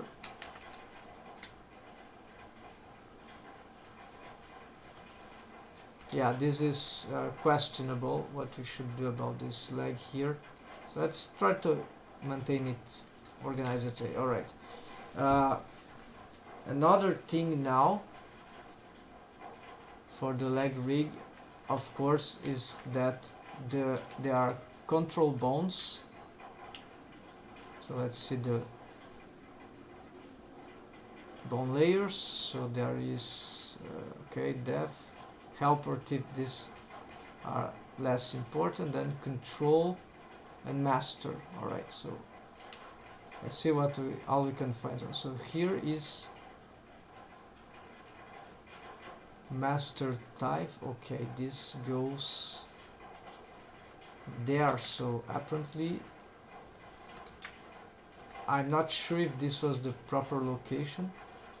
Control type pole target. Okay, so this is for the knee, this is already for the arm, so this doesn't matter.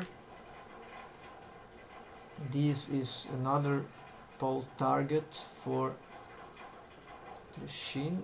Okay, so we should change these alignments because these are actually now different organizations. There's still one remaining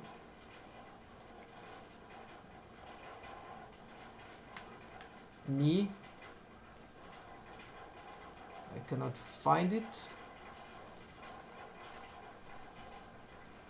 Master arm. There should be 3 pole targets, so this is for the shin, so this should be somewhere like here, just like in this rig it actually needs to be in front of the shin. This from the type, it should be also in front of the type bone, so something like here.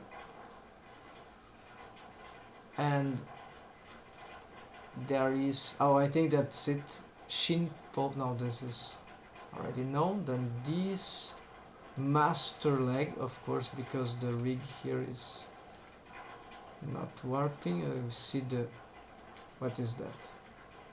Control toes. Okay, this is, let's bring all this together.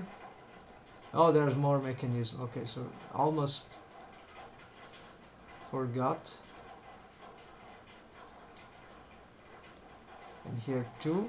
So this we should bring to, okay, global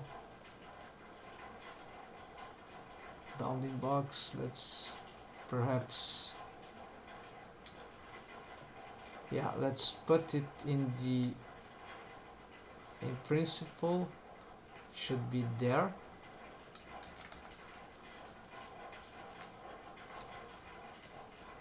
I'll explain all those things as yeah, after it's re-rigged, because it will take too much, takes too much concentration. Okay, so not bad.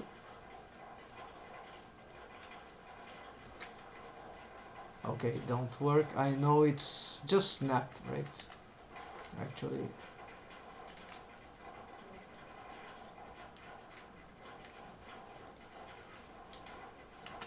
it's just snapping to that. That should work, I think.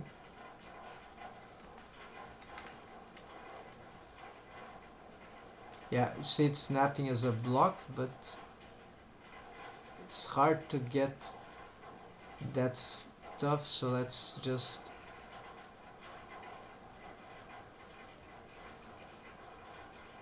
hide everything for now, and let's do it again.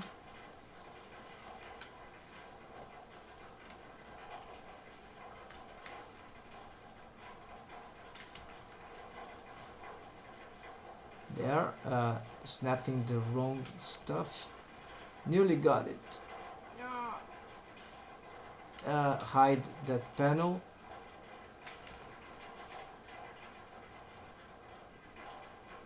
Okay, it wants to get the, now it is. And the orientations are okay. Alignment. And is there anything else? I'm missing the,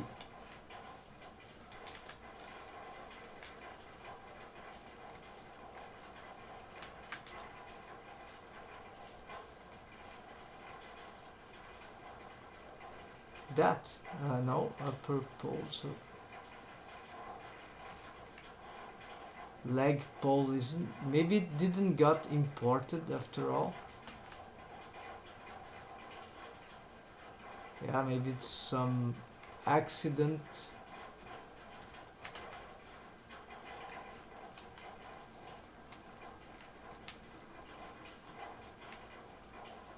Alright, so there's also the problem of, okay, so this is the spine bone, this is very important, but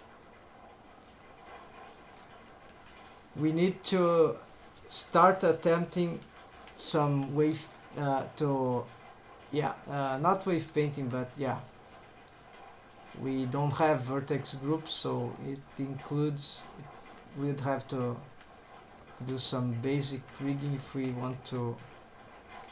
So nothing is working here. Well, the arm, of course the rig should be working, but we've made changes, and let's see if we can find the, yeah, so definitively the pole target disappeared. Perhaps I deleted them accidentally. We can check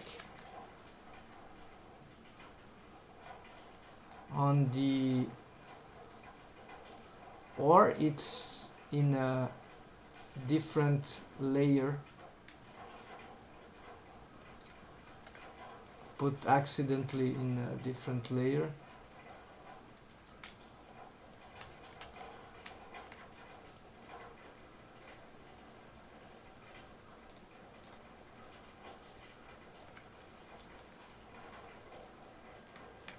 Oh yeah, there it, no, it's not it.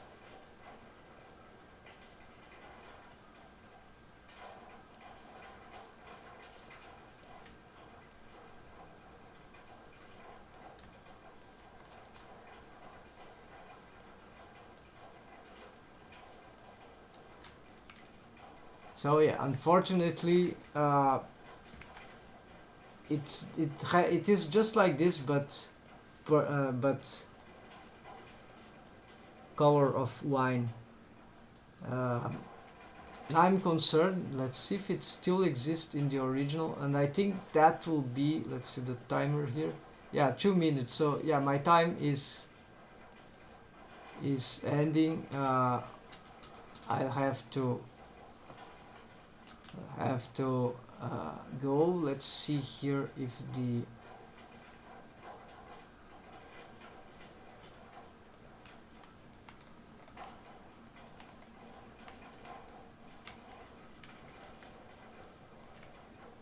okay, here they are. So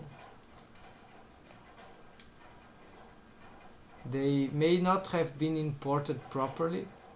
Maybe I'm missing this bone too, but yeah. So here this rig allows some crazy things. Let's show here. So it's can be better than trying to redo it there. So let's see.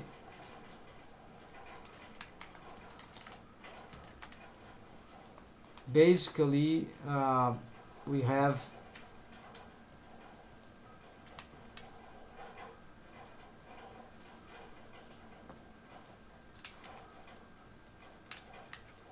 the shapes are not good because I didn't solve the experimental thing in the deform rig, but so don't bother about the shapes.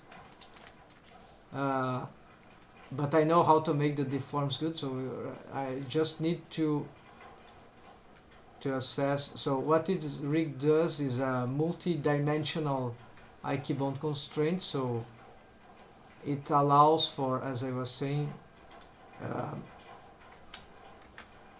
it allows for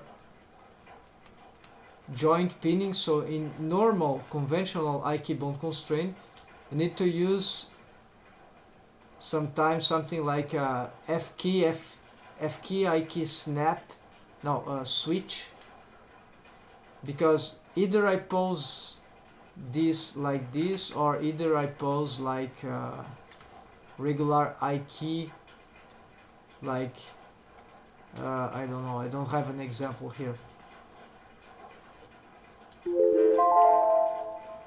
Yeah, this is the timer. So this, however, this rig allows that without requiring to switch. We just have everything here in the armature. However, there is a little issue here, but this can be easily fixed. So this is the joint pinning. The knee is pinned in place like F key, while I can pose only the foot. Then, of course, this is a little stretching won't be problematic, but this allows me for doing this, right?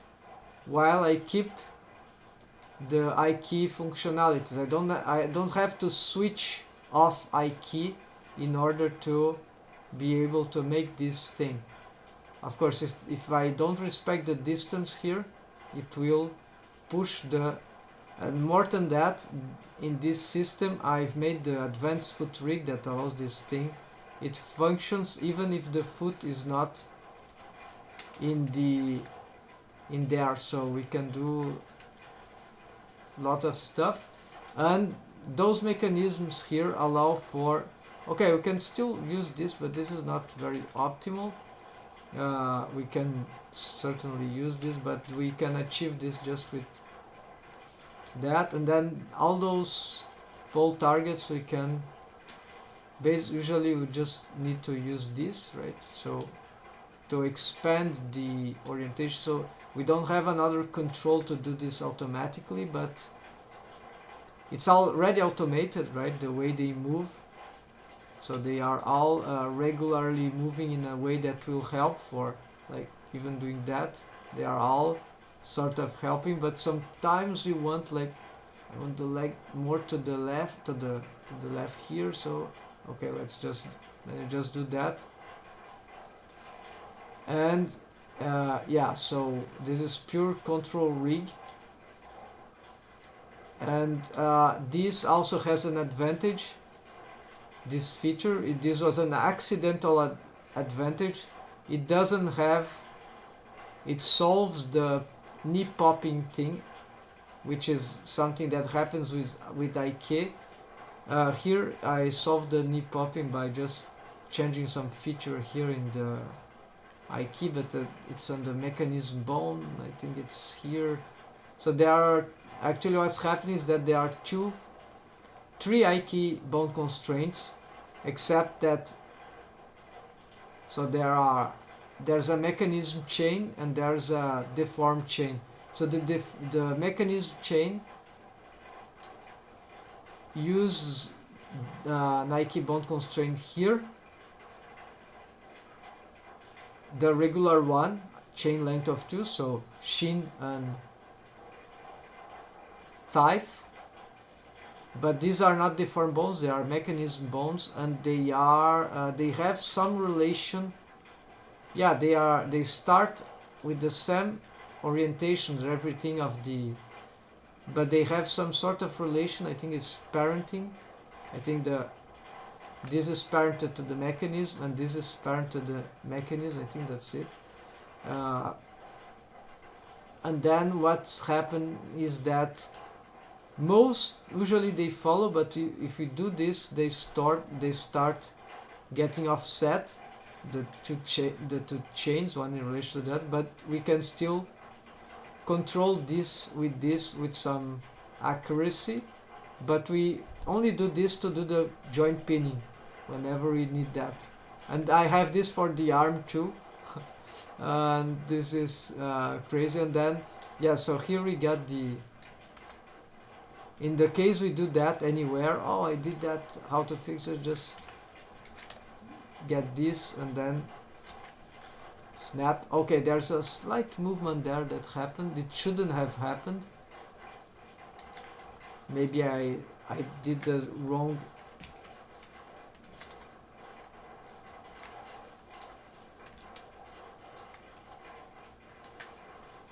It wasn't supposed to happen. Maybe it's the rotation, but if it happens still, we just have to just get away enough so that it doesn't move the, I mean this, it shouldn't move this bone. So actually, yeah, it moved that bone, so just get away, so until here. Okay, but this usually was perfect, it didn't move that, so I don't know what's going on here. Let's try it again. So let's join pin and do that, and okay, here it didn't have any problem.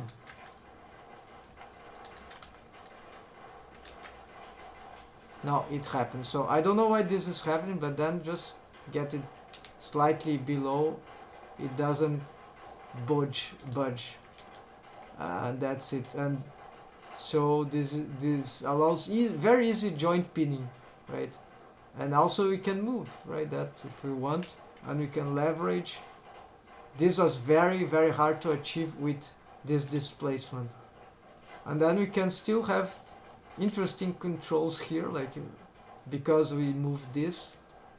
And then also we can, oh, those things, in case you're under, this is when we use I didn't solve them totally, that's why this is huge and not very good. It's inverse kinematics panel for bones on which are part of an Ike chain, like these are part of the Ike chain of this chain length of 2 from this Ike bone constraint.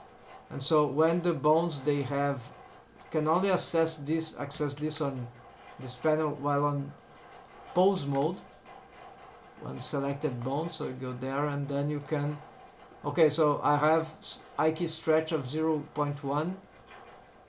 This is, by the way, Pierrick Picot that I've learned from a tutorial of his. And in this case, this works straight right away. In other case, this just creates problems. But here, so if I don't have this, I'd have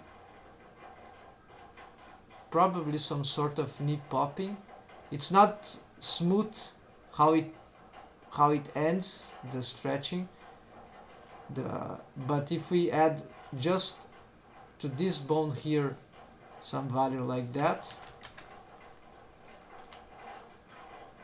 it's much smoother then, and that's it. Yeah, so this easy way to avoid knee popping, and in this rig it works. In other rigs, conventional rigs, I think it's this happening because of some stuff that I made here. So what else we can, okay, so we have this. I was developing this, however, very precisely for the fingers rig. So here we go. Here we have a, and here I was using auto IK because I don't have IK bone constraints here, but I started to use this auto IK feature here, so we can like do IK with the, okay, something is going crazy here. I think it's maybe some, oh, I remember, it's the bone constraints of these rotations maybe. Okay, so never mind. So I'm still working on this, but on the auto IK, this requires that the fingers, each of them has a proper, actually here it's on these, those arcs are on the, so you see this one is completely set, so this should be working fine. The others are not concluded, and so we can just turn this off, Shift Alt X.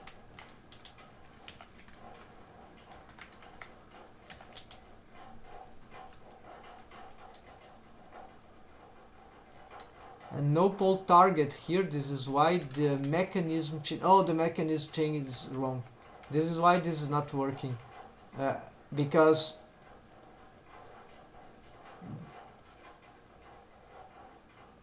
the mechanism chain here actually should be straight. So wait, actually it is straight. No, it's bad. Okay, so this happened, I have to make this kind of alignment here. Actually, let's do this, so it's just simple stuff. So because there's no pole targets, it's okay, we can do this easier. So this is why to use bone layer. So it's a control bones. Let's pick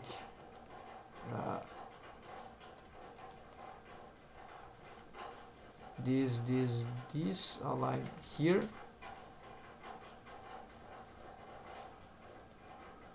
This align this.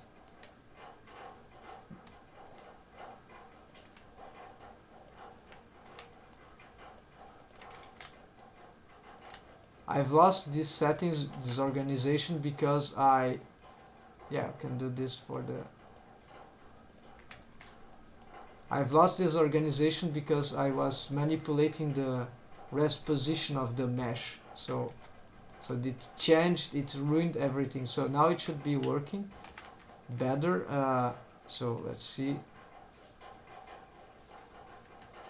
Auto key is on. Alright, so now the rest position, so now I can do this on both sides. Some deforms there are strange, shouldn't be happening. I don't know what's going on. It's a mesh thing, maybe some deform bone is crazy, but we can do this sort of manipulation. If we don't want, just go back posing, I don't know, maybe as control bones like that, right?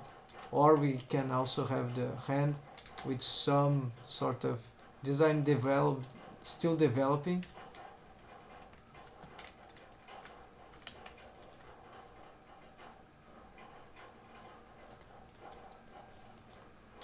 Yeah, so all these bones here, they have different, no, actually we see this only in this here, yeah, there. So this we achieve by making change to this stuff here. This is just one, so limit stuff, so it limits the rotation, but only the rotation made by I key inverse kinematics on the bones on the Nike chain. This is why this bone exists, because if I was picking from here, this wouldn't be affecting itself.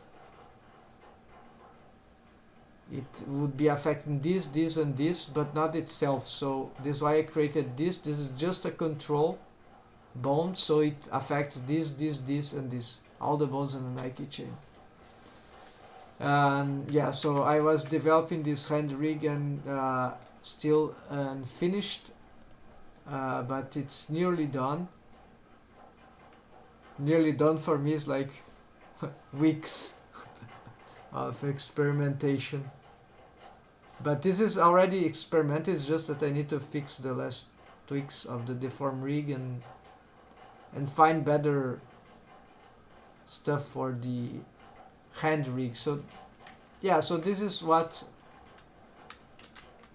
it's very, now that I have this rig, it could be very cool to adapt here.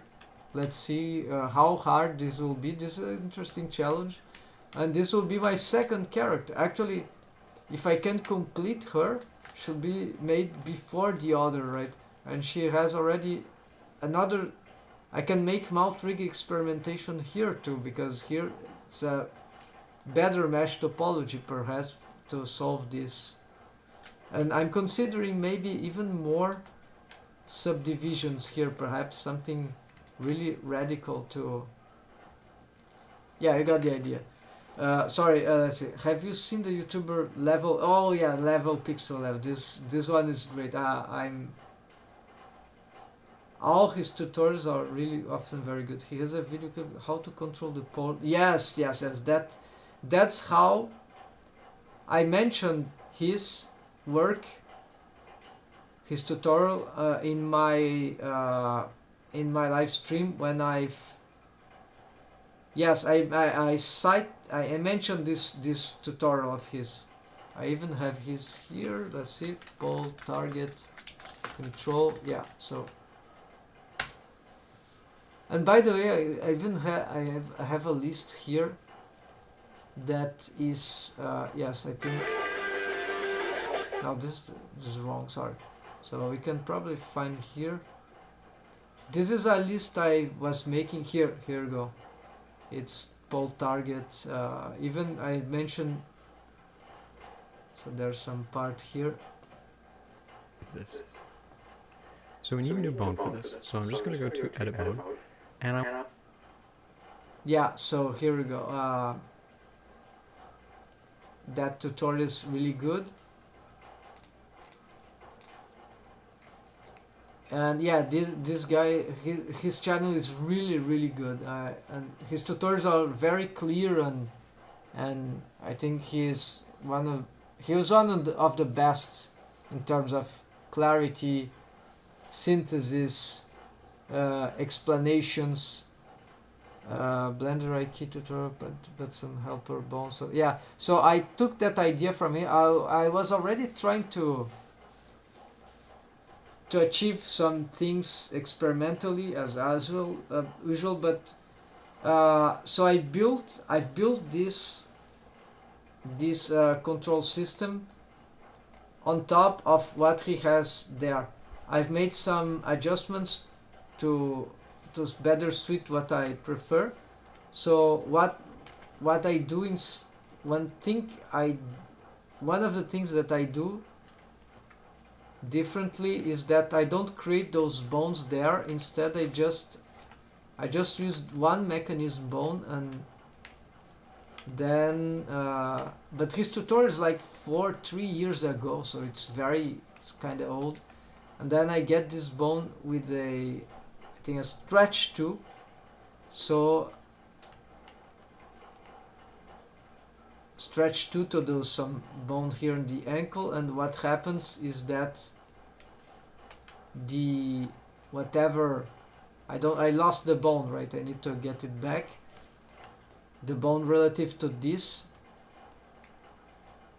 because for these ones they just get parented to some chain where they don't affect directly, and same here, it's parent to some of the bones on this chain.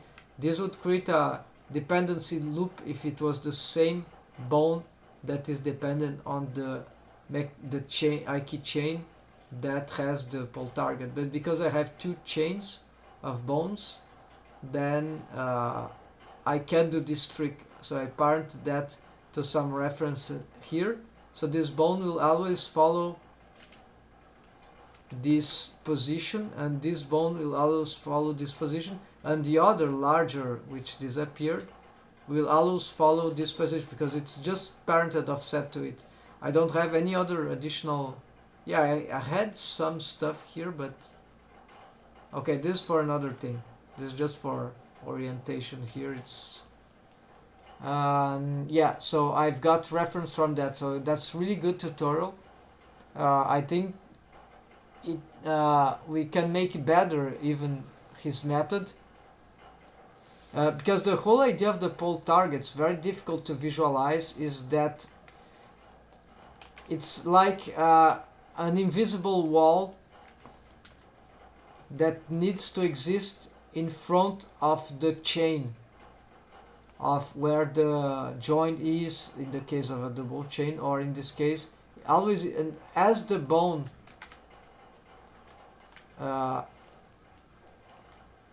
as the leg or whatever moves, we need that, so this must always be in front of this bone. Well, but it depends of how this bone gets oriented, right? So if this bone rolls, then this should rolls also, right? Let's see here. Yeah, so you see, it sort of follows, not totally, because actually this bone controls the roll. It's not that this controls this roll. This bone controls the roll there, so it cannot, if it flips, the leg goes backwards, and that gets crazy, right? And so it should always be in front, and since this is a trick for it to sort of match the orientation, it's not that we sometimes have to make some adjustments, manual posing here, but nonetheless the idea is always there's an invisible wall here that we must have this bone never cross, right? Never cross. And this the pole target is too close here. You see, any small stuff will get the leg crazy, twisting crazily, right? So it needs a certain distance from this, and it needs to be always aligned, I mean, must be in front of it. So there are many ways to solve this, but usually it's quite complicated. That's already sort of advanced rigging, because it's inverse kinematics, right? Inverse kinematics is just too annoying. but there are workarounds. So yes, I think it's time that I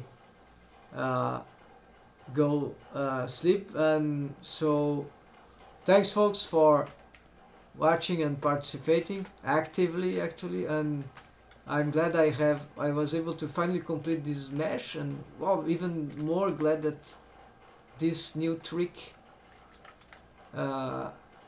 that showed me today's work is exactly what I was needing to get this thing on the next level. And I agree with you on the sleep. Yeah, next time you see. Yes, that's it. So see ya folks, see ya tomorrow, or today depending on the time schedule and time fuse time, and take care and happy blending, and that's it. Good night, or good rest, good work, whatever, good day. See ya folks.